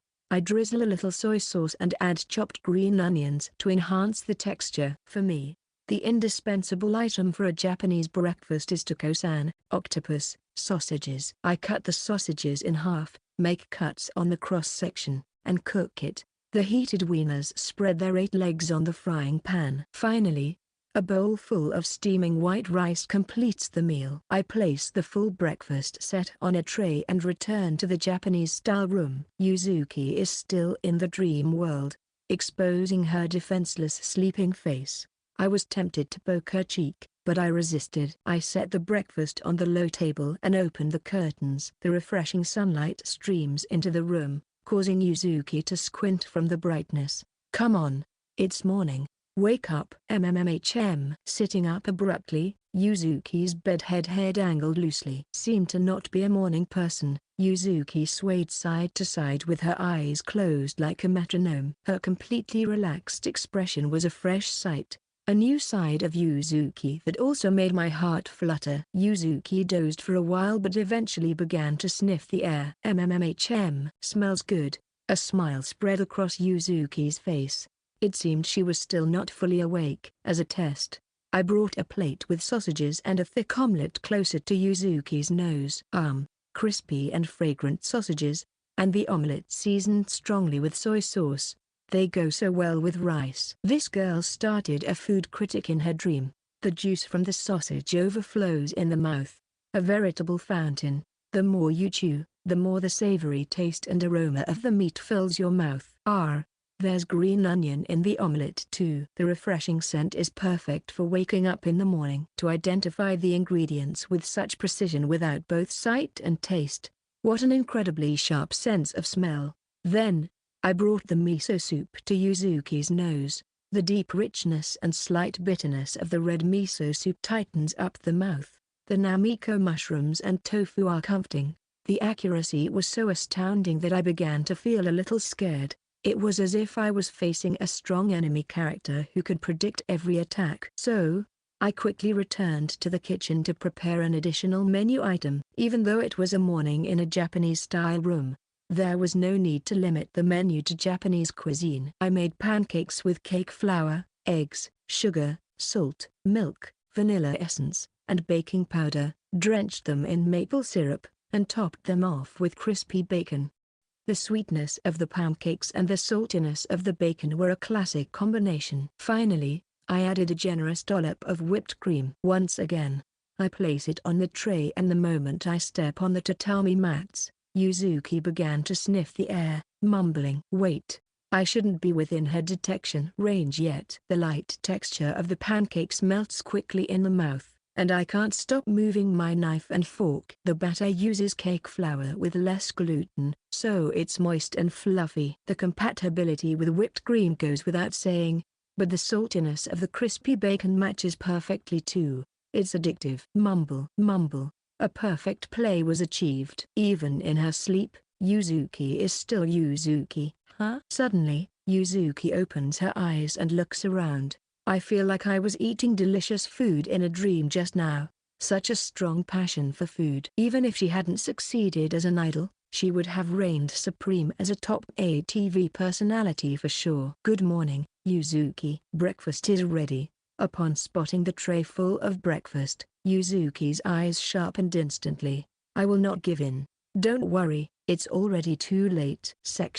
In the end, Yuzuki not only polished off both the Japanese and Western plates but also finished off the leftover tempura from yesterday. For me, it was a relief since it meant less cleanup before checkout. "What will you do tonight? Stay another night?" It was a question that hardly needed asking. Yuzuki quietly shook their head. "I'm going home today. Yeah, I think that's best." Compared to last night, Yuzuki seemed to have recovered quite a bit. "But I'm still anxious whether I can convey my feelings correctly, whether I'll get emotional again. Maybe Ryoru-san is already fed up with me." "That's very unlikely." Yuzuki might not know, but Emoto-san came to the apartment and apologized to me, her rival, face to face. The feelings she expressed for Yuzuki were unmistakably genuine. Besides, I didn't plan to say it, but if it'll give her peace of mind, maybe a spoiler is okay. "Yuzuki, out of yesterday's dinner and today's breakfast, which dish did you like the most?" Caught off guard by the sudden question, Yuzuki looked momentarily puzzled but soon voiced her answer. "The prawn tempura. It was thick and delicious." "Then you'll be fine." I don't get it. That prawn was a gift from Emoto-san." "What?" "Yesterday, Emoto-san brought various gifts as a sign of her regret when she came to apologize. Imabari face towels, drip coffee used in 5-star hotel room services, an assortment of detergents, lotion tissues, financiers from a famous Western confectionery shop, and the large prawns. Prawns are ingredients often used for celebrations and the New Year holiday, symbolizing auspicious occasions. In a regular company, giving such a gift as an apology might seem like a joke and could even anger a business partner. However, the letter that came with the prawns said, "When we went to a Japanese restaurant right before our debut, I was impressed by how happily she was eating the prawn tempura from the tempura set meal. Please use this to make prawn tempura for her. I remember the Japanese restaurant we went to just before our debut. It was so good. The pre-debut dinner at the Japanese restaurant that Yuzuki had mentioned last night as one of her significant memories was also an unforgettable cherished memory for Emoto-san. That person still cares deeply for you, Yuzuki, and a fight or two is normal. After all, you're sisters, most likely. What Yuzuki truly can't forgive is not Emoto-san but her own weakness. Yuzuki, always striving to be ideal for everyone and acting accordingly, is blaming herself for showing her human, emotional side. Yuzuki, you should just say what you want to Emoto-san and do what you want to do. There's no need to be overly considerate, but what if we end up fighting again? After all, the whole thing started over who would take care of me. I'll be there for you. Haven't I said it before? I am Sasaki Yuzuki's biggest ally. I see. Yuzuki's lips turned into a smile, yet, whether she still couldn't shake off her anxiety or not, her expression was somewhat pained. Don't worry like that. It's not like you, Yuzuki. It's not that. Just hypothetically. If, hypothetically, Aaaaaah-san and I make up, what will happen to you, Suzufumi? What do you mean what will happen? I mean, will you stop taking care of me? Her slightly moist eyes were fixed on me. Seriously, what an unexpected thing to say. I felt like I'd been underestimated. While I support the two of you making up, I have no intention whatsoever of giving up my role as Yuzuki's caretaker. I pulled out a flat, rectangular, wrapped box from my bag and handed it to Yuzuki. It's a present for you. I could feel my cheeks heating up. Overwhelmed by embarrassment, I couldn't bring myself to look directly at Yuzuki's face. My birthday is still a while away though. Yuzuki blinked in surprise. It's only natural for anyone to be startled when suddenly given something like this. No, it's not for any special occasion. I'm giving it to you because I want to. It's not about birthdays or anniversaries. I just want to do it, or perhaps, it could be seen as a declaration of my resolve. Yuzuki hesitantly accepted the gift. Can I open it? As I nodded, Yuzuki carefully peeled the tape off the wrapping paper. When the contents were finally revealed, her eyes widened in astonishment. This is, the spoon, fork, and knife all gleam with a silver shine. The chopsticks are custom-made with a lacquer finish. Instead of having her name engraved, there's a moon emblem imprinted on the handle. Yuzuki, Yuzuki, means moon. The gift contained the cutlery set. I explained in a rush. Well, you see, I thought about it and realized that just cooking meals isn't enough if I'm trying to win you full for my meals. You know, having your own personal tableware can make daily meals more enjoyable, right? Just like Yuzuki plots different approaches, I figured I should try a different method for a change. Even now, I was rattling off plausible excuses. After all the lofty advice I've given Yuzuki, this is where I end up. Exposing my true feelings is scary. Forget what I just said. Even if it's scary, I can't just leave things unsaid. I want to express them. I want her to know. Yuzuki, I don't want anyone else to take you away from me. Not even Emoto-san. I want you to look forward to my meals the most. Taking a deep breath and pausing for a moment, I declare clearly, I want to be Yuzuki's number one. This might as well be a confession, but even stripping away the romantic undertones, my words wouldn't change, word for word. Yuzuki remained still, looking down at the cutlery set. Becoming a bit more composed, I started to regret what I had said. Was it too much? Expressing love while giving a present, wasn't that just like some troublesome idol otaku? But it was too late for any excuses. Suzufumi. Why yes? Turn around. What? Just turn around. Yuzuki's tone is tense. It sounded as though she might be holding back anger. As told, I turn around to face the kitchen. I hoped this wouldn't end with her having left the room. When I turned back, or worse, receiving a dropkick to the back while being called creepy. At the very least, I braced myself not to collapse on the spot, no matter what happened, by shifting my weight onto the soles of my feet. As it turned out, this precaution was the right move. Suddenly, a strong impact hit my back, bracing for a kick. I'm surprised when Yuzuki's arms wrap around me from both sides, clasping in front of my stomach. Yuzuki is hugging me from behind. Suzufumi, you idiot. Again with that? Idiot, idiot, idiot, idiot. How can I refuse the meal you made in the future if you give me something like this? Her arms tightened around me. Yuzuki's warmth spread from my back throughout my body. So, should I take this as an admission that you've fallen for my meals? Idiot. I'm head-butted. It hurts. Slowly, her arms let go. When I turned around, Yuzuki was now hugging the gift. The sunlight streaming through the window brightly illuminated Yuzuki. If I'm going to fall for someone's meal, it's definitely Suzufumi's. Her smile transformed into a beaming grin. Even though she hasn't said she loves me, a wave of happiness surges within me. For me, I'm sure these words hold more value than I love you. I'll make sure to face things properly with Vaeru-san this time. And if it doesn't work out, you better be there to comfort me non-stop, okay? Leave it to me. I'll put my heart into cooking and throw you a consolation party. We exchanged glances and shared a laugh. Round 8. I'm glad Yuzuki's neighbor is you. After seeing Yuzuki off, I checked out of the hotel with a bit of a time difference.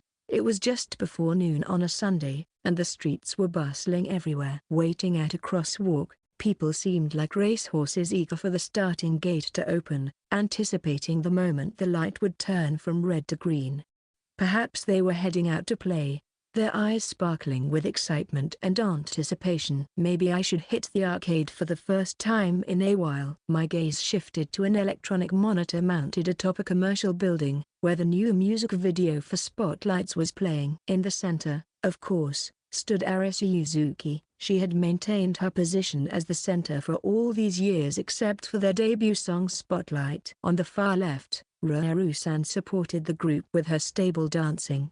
A pair of men who had also been watching the monitor spoke up. Spotlight's new song is coming out next week. The outfit this time is super cute, right? Seriously, Arisu Yuzuki is just too adorable. I've been really considering buying her photo book lately. Both were dressed in fashionable jackets, and their watches and bags looked expensive. They appeared young but might be working adults. By the way, a junior at my company said he bought the photo book. Is that so? Well, actually, I don't really know anyone from Spotlights other than Arisu Yuzuki. Me neither. I mean, they're all cute, but in the end, my eyes just go to the center. I watched the archived stream of their last live. Most of the light sticks were Arisu Yuzuki's color. I had also watched that stream at home. Amidst the glittering colors representing each of the 5 members, the majority were yellow light sticks. Who's that girl on the other end? What's her name? Emoto or Higashira or something. Yeah, I think it was something like that. She's got a good face, but honestly, isn't she a bit plain? I can see that. She barely talks on variety shows. She's not noticeable. It's like you wouldn't even notice she's there. Exactly. She lacks presence. As the signal turned green, I crossed the street quickly so I wouldn't have to hear the men's voices any longer. Not in the mood for the arcade anymore, I headed to the supermarket on my way to the nearest station. I loaded a basket on the cart and started tossing in groceries, miso and ponzu sauce. I was running low on stock, so I should buy some more. Today is half-price frozen food day. Maybe I'll pick up some mixed vegetables. There's a special sale on pork loin during the time sale. Just what I wanted. I'll buy in bulk. As the basket filled up, I could feel my irritation subsided.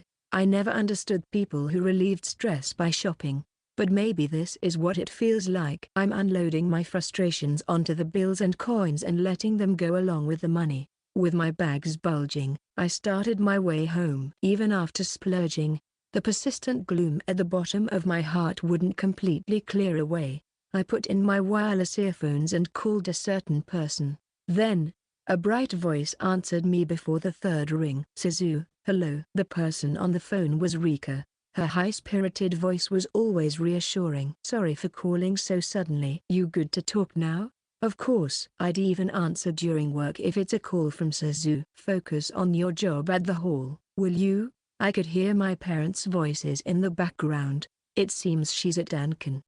Maybe she's on shift from the opening this afternoon. It's still before opening time, but I don't want to take up too much of her time, so I get straight to the point. It's not really a consultation, but there's something I want to ask Rika.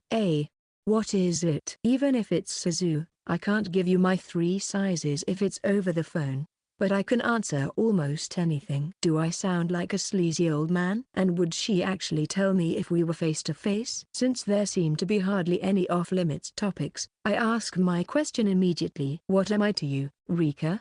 NHHM? Caught off guard by the unexpected question, Rika let out a strange noise. Immediately after, there was a loud crash sound. Don't tell me it's a confession? But why? All of a sudden. Hey, are you okay? I'm fine. I'm fine. Just dropped my phone. She seems flustered. I hope the screen isn't cracked. So, what's your answer? Do I have to be the one to say it? Well, it would be easier if you told me first. From the other end of the call, I could hear her gulp as if she was bracing herself for something. After a short pause, a soft murmur reached me. This sort of thing should be approached with more steps, building up the mood first. Suzu is an important childhood friend to me, right? As your Ani-san, yes, exactly that. Huh? Actually, I wanted to understand a sister's feelings. A sister's feelings? What's gotten into you all of a sudden? I briefly explained the situation. The leader of Spotlights, Emoto, had volunteered to take care of Yuzuki. She claimed to be Yuzuki's older sister, and how my cooking had led to a quarrel between the two. I'm wondering why Emoto-san is so fixated on Yuzuki. Maybe I don't fully understand the psychology of an older sister. I thought maybe Rika could understand Emoto-san's feelings. Is that all? That's so boring. I thought for sure that. For sure what? Nothing. Rika's tone was somewhat sullen for some reason. I couldn't tell why, but it seemed best not to pry too deeply. So, any thoughts? One reason Rika became an older sister was apparently out of a sense of gratitude towards me. As a child, Rika's asthma caused her to feel alienated from those around her, but she eventually opened up to me, who kept treating her the same no matter how coldly she treated me. In order to return the favor, she eventually started calling herself my older sister. After a long silence, Rika spoke up. To be honest, I don't really understand what an ideal sister should be like or what Emoto is thinking. The relationship between siblings varies from person to person. I see. It must be hard to answer such a question so suddenly. My bad. But you see, I want to be Suzu's most reliable person. That much is certain. Rika's voice through the wireless earphones was filled with confidence. Suzu, you have many friends at school, and even though I'm older, you're much more put together than me. Maybe you'd be fine without me, but still, I want to be there for you, to be the first to offer a hand if you ever get lost. I think that's the ideal at the heart of my desire to be your Ani-san. I guess that being an older sister wasn't about age or being a senpai. It was about one's way of life. Maybe Emoto feels the same. She probably wants to be a role model for Arasu Yuzuki. Is that something she can't achieve just by being a member of the idol group? Because being a member implies being an idol first and foremost. Emoto wants to be connected to Arasu Yuzuki beyond work. If they are a family, they can still be together forever even if the idol days are over. Because family ties never fade. Rika continued. Like family, I want our relationship to remain unchanged. If we can have that kind of bond, if we can have a relationship that will never change, that would be my happiness. I see. Rika wanted to stay close to me forever regardless of home distance or school. Unless you're family, a day will come when you have to part ways. Everyone will walk their own paths someday. Knowing this, I was happy that Rika cherished me. Emoto-san must feel the same about Yuzuki. I didn't realize you had thought so much about it. Of course, I'm Suzu's Ani-san after all. I could imagine Rika winking playfully on the other end of the phone, though probably ending up just blinking with both eyes closed. In the background of the call, I could hear my father calling her. It was almost time to open the shop. Sorry, I have to go soon. Yeah, thanks. You've been a big help. As Rika was about to hang up, I spoke up. I'll be counting on you from now on. Rika Ani-san, leave it to me. Her cheerful voice was soothing to hear. Finally tapping the end call button, I muttered to myself, I guess having a sister is a nice thing. Returning to my apartment, I collected flyers from the mailbox and took the elevator. I stared blankly at the weekly weather forecast displayed on the LCD screen inside the elevator and got off on the 8th floor. Turning left, I walk all the way down the communal hallway. Huh? I couldn't help but let out a sound. I found someone sitting in a hunched position in front of room 810. Motionless, the woman in the dress seemed unaware of my presence. Ah! The woman looked up. Her usually sharp eyes were filled with fatigue. The large tote bag beside her had lost its shape, looking worn out on the hallway floor. Mamori-san. Emoto-san's voice lacked any strength. Her usually glossy loose side tail has lost its shine. Her jade-colored eyes lack their usual sparkle, and faint traces of tears can be seen on her cheeks.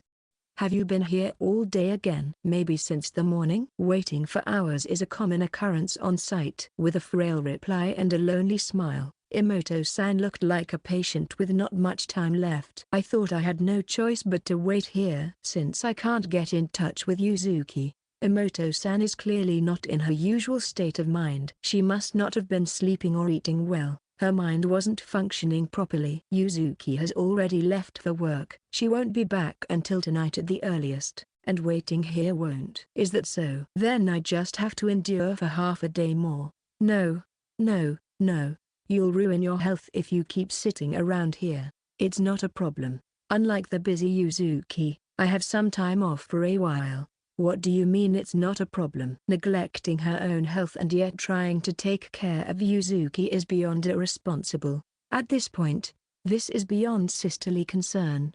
It's self-sacrifice. Meeting Yuzuki in such a battered state will only cause worry, not make amends. Please don't worry about me. I'm doing this of my own accord.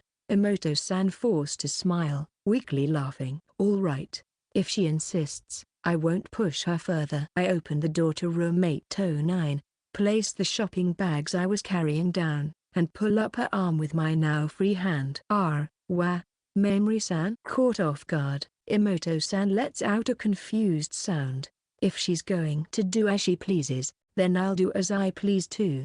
Please come in. I'll at least serve you some tea. As I place the mug of green tea on the low table, Emoto-san wraps both hands around it and drinks it down in one go. She must have been very thirsty. Perhaps she hadn't had anything to drink or eat since morning. While I'm pouring a refill, her eyes awkwardly dart around as if looking for an escape. Is Yuzuki doing well? She's gotten better now, I answer honestly, and Emoto-san simply murmurs, I see. I wonder how she knew that Yuzuki and I were together, but it's a natural conclusion to reach if both our rooms were empty. Silence follows for a while. I've been wondering for some time. Mamori-san, do you like Yuzuki? Yes, I do. As a member of the opposite sex, I decided to be clear about it this time. There's no reason to deny it anymore. If Yuzuki started dating me, would you oppose it? I can't even imagine my cute little sister having a boyfriend. Absolutely not. I would hate it. Her answer was refreshingly clear. I would absolutely hate it. But I wouldn't deny it, if that's what Yuzuki wishes. Emoto-san takes a sip of her second cup of tea and sighs. I thought for sure you would do anything to stop it. I'm sure I would complain about this and that.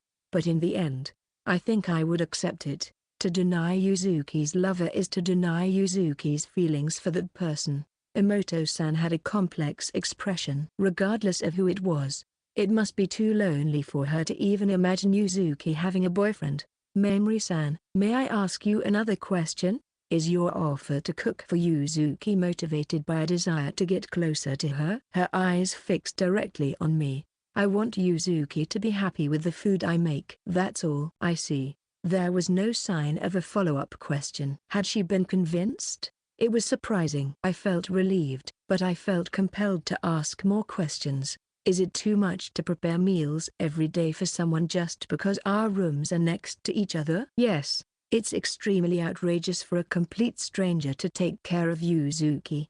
Her words might sound harsh, but I didn't feel the rivalry like before. Now, it seems like she was just being straightforward.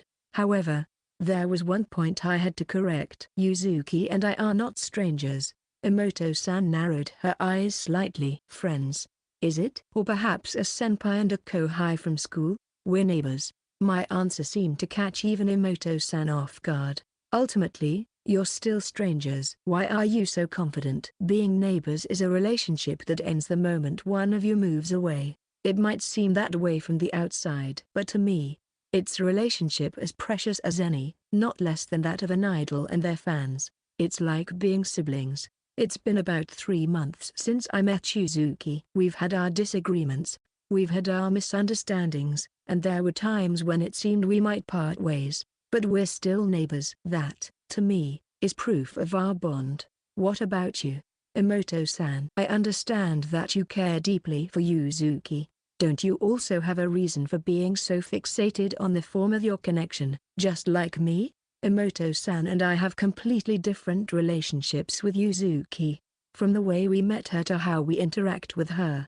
Without asking directly, Emoto-san's true feelings remain unclear to me. Yuzuki is an outstanding idol. Huh? Why yes, she is. I'm taken aback by her straightforward praise. Singing, dancing, looks, acting, talking, communication. Yuzuki excels in every aspect. I'm convinced that she will soon dominate the idol world and become an idol representative of the era. I tilt my head, unable to see where the conversation is heading. Is she trying to say that I shouldn't get in the way of the future idol queen? She never slacks off. She's more passionate than anyone, and she loves being an idol more than anyone else. I'm truly proud of Yuzuki's success in various fields. But Emoto-san's hands, wrapped around her mug, were trembling. But as proud as I am, I was also envious of her. It was frustrating to only be able to look up from the bottom as Yuzuki's efforts were reflected in her results, as she was rightly recognized by those around her, and as she climbed the ladder to stardom. The more she succeeds, the more it highlights my own shortcomings.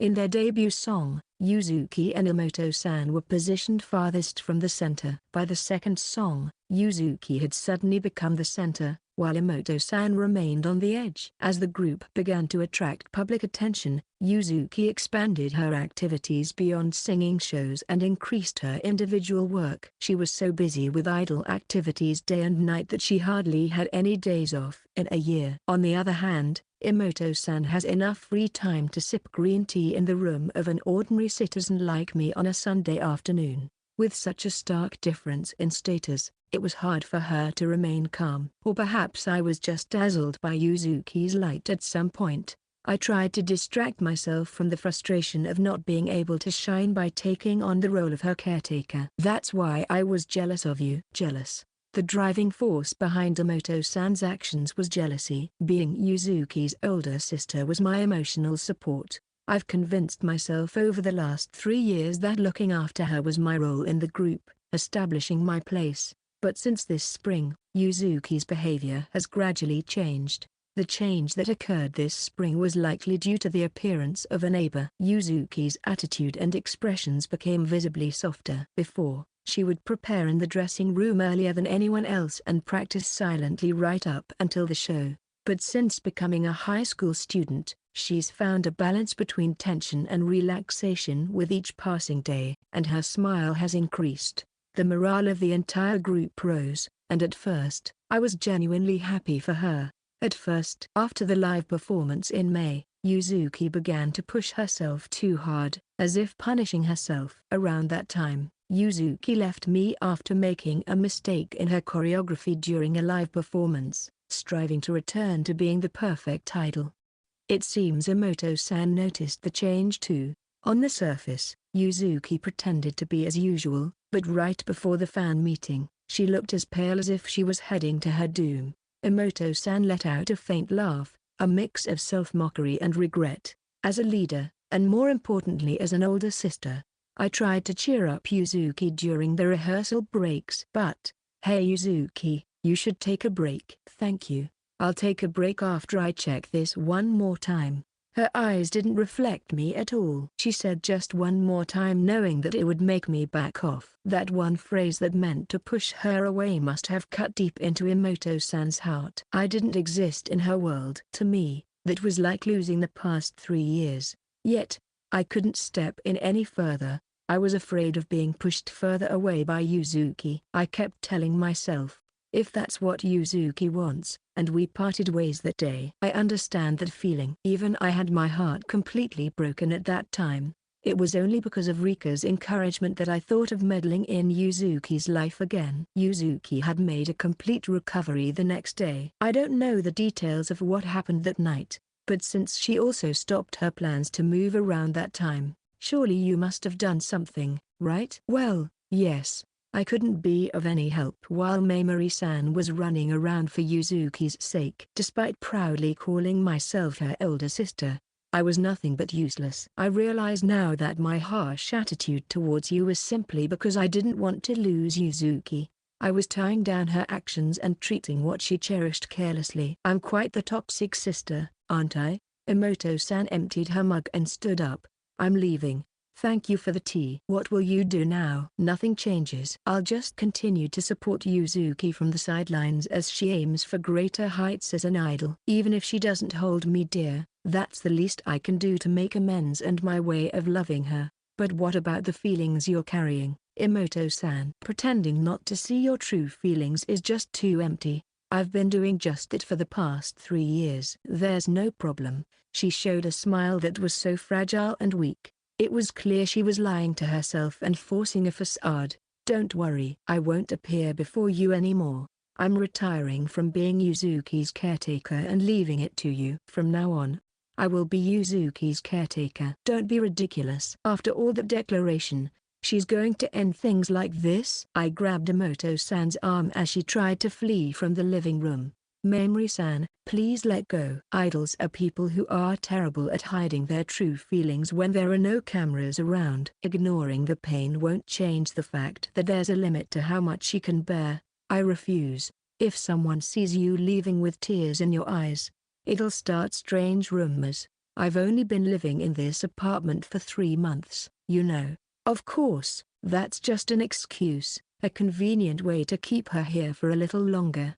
I stood up and headed to the kitchen. Aren't you hungry? I'll make something light. During tough times, a break with a hot meal is essential. Eating has a mysterious way of lightening one's mood. What I prepared was a miso soup with ginger and wheat gluten.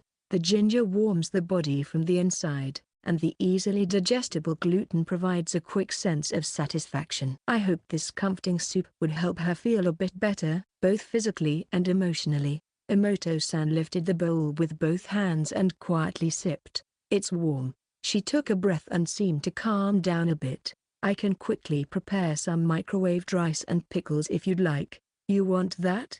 No, that's a bit too much. Besides, I have my own rice. Emoto-san took a lunch bag out of her bag.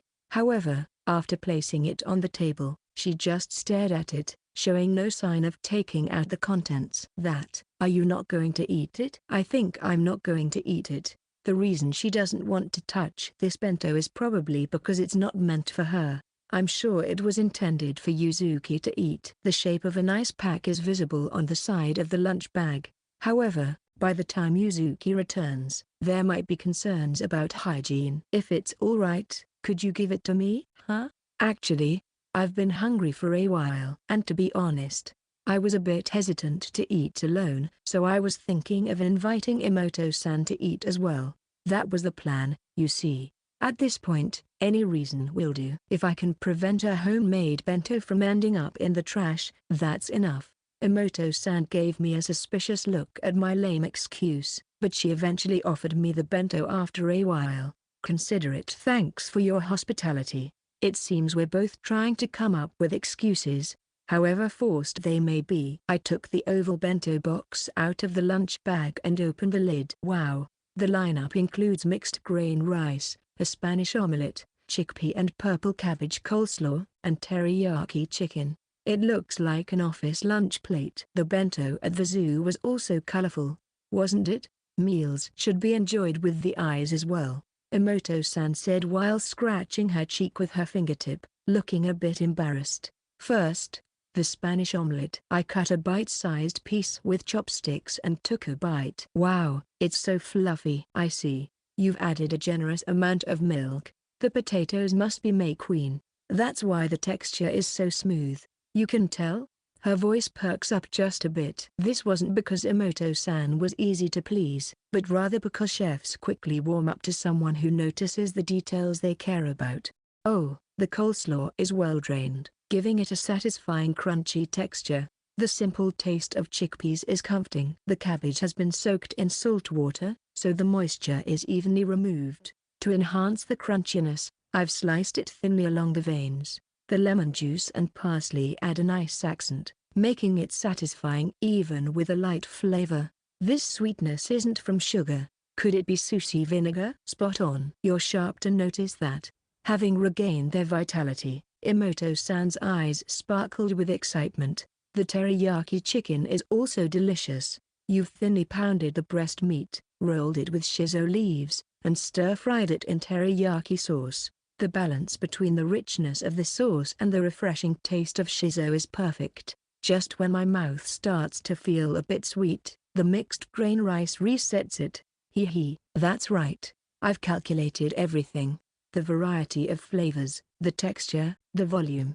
I wouldn't just push meat, oil, and white rice like Mamori-san. It seems Emoto-san's pride has fully recovered. I really want to learn this quick ability to switch your own mood. Seriously, I can feel the affection that Emoto-san put into this. I expressed my honest opinion without any flattery or attempt to make sarcasm. This bento, it's based on the reflections from last time, isn't it? When I asked, Emoto-san hesitated. Meat, which she seemed to have deliberately avoided at the zoo, was now used boldly. Moreover, she chose a richly flavored teriyaki for Yuzuki, who was pleased with the beef rib bento. Honestly, I liked the previous bento too. The consideration for ease of eating felt truly idol-like. You're suddenly praising me. Are you trying to butter me up too? That's a misunderstanding. Just joking. Emoto-san placed a finger on her lips and smiled mischievously. Your beef rib bento was, well, not bad either. You didn't just pile on the beef mindlessly. You adjusted the amount so it would finish at the same time as the rice. The fact that you served the pickled cucumber separately was also a high point. If it's in the same container, the pickles get heated too and lose their texture. You're really paying attention, aren't you? Analyzing the opponent is also necessary to win. Her ears turn faintly red. That might have been a compliment in her own way. First of all, feeding Yuzuki such a high-calorie menu is still questionable. Emoto-san points at me and suddenly takes on a stern tone. I snorted and crossed my arms in order not to lose, but Yuzuki seemed to enjoy it. That's not the point. Using a heated bento box that attracts attention? What if the barbecue sauce splattered on her clothes? You weren't considering Yuzuki enough. Of course. I brought a full set of stain removal tools with me. As for the heated lunchbox, if it's just warming up, I could do it alone before handing it to Yuzuki. Shouldn't you be realizing your own immaturity instead of attacking me? I smiled as Emoto-san clenched her teeth. She clenched both hands and trembled her fists on her knees. You've been with Yuzuki for 3 years. You must know her preferences, right? Or are you and Yuzuki business sisters? Is that what they call Yuri business? Of course not. I know everything about Yuzuki, much more than you do. Despite that, I clearly won at the zoo. Remember Yuzuki's melting expression? Yuri business means a display of affection between girls or women in a manner specifically designed to attract or excite the audience. In this context, baiting the audience as an idol with their close relationship. I recrossed my arms while wearing a triumphant smile. It's easy for me to bring out that kind of reaction from her. Turning Yuzuki's refined face into a mushy mess is no trouble at all. Not to be outdone, Emoto-san plastered a smile on her face. Talking is easy, but without action, it's just the howling of a losing dog. I haven't lost yet. After finishing her miso soup, Emoto-san's gaze sharpened. Never mind. I can't leave Yuzuki in your hands. Mamori-san, please compete with me one more time. That's exactly what I want. I'll make sure to send you off for good next time. Emoto-san and I locked eyes fiercely. The room became quiet, with only the sound of breathing audible. Well, sorry. I made you play the role of a poor villain. Mamori-san, Emoto-san murmured with self-mockery after regaining her composure. I thought I had tried hard enough, but it seems I lack the talent for acting. Anyway, it's time to strip off this superficial mask. Emoto-san, it's rare to find someone who is dedicated enough to make such an elaborate bento just for one person. Trust me. Your feelings are definitely reaching Yuzuki. She is grateful to you and wants to make up with you right now. Yuzuki does? Stop joking. Is it okay for an older sister to be so pessimistic? I can't help but feel pessimistic. It's because I clung to the formless bond of sisterhood that I've lost my way. Because it's special, she doesn't want to give it to anyone else. Because it's special, she can reveal their true feelings. Because it's special, facing it is scary. Both Emoto-san and Yuzuki think of each other as special. Yet, they started to drift apart at some point, their words no longer meshing well, and their conversation became tangled. Because it's formless, you can always start over. The ties that bind you are just tangled, not broken. All you have to do is untangle it. I'm certain that my feelings for Yuzuki are no different from Emoto-san's. It's only our positions and the order in which we met that differ. I envy you. Emoto-san confessed her deepest feelings directly. Making immoral meals, facing Yuzuki's resistance, clashing with her, and yet still building a solid relationship of trust. Perhaps what I needed was the courage to confront the situation head-on.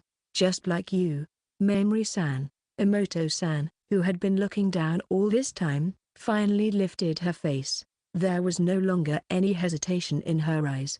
Mamori-san, I ask you once again. Please, compete with me one more time. With pleasure. But I won't go easy on you, you know? That's my line. I've come to understand your way of fighting very well.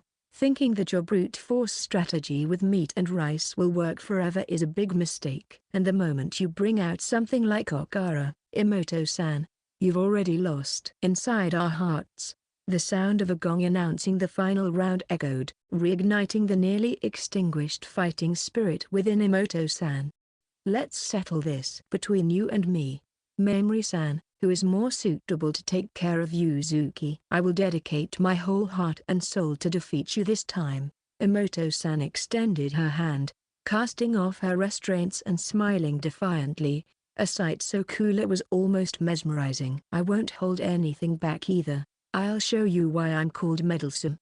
Look forward to it. As I grasped her hand in return, a surge of passion heated my palm, fiercely igniting my fighting spirit. Emoto, the leader of Spotlights and Yuzuki's older sister, a worthy adversary indeed. We continued to smile at each other. Eventually, Emoto-san let go of my hand and left the living room for good this time. Just before the door closed, I heard a faint murmur. I'm glad that Yuzuki's neighbor is you. I no longer try to stop her retreating figure, nor did I pity or console her, because Emoto-san is my greatest rival. Round 9.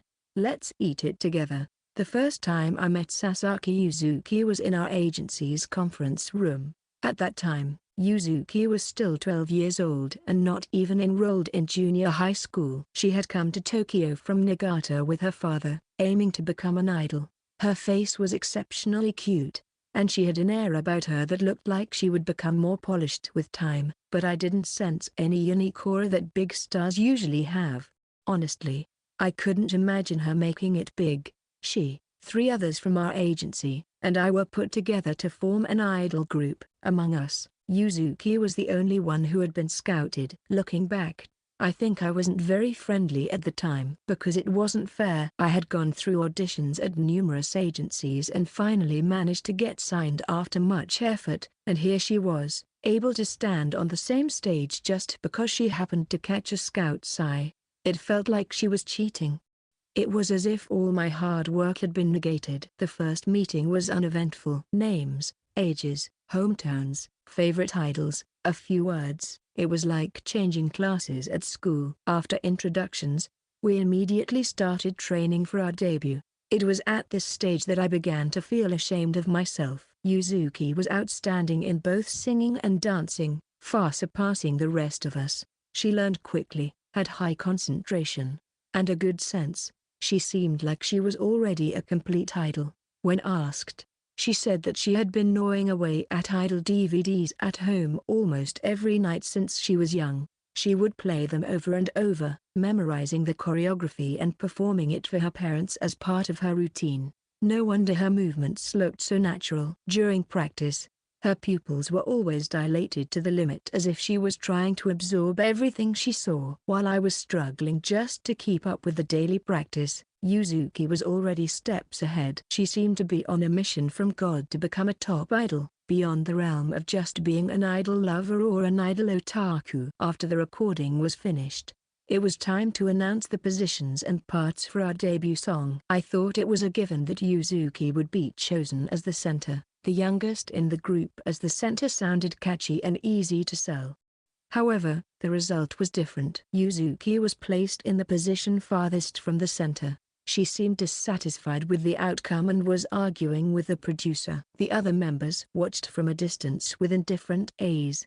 Minutes later, Yuzuki was crouched alone in the studio. As soon as we decided on the position for our debut song, I was appointed as the leader. It seemed my first job as the leader was to take care of the mental health of my junior. "Yuzuki, are you okay, Emoto-senpai?"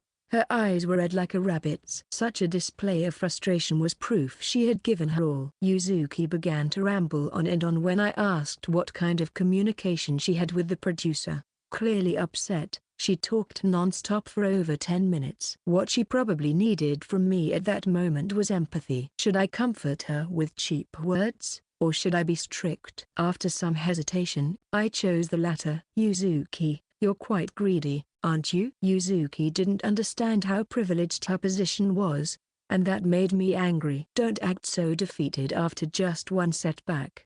How much do you think we have struggled to get on the same level as you?" I wondered if she would take it as sarcasm. Would she hate me? I immediately regretted trying to test someone 3 years my junior. But her next words showed me the difference between us. "That might be true. Thank you. I'm awake now." In that moment, she seemed to have broken away from her naivety. A 12-year-old girl faced her immaturity head-on. Later, Yuzuki listened intently when I gave her objective opinions and points for improvement based on videos and audio. Yuzuki and I were both on the fringes, but we were not the same. There was a decisive difference between us as we approached our debut. I was certain of it then. I would never be able to beat her. Some might say it's just a few months of acquaintance, but once you understand, there's no helping it. It wasn't logic, but instinct that made me realize this. So I decided to use Yuzuki. I will become Yuzuki's older sister from today on. That way, you can rely on me without hesitation, right? Before long, Yuzuki would surely take the center position. I thought it best to curry favor during her early days. I taught Yuzuki various things: the rules of the industry, how to interact with talents from other agencies, business manners, honorific language, how to utilize social media, and even how to use transportation IC cards. I never missed joining Yuzuki for her self-practice. I thought that if I could keep up with her stoic training regimen, I would naturally level up as well. Well, I felt I was growing many times more than when practicing alone in front of a mirror. Being in the position of a leader made my relationship with Yuzuki more natural. Even if I were to be criticized as calculating, this was my way of fighting. However, my plans were quickly derailed. To put it bluntly, I was influenced by her. Yuzuki is more stoic than anyone else. Even in games meant to kill time, she would persist until she won. Yuzuki never neglects her throat care. She frequently hydrates, carries a portable humidifier, and does neck stretches to loosen the muscles in her throat. She even taught me how to do the stretches properly. Yuzuki is surprisingly clumsy. I laughed so hard I cried when she accidentally pulled out a glue stick from her bag and mistook it for lip balm. Yuzuki is considerate. When I hid my poor health condition and attended the lesson, she would rub my back during breaks and hold my hand. Yuzuki is expressive with her emotions. She gets angrier than anyone at negative comments about me and is happier than I am about the supportive ones. She loves me more than I love myself, my adorable little sister. I want to love Yuzuki more than anyone else. I want to be Yuzuki's number one. I remained at the far left even after Yuzuki was promoted to the center position. Although I felt frustrated, as someone who had been observing her closely, I thought it was a natural outcome. In fact, I even felt proud to be able to support my little sister from the side. Section. Hey, Yuzuki. One day after practice, I called out to Yuzuki as usual as we were leaving the studio. Emoto-senpai, what is it? Yuzuki called back to me as she always does. Can we stop with this Emoto-senpai thing? It's too formal. But, Emoto-senpai is older. You're a senpai and the group's leader, so I have to show proper respect. You're just saying that because you're embarrassed to change how you call me now, aren't you? Yuzuki is always perfect in front of the camera, but I know well that her true feelings tend to show in private. Okay? It's not about uniformly respecting everyone. As idols, being approachable is important too, right? Especially something like how you call someone. It's like a symbol of closeness. Think of it as practice. Come on, Emoto-san. Calling your older sister by her last name is strange. Don't be shy. Try again. After hesitating for a while, Yuzuki blushed and said, Aaaaah-san. Siblings don't need honorifics, but considering how cute Yuzuki is when she's embarrassed, I'll let it slide for now. Someday, I hope she'll casually call me Raru. That day, I felt like we finally became sisters. Section. 2 nights after the promise with Emoto-san. When I opened the door to room 809, I saw Yuzuki in her usual outfit of a t-shirt and shorts. Her tense expression was different from mere nervousness. Standing in front of the door, Yuzuki was muttering to herself like a curse. I will win. I must overcome my immaturity. I will definitely win. I'll crush it, subdue it, blow it away, break through. Hey, Emoto-san just arrived too. I need to stop being stubborn. Look into the eyes of the person you're facing. Remember the warmth of a hug. Be grateful. Yuzuki-san. Making up with Raru-san, making up with Raru-san, Raru-san and Raru-san, Raru. Whether she was concentrating her spirit for the upcoming battle of the century or not, my words seemed to not reach her ears. It's said that successful people never skip mental training, but I wonder if she's like this just before a live performance too. Since she didn't move an inch in front of the door, I reached out my hand and felt the sensation of her gripping it back. It seems she's still somewhat conscious. Having taken off her shoes, Yuzuki stares down the hallway. What lies ahead is not a living room but a ring. It is a sacred place where only those who have resolved themselves are allowed to stand. After repeating deep breaths, Yuzuki suddenly opens her eyes wide with determination. The eyes of someone who has decided to face their fears without running away are beautiful. With each step she takes, the force with which she treads on the floor becomes stronger and stronger. Even though there should be no one else in the hallway but us, it feels like I can hear cheers for Yuzuki as she heads towards the ring. In place of Yuzuki, reach for the doorknob that connects the living room and the hallway, much like a staff member in pro wrestling lifting the ropes to support a wrestler's entrance. In front of the low table, a person who had arrived earlier was deep in meditation. In a blouse and long skirt, Emoto-san quietly opens her eyes. Her eyes are sharper than usual, and it seems she could perform a swift sword draw with just her gaze. Perhaps she was honing her fighting spirit in preparation for the impending showdown. Of course, I was the one who arranged this match. The actors are all in place. Thus I stand between the two, taking on the role of facilitator. We will now commence the caretaker battle between Emoto Raru and Mamori Suzufumi. Each of us harbors our own thoughts and feelings as we face this moment. The taut tension speaks volumes about the grandeur of the impending showdown. The match will be a one-round with no time limit. The theme for the cooking is the same as last time, a meal that makes Yuzuki happy. Ingredients and budget are free, and Yuzuki will make the judgment after both dishes have been tasted. The loser must step down from their caretaker duties. Is that clear? When I ask Emoto-san, she returns a fearless smile. Whether we laugh or cry, today is the final battle. If the venue is this apartment, there's no worry about any interference. Then, I will go first. Emoto Raru takes the initiative. Yuzuki and I sit on the cushions, watching the cooking process. Today's main ingredient is this. What she pulls out of a plastic bag is pork loin. Unlike last time with the okara, this is genuine meat. Yuzuki, who had been sitting with a stiff expression, reacts with a twitch of her eyebrows. For today's match, I've categorized Yuzuki's eating habits over the past 3 months.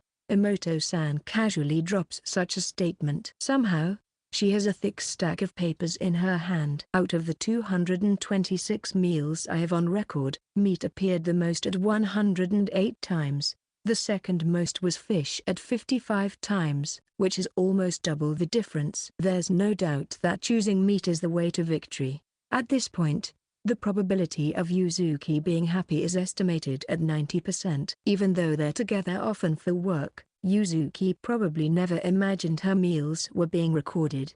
She sits with her mouth agape. Now, here's a question for Mamori-san. 4.2 centimeters by 1.7 centimeters. Do you know what these numbers refer to? I have no idea. It's the size of Yuzuki's mouth. How would I know that? And how did she even find out about it? Seems like Emoto-san was awakened. Well, awakened sounds good, but at this point, she's practically a Yuzuki maniac. She's fully utilizing all her knowledge about Yuzuki to win against me. I'll cut the pork loin into cubes that fit the width of her mouth, season with salt and pepper, then heat it in a microwave-safe dish. For fragrance, I'll add a few drops of sesame oil. Yuzuki's family apparently uses sesame oil as a secret ingredient in their pork miso soup. I'll also score some emotional points with the Proust effect of recalling past memories through smell. The probability of Yuzuki being happy is now 94%. Proust effect, autobiographical memories activated by the senses, particularly smell and taste. Minutes later, a rich aroma of pork and sesame oil wafts through the living room as Emoto-san opens the microwave. Yuzuki's cheeks relax ever so slightly. Next, I'll cut shinji mushrooms, erangi mushrooms, and enoki mushrooms into bite-sized pieces and sauté them in the remaining fat on the microwave-safe dish. For seasoning, I'll use soy sauce, sake, mirin, and sugar. I'll also sprinkle some cornstarch to thicken the sauce. According to my data, Yuzuki ate pancake, thick sauce, dishes 5 times this month. In contrast, she only had it once or twice in April and May, but the number spiked in June. Perhaps she's starting to miss the taste of the pancake dishes she had in the colder seasons. The probability of Yuzuki being happy is now 96%. Sizzle, simmer, bubble. SFX. The sound of the sauce boiling was stimulating the appetite. Yuzuki wiped her mouth with the back of her hand. Already in battle mode, all that's left is to pour the special mushroom sauce over the plated pork loin. On the side of the meat, let's add a watercress salad as an accompaniment.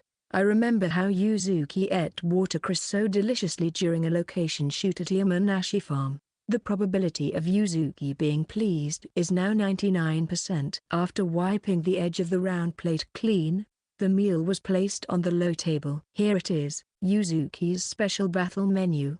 Steamed pork with mushroom sauce. The meat was cooked in the microwave to cut calories without using extra oil, and the oil that flowed out was utilized in the sauce to capture all the flavors. It's a menu characteristic of Emoto-san, balancing healthiness with satisfaction. I have arrived at this ultimate dish after over the 3 years spent with Yuzuki and through the battles with Mamori-san. The probability of Yuzuki being pleased is 150%. Emoto-san wore a triumphant smile as she saw Yuzuki captivated by the dish. Come on, eat it while it's hot. The diced pork loin was generously covered with mushroom sauce. The amber sauce, a mix of soy sauce and fat, shone like a jewel. Itadakimasu. After putting her hands together, Yuzuki took a bite with her chopsticks. Amazing. The meat is light, but the moment you bite into it, the juices gush out. I've kept the cooking time to a minimum to prevent the meat's moisture from escaping. The key is to not take it out of the microwave immediately and let it finish cooking with the residual heat. Since the main ingredient in the sauce is mushrooms, there's no guilt at all. It's healthy, yet the mushrooms are so juicy that they don't lose out to the pork. True to her words, Yuzuki's expression while savoring the mushrooms was as radiant as when she was eating meat. The watercress is perfect for cleansing the palate. It's refreshing, yet it transforms into a side dish once you mix it with the sauce. When eaten with the meat, it can also serve as a topping. Although there was still some tension in her face, She was much more relaxed compared to the beginning and savored her meal with relish. Yuzuki, you've been really into pork these past few months, haven't you? Yuzuki's eyes widened at Emoto-san's remark. Did you analyze that too? There's no need for analysis. Lately, your mood lifts instantly whenever you find pork dishes in the catering or gifts. I wonder whose influence that is. Emoto-san glanced my way. Pork dishes remind me of the first menu I ever served to Yuzuki. It seems Emoto-san sees through everything. Having put down her chopsticks, Yuzuki clasped her hands on her lap. Her face not only showed embarrassment but also a faint happiness at being noticed for her change in taste. It seems Emoto-san's sincerity had reached its destination. Although we were in the midst of a battle, now was the only time. Come on, Yuzuki. Don't you have something you want to say? With a gentle pat on the back, Yuzuki straightened her back. The tension between them tensed up once again. As if bracing for judgment, Emoto-san bit her lip. I hate Ryoru-san's patronizing nature. Hate. That one word was enough to twist Emoto-san's face with anguish. I hate that you put aside your own matters to make time for me. I hate that you always promote other members while neglecting your own popularity. I hate that you won't let me pay when we eat out together. But what dwelled in Yuzuki's eyes was not aversion or disappointment but trust. I love that you always care about me no matter how busy you are. I love that you find ways to make foods I dislike taste good for me. I love that you remember even our smallest memories. I should have realized long ago that Ryoru-san always holds me dear. Yuzuki bowed deeply in front of Emoto-san. I'm sorry for my bad attitude the other day. Then, she pulled out a plastic food container from behind. I made this as an apology. Will you accept it? Yuzuki placed the container on the table while looking more nervous than ever. This is, beneath the lid, cherry blossoms were in bloom. It's a wagashi cherry blossom boasting a beauty that rivaled the real thing. I practiced many times to make this for you, Emoto-san. The practice paid off, and the result is a professional-looking product that is incomparable to the one we tried at the hotel. By the way, the anko inside was also Emoto-san's favorite food according to her official profile. Can I eat it now? Yuzuki nodded slightly at Emoto-san's question. The cherry blossom bloomed on Emoto-san's lips. The way she savored it was as if she were appreciating the essence of nature itself. It's really delicious. Yuzuki blushed shyly while incessantly fiddling with her hair. Having swallowed the wagashi, Emoto-san gently touched Yuzuki's shoulder. Despite always claiming to be the older sister, I've been pretending not to notice Yuzuki's feelings, and I stopped seeing you as an individual and as a younger sister at some point. I guess I was so preoccupied with wanting to be recognized and liked by Yuzuki that I ended up causing a lot of trouble. She looked down, her lips curling up softly at the corners. I'm truly sorry for the other day. Will you make up with me? Yuzuki smiled shyly. Yes, thank you for always being by my side. Ryoru. Emoto-san's eyes begin to well up with tears after hearing that. Section. A few minutes later, Emoto-san finally calmed down after finishing her green tea. She snuggled up close to Yuzuki and rubbed her shoulder affectionately. I'm glad to see that the bond between sisters has been restored. Although they had made up, it didn't mean everything was over. Rather, this was just the beginning. It's the counterattack Mamori Suzufumi's turn. It seems that Emoto-san and I are quite similar. I opened the bamboo skin that had been set aside in the corner of the kitchen. What appeared was a pork loin that had been brought back to room temperature. The pork is cut into stripes with a knife, lightly beaten, and seasoned with salt and pepper. Up to this point, the process was almost identical to Emoto-san's recipe. From here on out was my own path, the immoral meal, the counterpart to the moral meal. Now, I'm going to dress up the pork loin. There are 3 trays placed in the kitchen, each containing flour, egg mixture, and breadcrumbs. The pork was dressed in layers, as if donning innerwear, tops, and outerwear, embellishing themselves one by one. By this point, the 2 of them must have realized what I was about to make. I'm going to fry up some tonkatsu. I dropped the pork into the oil heated to 170 degrees Celsius. The sea of oil was filled with bubbles immediately. There's something about the smell of oil that just shakes the brain. A few minutes later, I lifted the pork out when the sound of frying lightened. After draining the oil well, I transferred it to the cutting board and switched from tongs to a knife. Chop, chop, chop. The rhythmic sound of the knife and pork at regular intervals is practically hip-hop. The wave-like attack of meat and oil easily penetrated the kitchen and bared its fangs at Yuzuki and Emoto-san in the living room. Emoto-san had a relaxed smile on her face while Yuzuki was captivated by the tonkatsu. I knew it. Is it because of Mamori-san's influence that Yuzuki has come to like pork? But there's no problem even if the main ingredient is the same. My meticulously calculated steamed pork with mushroom sauce will not lose to tonkatsu in any way, except perhaps in calorie count. Indeed, if this were a pork showdown, she would have a good chance of winning. Unfortunately, what I'm making is not just a pork dish. Even tonkatsu, which would normally be the star, plays a supporting role in this dish. It's an immoral meal that holds its own even against pork bowls. In fact, most of the preparation was done before the two arrived. The tonkatsu was actually the final step. I lit the stove under a large pot. Inside the covered pot, the ultimate form of food that was born from the fusion of dozens of ingredients was eagerly awaiting its turn. The more it warmed up, the more intense the aroma became and the more it invaded the space. Don't tell me. This smell is? Yuzuki was the first to notice. Her whole body trembled, and her eyes lost focus. Her reaction was normal. Surely, she wouldn't have a shred of resistance left once the finished product was before her. So that's what it was. A few moments later, Emoto-san seemed to have grasped what I was about to serve. The rich aroma of spices dominated the living room, stealing away people's thoughts. While the two were flustered, I served the freshly cooked steaming rice on a wide round plate. The contents of the pot seemed to have warmed up nicely. I opened the lid and broke the seal. Instantly, the aroma surged like a tidal wave.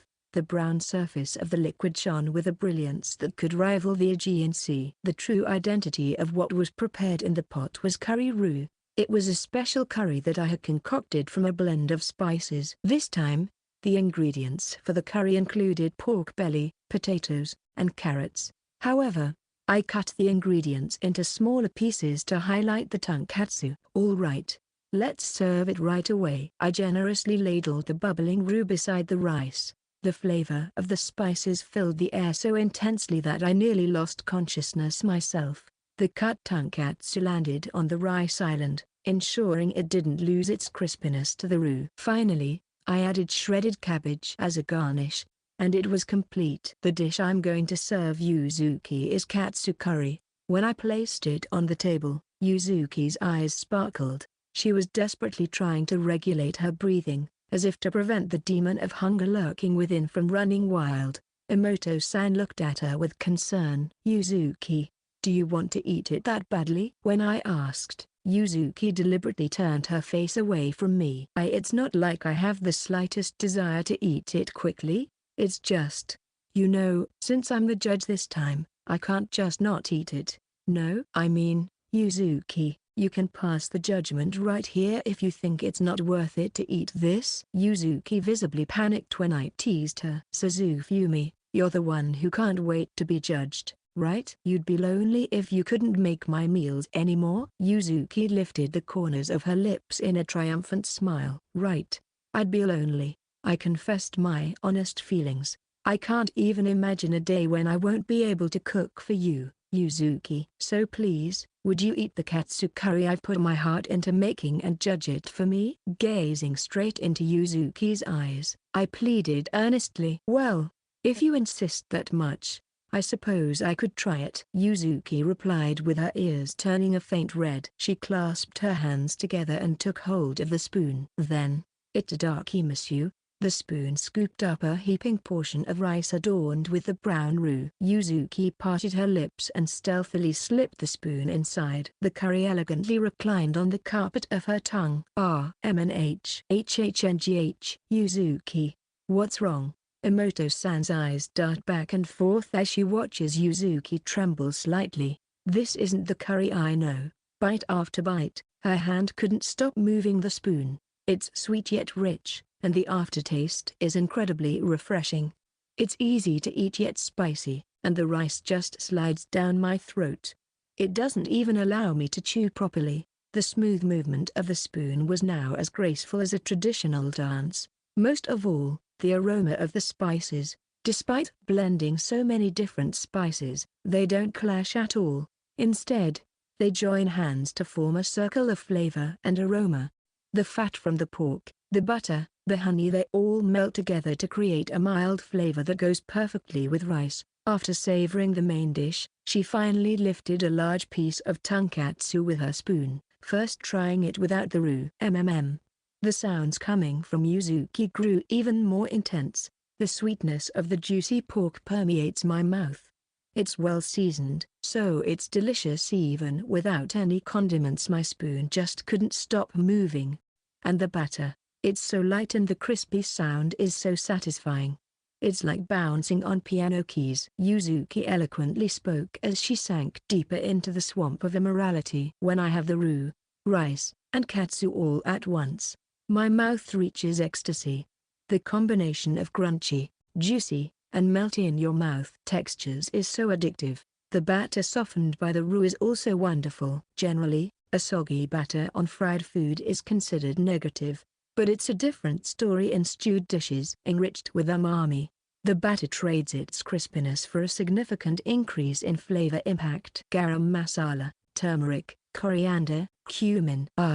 They're all beckoning me from behind my eyelids. All holding hands together and dancing a joyful waltz. Lured by the hallucinations of spices, Yuzuki had one foot in a spiritual world. She was completely ecstatic, not from drugs but from the food. Emoto-san, who had been quietly listening to Yuzuki's food report, muttered teasingly, "Looks like your Suzufumi savings have increased again, Yuzuki." I tilted my head in confusion at the sudden mention of this mysterious term. Yuzuki, who had almost tripped into a trance, quickly regained her senses and covered Emoto-san's mouth with her hand. "What's the Suzufumi savings? It's nothing." Yuzuki hastily tried to cover it up by resuming her binge eating. Gobble, munch, crunch, chew, slurp, chomp, puff, bite, crunch. Numerous songs, lines, and pieces of music brighten and enliven the dining table. I am the conductor, Yuzuki is the performer, and Emoto-san is the audience. The musical of food is, as always, being performed to great acclaim. I would like to see it through to the end, but this time it's strictly a cooking showdown. The goal is to give Emoto-san a lesson and reconcile the two. Though it seems the sisters' bond has already been fully restored even before deciding a winner. Yuzuki is continuing her food report, and Emoto-san is watching over her. They are both smiling. Suddenly, Yuzuki turns towards Emoto-san. "Only a little bit of katsu curry remains on the plate." "Don't just watch, let's eat it together." "Huh?" Emoto-san lets out a surprised voice and flinches. "No, I." Emoto-san's gaze wanders here and there, seemingly looking for an escape. "You've been holding back on greasy food ever since your debut, haven't you? Aren't your cravings for fried food building up? Too much restraint is poison for the body." "Wait, should you really be the one to say that?" "Come on, open wide." On the spoon is a heaping serving of curry rice, of course with a cutlet on top. Tempted by her beloved younger sister, Emoto-san is already showing signs of weakness. "One more push and she'll surely fall." "Mamori-san, help me." I just simply sit in front of Emoto-san while grinning slyly. "You and Yuzuki went to a Japanese restaurant together before your debut, right?" "Huh?" "Yes." Emoto-san looks puzzled as to why I would ask such a question at this moment. I can hardly wait for that moment when her composed face distorts. "At that restaurant, Yuzuki was enjoying her tempura. That's why you brought large prawns as an apology gift. Isn't that right?" Sweat beads on Emoto-san's forehead. Her eyes are clearly wary of me. "What's wrong with that?" I actually heard it from Yuzuki.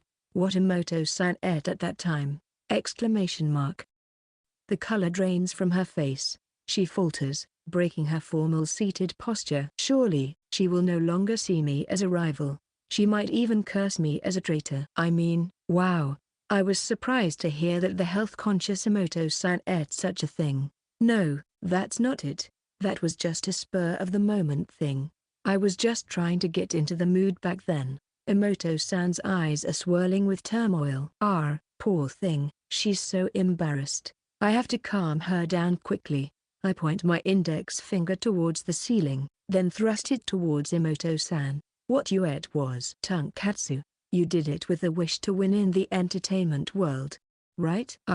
Emoto-san puts her hands on the floor and blushes with shame after her secret is revealed. A secret meeting just between the two of them was hidden from the other members. Emoto-san, who loves healthy meals, chose the tonkatsu set meal. It was an unexpectedly classic choice for good luck charm. You actually love it, don't you? Fried food. I do like it.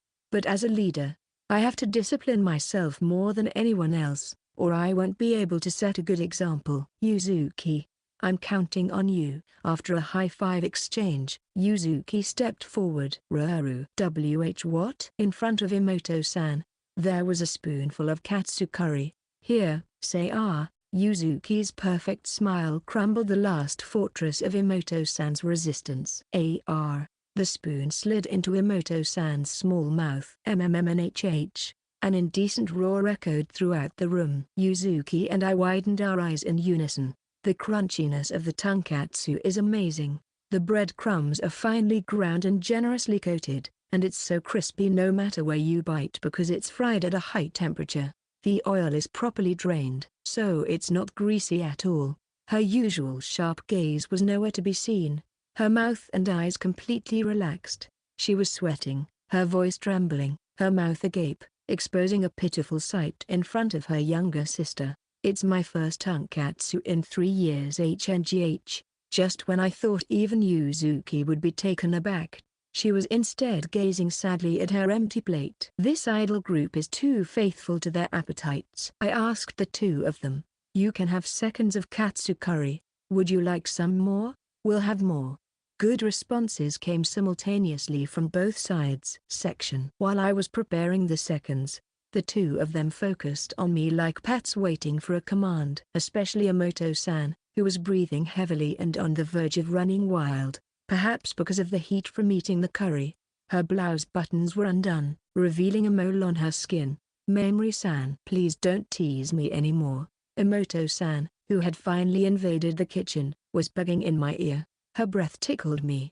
Please calm down. The katsu will be ready soon. Rice, roux, and cabbage were already served on the round plate. All that was left was to top it with freshly fried katsu. Suzufumi, is it not ready yet? Hurry, hurry. Yuzuki whispered in my other ear. These two were too good at approaching people without making a sound. I placed 2 golden brown tonkatsu vertically and made sure to drain the oil properly. Hurry and cut it. Carve that pleasure deeply into my tongue. Meat. Ignoring the idols tickling my eardrums from both sides, I quietly watched the numbers on the stopwatch decrease. This step couldn't be neglected to achieve the perfect crispy texture. Okay, both of you, back to your seats. When I clapped my hands, Yuzuki reluctantly retreated. However, the other idol beside me showed no signs of leaving. Just 30 more seconds. 20 seconds. 10 seconds. My voice probably wasn't reaching Emoto-san's ears anymore. I gave up on trying to get her out of the kitchen and decided to join her in the countdown. 5, 4, 3, 2, 1. I heard the sound of a deep breath being taken right next to my ear. 0. It's 0. Emoto-san, who let out a cry of joy, had long since lost her sanity. If I didn't feed her quickly, she might never return to this world. I swiftly cut the tonkatsu and placed it on top of the curry rice. Okay, sit down now. Holding a plate of katsu curry in each hand and turning towards the living room, I saw that Emoto-san was already seated. I almost doubted my own eyes, wondering if her presence beside me a moment ago was just an illusion. Here you go, enjoy your meal. Itadaki monsieur. Together, the two of them dove their spoons into the sea of curry. Even though it's the second plate, my excitement hasn't faded at all.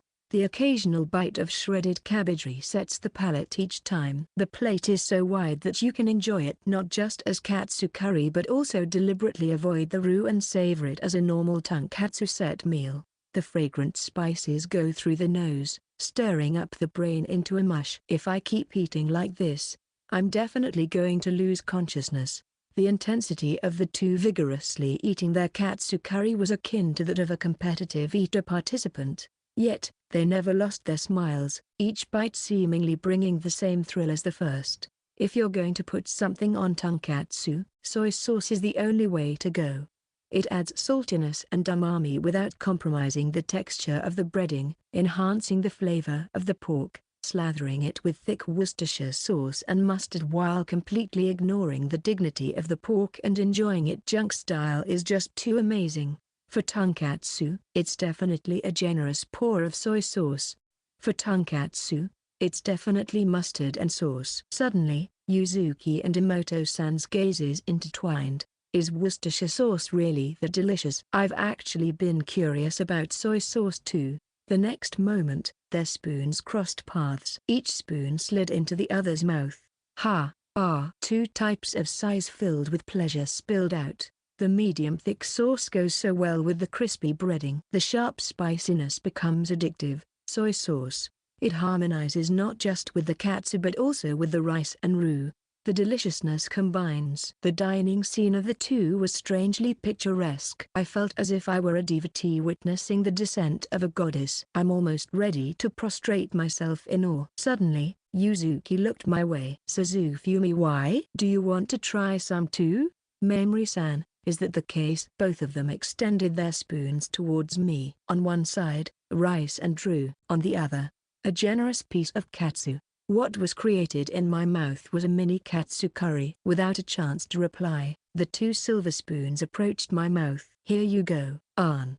At that moment, I fell for the meal before me. Sweetness, sourness, saltiness, bitterness, and umami. 5 flavors weave together to create the ultimate entertainment. And then there's the priceless fan service of being fed by 2 idols. All right, I might as well eat with you too. Suzufumi, I'd like the 3rd plate to have prawn tempura as the topping.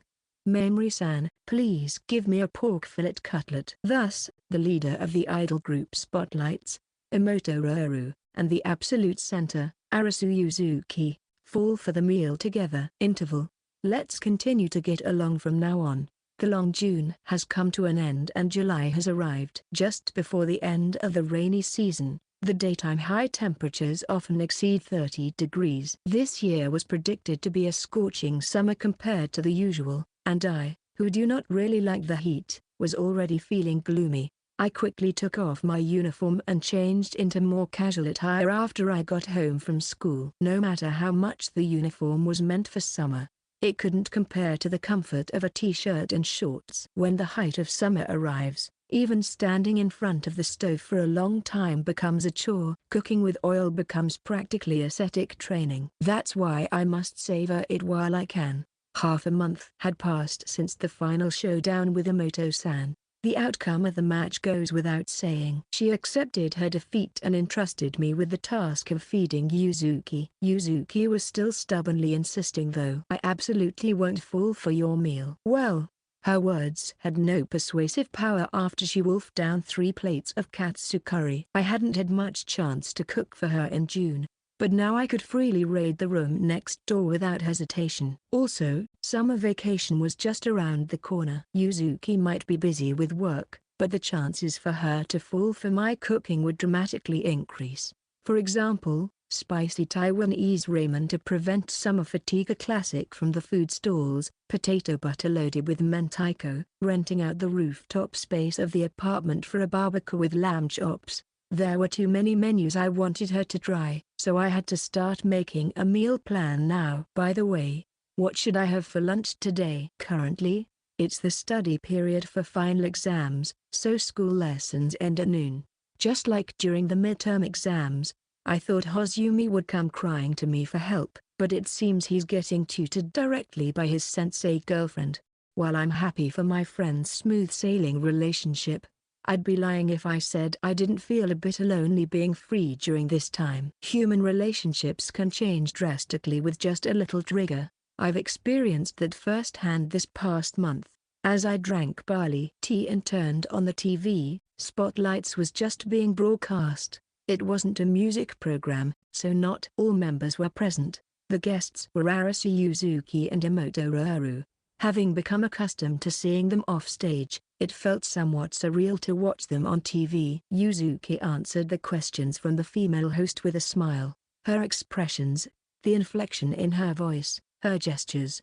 She was perfect as always. The host seemed to be quite enchanted by her as well. So, it was an overnight location shoot, and Aaaaaah brought 3 suitcases for just one night. When I asked what was inside, it turned out to be a first aid kit, spare clothes, and care items for the members. And yet, her own belongings only filled one bag. The catchy phrase 3 suitcases for one night piqued the host's interest. Lately, Emoto-san has been establishing her character as the caretaker within the group. She's always been one to look after the other members, but after Yuzuki mentioned some events that happened in June, the other members started to tease her, and it spread beyond the group. Her excessive caretaking is treasured as material for variety shows, and it seems she's been getting more solo appearance requests. Her unexpected behavior coming from her usually composed demeanor is a hit for its gap appeal. This information came from a reliable source. They told me last night while massaging their stuffed belly from the cheese in hamburger. Come to think of it, the number of people openly fond of Romcom at school seems to have increased since spring. I'm looking forward to her future activities. Everything changes, people, hearts, nothing remains the same. The program ended, and I turned off the TV. I had become completely engrossed. It's about time to start preparing lunch. What's left in the fridge? A doorbell stopped me as I headed to the kitchen. A visitor at this hour was unusual. Maybe it's Rika. She can't concentrate on studying for the test alone, and even though we're in different grades, we often study together during the midterm exams. Peeking at the monitor, I saw it was a certain older sister. However, it wasn't the brown-haired gal but the caretaker with the loose side tail. Hello, Mamori-san. When I opened the front door, Emoto-san appeared in her school uniform. She wasn't carrying a suitcase, but what appeared to be a leather school bag designated by the school. Her aura was as composed and dignified as ever, but it seemed to contain a newfound softness compared to before. Hello, Emoto-san. What brings you here? That. Emoto-san fidgeted in front of the entrance, seemingly hesitant to reveal her purpose. It couldn't be that she had another falling out with Yuzuki. In fact, I had already guessed her purpose. I'd be more than happy to help if she were more straightforward. Is it about that thing? When I threw her a lifeline, Emoto-san blushed and nodded. I couldn't help but give a wry smile at her endearing reaction. All right, please come in then. Thank you for having me. Emoto-san sat down on the step at the entrance. This spot had become her special seat now. At first, I encouraged her to wait in the living room, but it seems she has her own boundaries. She stubbornly refused to take off her shoes. However, I felt bad about making her wait outside, and there was also the risk of being seen by others. So we compromised, and she waited in the entranceway. I don't know. It seems that I've become completely numb to the idea of casually inviting an idol into my home. Since it's possible to get heat stroke even indoors, I placed a fan and some barley tea in the entranceway before heading to the kitchen. But still, I never expected Emoto-san would be the first to fall for my cooking. Emoto-san has been coming to my house frequently since that day to beg for meals. It seems that eating katsu curry triggered the release of her fried food limiter. It's not that bad for your health if you eat it occasionally. I'll just increase my exercise to compensate for it later. Every time she receives my cooking, she utters phrases similar to this before leaving. Perhaps those excuses are more for convincing herself. After about 15 minutes of battling the heat from the stove, I returned to the entranceway with a disposable bamboo pulp container filled to the brim. The moment she saw the food, Emoto-san's eyes transformed into that of meal mode. What's on the menu today? Her hands were trembling. So I opened the lid of the container in front of her. It's one of your favorite, kushikatsu. Hearts lit up in Emoto-san's eyes. Pork belly, lotus root, quail eggs, shrimp, and red ginger. A 5-variety assortment. I've included sauce and mustard, so you can eat it on your way home. The smell of the meat and the oil is amazing. Emoto-san's face quickly melted into a blissful expression. Fa-ah. Fa-ah. She was desperately trying to control her ragged breathing. The way she discreetly slipped the container into her bag was like a scene from an illegal drug deal. Well then, I should be going. I wonder if I can hold it until I get home. I watched Emoto-san excitedly open the door from the entranceway. Her steps were as light as if she were skipping on clouds. Several hours later. Yuzuki finished work just after noon today, so we spent the evening studying together. We've just wrapped up our study session, and now we're about to have dinner in my living room. Tonight's menu is katsudon, rice topped with fried pork cutlet. Since the incident the other day, I've become completely hooked on making pork cutlets. On top of the rice are several slices of freshly fried katsu dipped in a sweet and savory sauce. What sets this katsudon apart is the thinness of the katsu. Both the pork and the breading are thin, making it light on the palate and easy to eat. Since I'm not using eggs and the ingredients are just rice and tonkatsu, it's a simple dish that lets you fully enjoy the flavors of meat and rice. Above all, this dish is a specialty from Yuzuki's hometown of Nagata. By the way, you gave in quite quickly this time. That's because serving soul food is just unfair. It was a flawless attack that hit both her appetite and nostalgia at the same time. On the low table, I've also prepared wrapped crepes as dessert, which are also Yuzuki's favorite. Near the empty bowl, there's a pair of chopsticks with a moon emblem engraved on them. I had given them to Yuzuki at a hotel recently. Lately, we've had a lot of meals that required a spoon or fork, so using that chopsticks was somewhat of a debut. As I was about to take the chopsticks and bowl to the sink, Yuzuki suddenly stood in front of me with her hands clasped behind her back and a slightly awkward expression on her face. Why, do you want seconds? Here. She brought her hands, which had been behind her back, to the front. In her hands was a rectangular box wrapped in colorful wrapping paper. I'm giving this to you, Suzufumi. All of a sudden, what's this all about? I set the dishes back down on the table. You've helped me out a lot this time, you know. I want to thank you for that. Pushing the present into my hands, Yuzuki said while twirling the tips of her hair with her fingers and turning her face away with a huff. Can I open right now? What was inside was a wooden cutting board, and in the bottom right corner, my name was carved into it. It was clearly custom made. While I was captivated by the surprise gift, Yuzuki started to speak rapidly. You see, you already have all sorts of dishes and cooking utensils, right? So I thought, how about a cutting board? Suzufumi, the one you usually use seems to be getting worn out. Moreover, you can never have too many cutting boards, I guess. Well, you don't have to force yourself use it if you don't want to, or you could even use it as kitchen decor if you like. Yuzuki, who had been looking away, hesitantly turned her gaze back to me. Thank you. I'm really happy. Then it's all good. Yuzuki's lips curled into a smile, and I couldn't help but smile back at her. But is it really okay for me to accept this? It looks a little expensive. It was a piece of wood with fine grain, a texture that made me want to keep touching it forever.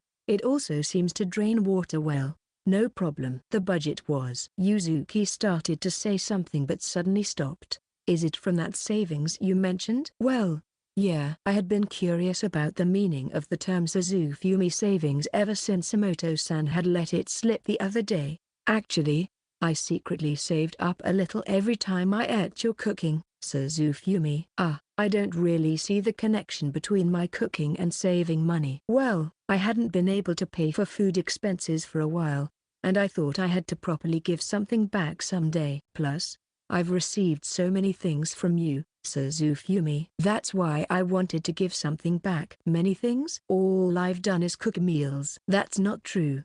Besides the meals, Suzufumi has given me so much more and taught me so many things. You've shown me a life beyond just being an idol. Thanks to you, I'm really enjoying my life now. As bright as the moonlight. Her eyes were fixed on me. I see. Then I guess I have to keep working hard to make you fall for my cooking, Yuzuki. Yeah, I also have to work hard to make you my #1 fan of Arasu Yuzuki, Suzufumi. I want to be Yuzuki's number one. The words from the hotel flashed through my mind. No. I want to be Sasaki Yuzuki's number one. I took a step closer to Yuzuki and told her clearly. I don't want to be the number one fan of the idol Arasu Yuzuki, but rather, I want to be the number one for Sasaki Yuzuki.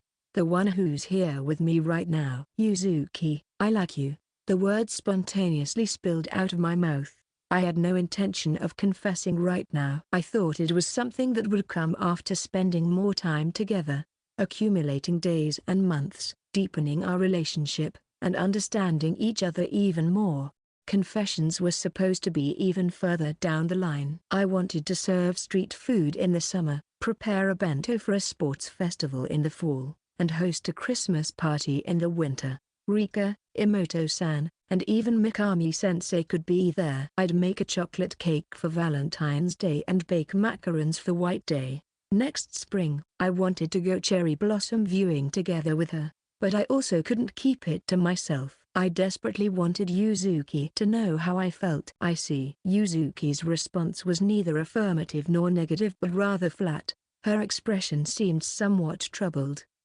Not that it was entirely clear. I was immediately overwhelmed by an intense regret. What the heck had I blurted out in the heat of the moment? Even if I were to confess, surely there would have been countless more appropriate situations. Sorry. That was weird of me to say, please don't mind it. Yuzuki continued without sitting down at the dining table. I don't think you have to choose just one or the other.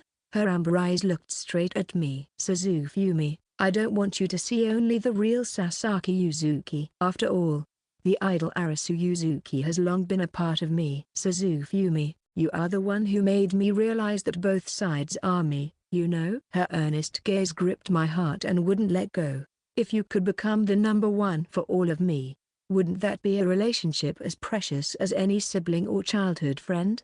As I was searching for my next words, Yuzuki's gaze shifted to the wrapped crepe on the table. By the way, the celebration for the fan meeting tonight was at your place, wasn't it, Suzufumi? Oh, that's right. Yuzuki wiped a bit of cream that had oozed out of the crepe with her finger. The scene from a month ago came back to me. That day, Yuzuki had kissed my cheek under the pretext of removing some cream that had stuck there. Yuzuki stared intently at her finger with the cream on it. Eventually, she touched that finger to her lips. This is how I feel. Pale cherry-colored lips bloomed with a white flower. I gently touched Yuzuki's shoulders. Then I plucked the pure white flower with my own lips. Stepping back, we looked at each other. Then, struck by a slight embarrassment, we both looked away from each other. Our averted gazes landed on a corkboard hanging on the wall. There, a boy and a girl in uniform were smiling in a photograph. On the photo, it said in handwritten pen, "Let's continue to get along from now on." Side story: what is this situation? This is my third time visiting Mamori-san's living room. The first time was the day he invited me in when I was crouching in front of Yuzuki's room. The second was the day of our cooking showdown.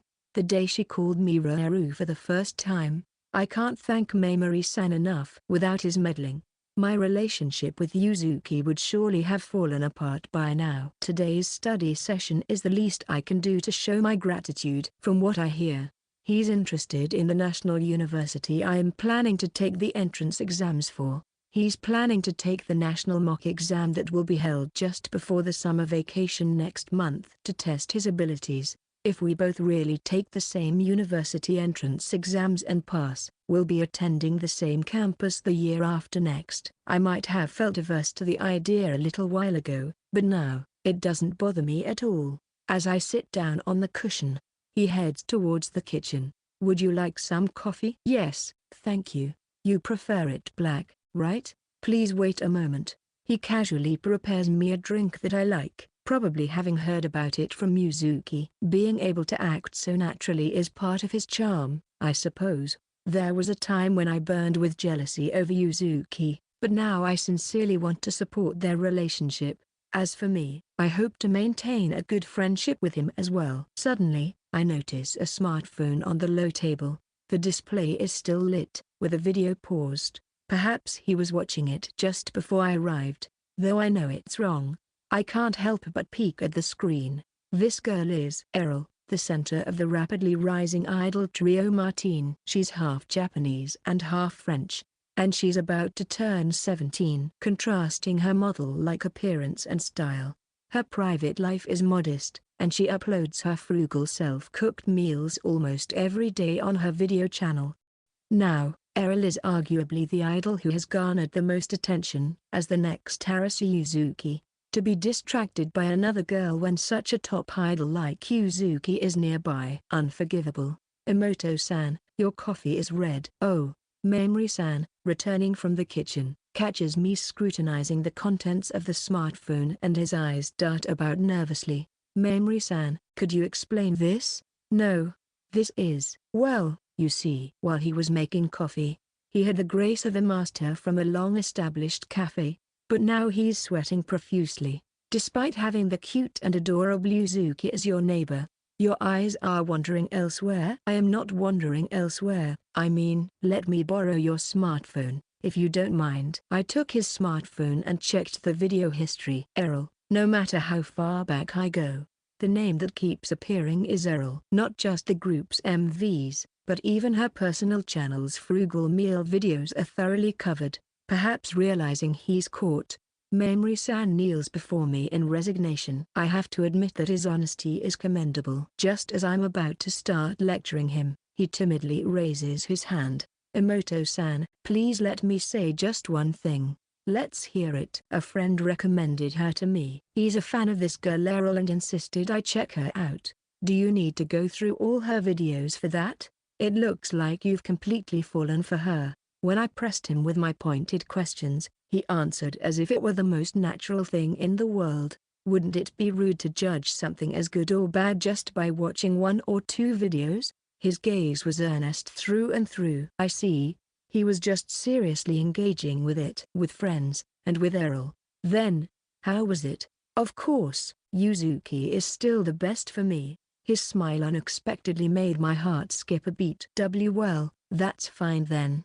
But let me tell you, I won't forgive you if you switch your loyalty. I won't. I'm devoted to Yuzuki alone. To say such a line without any embarrassment. We should start the study session now. As I tried to turn back to the table while lifting my hips slightly, a numbness shot through my leg. In that moment, the smartphone I was holding slipped from my grasp. As the smartphone floated in the air, both of us reached for it at the same time, resulting in me falling over in a position that looked like I was pinning down Mamori-san.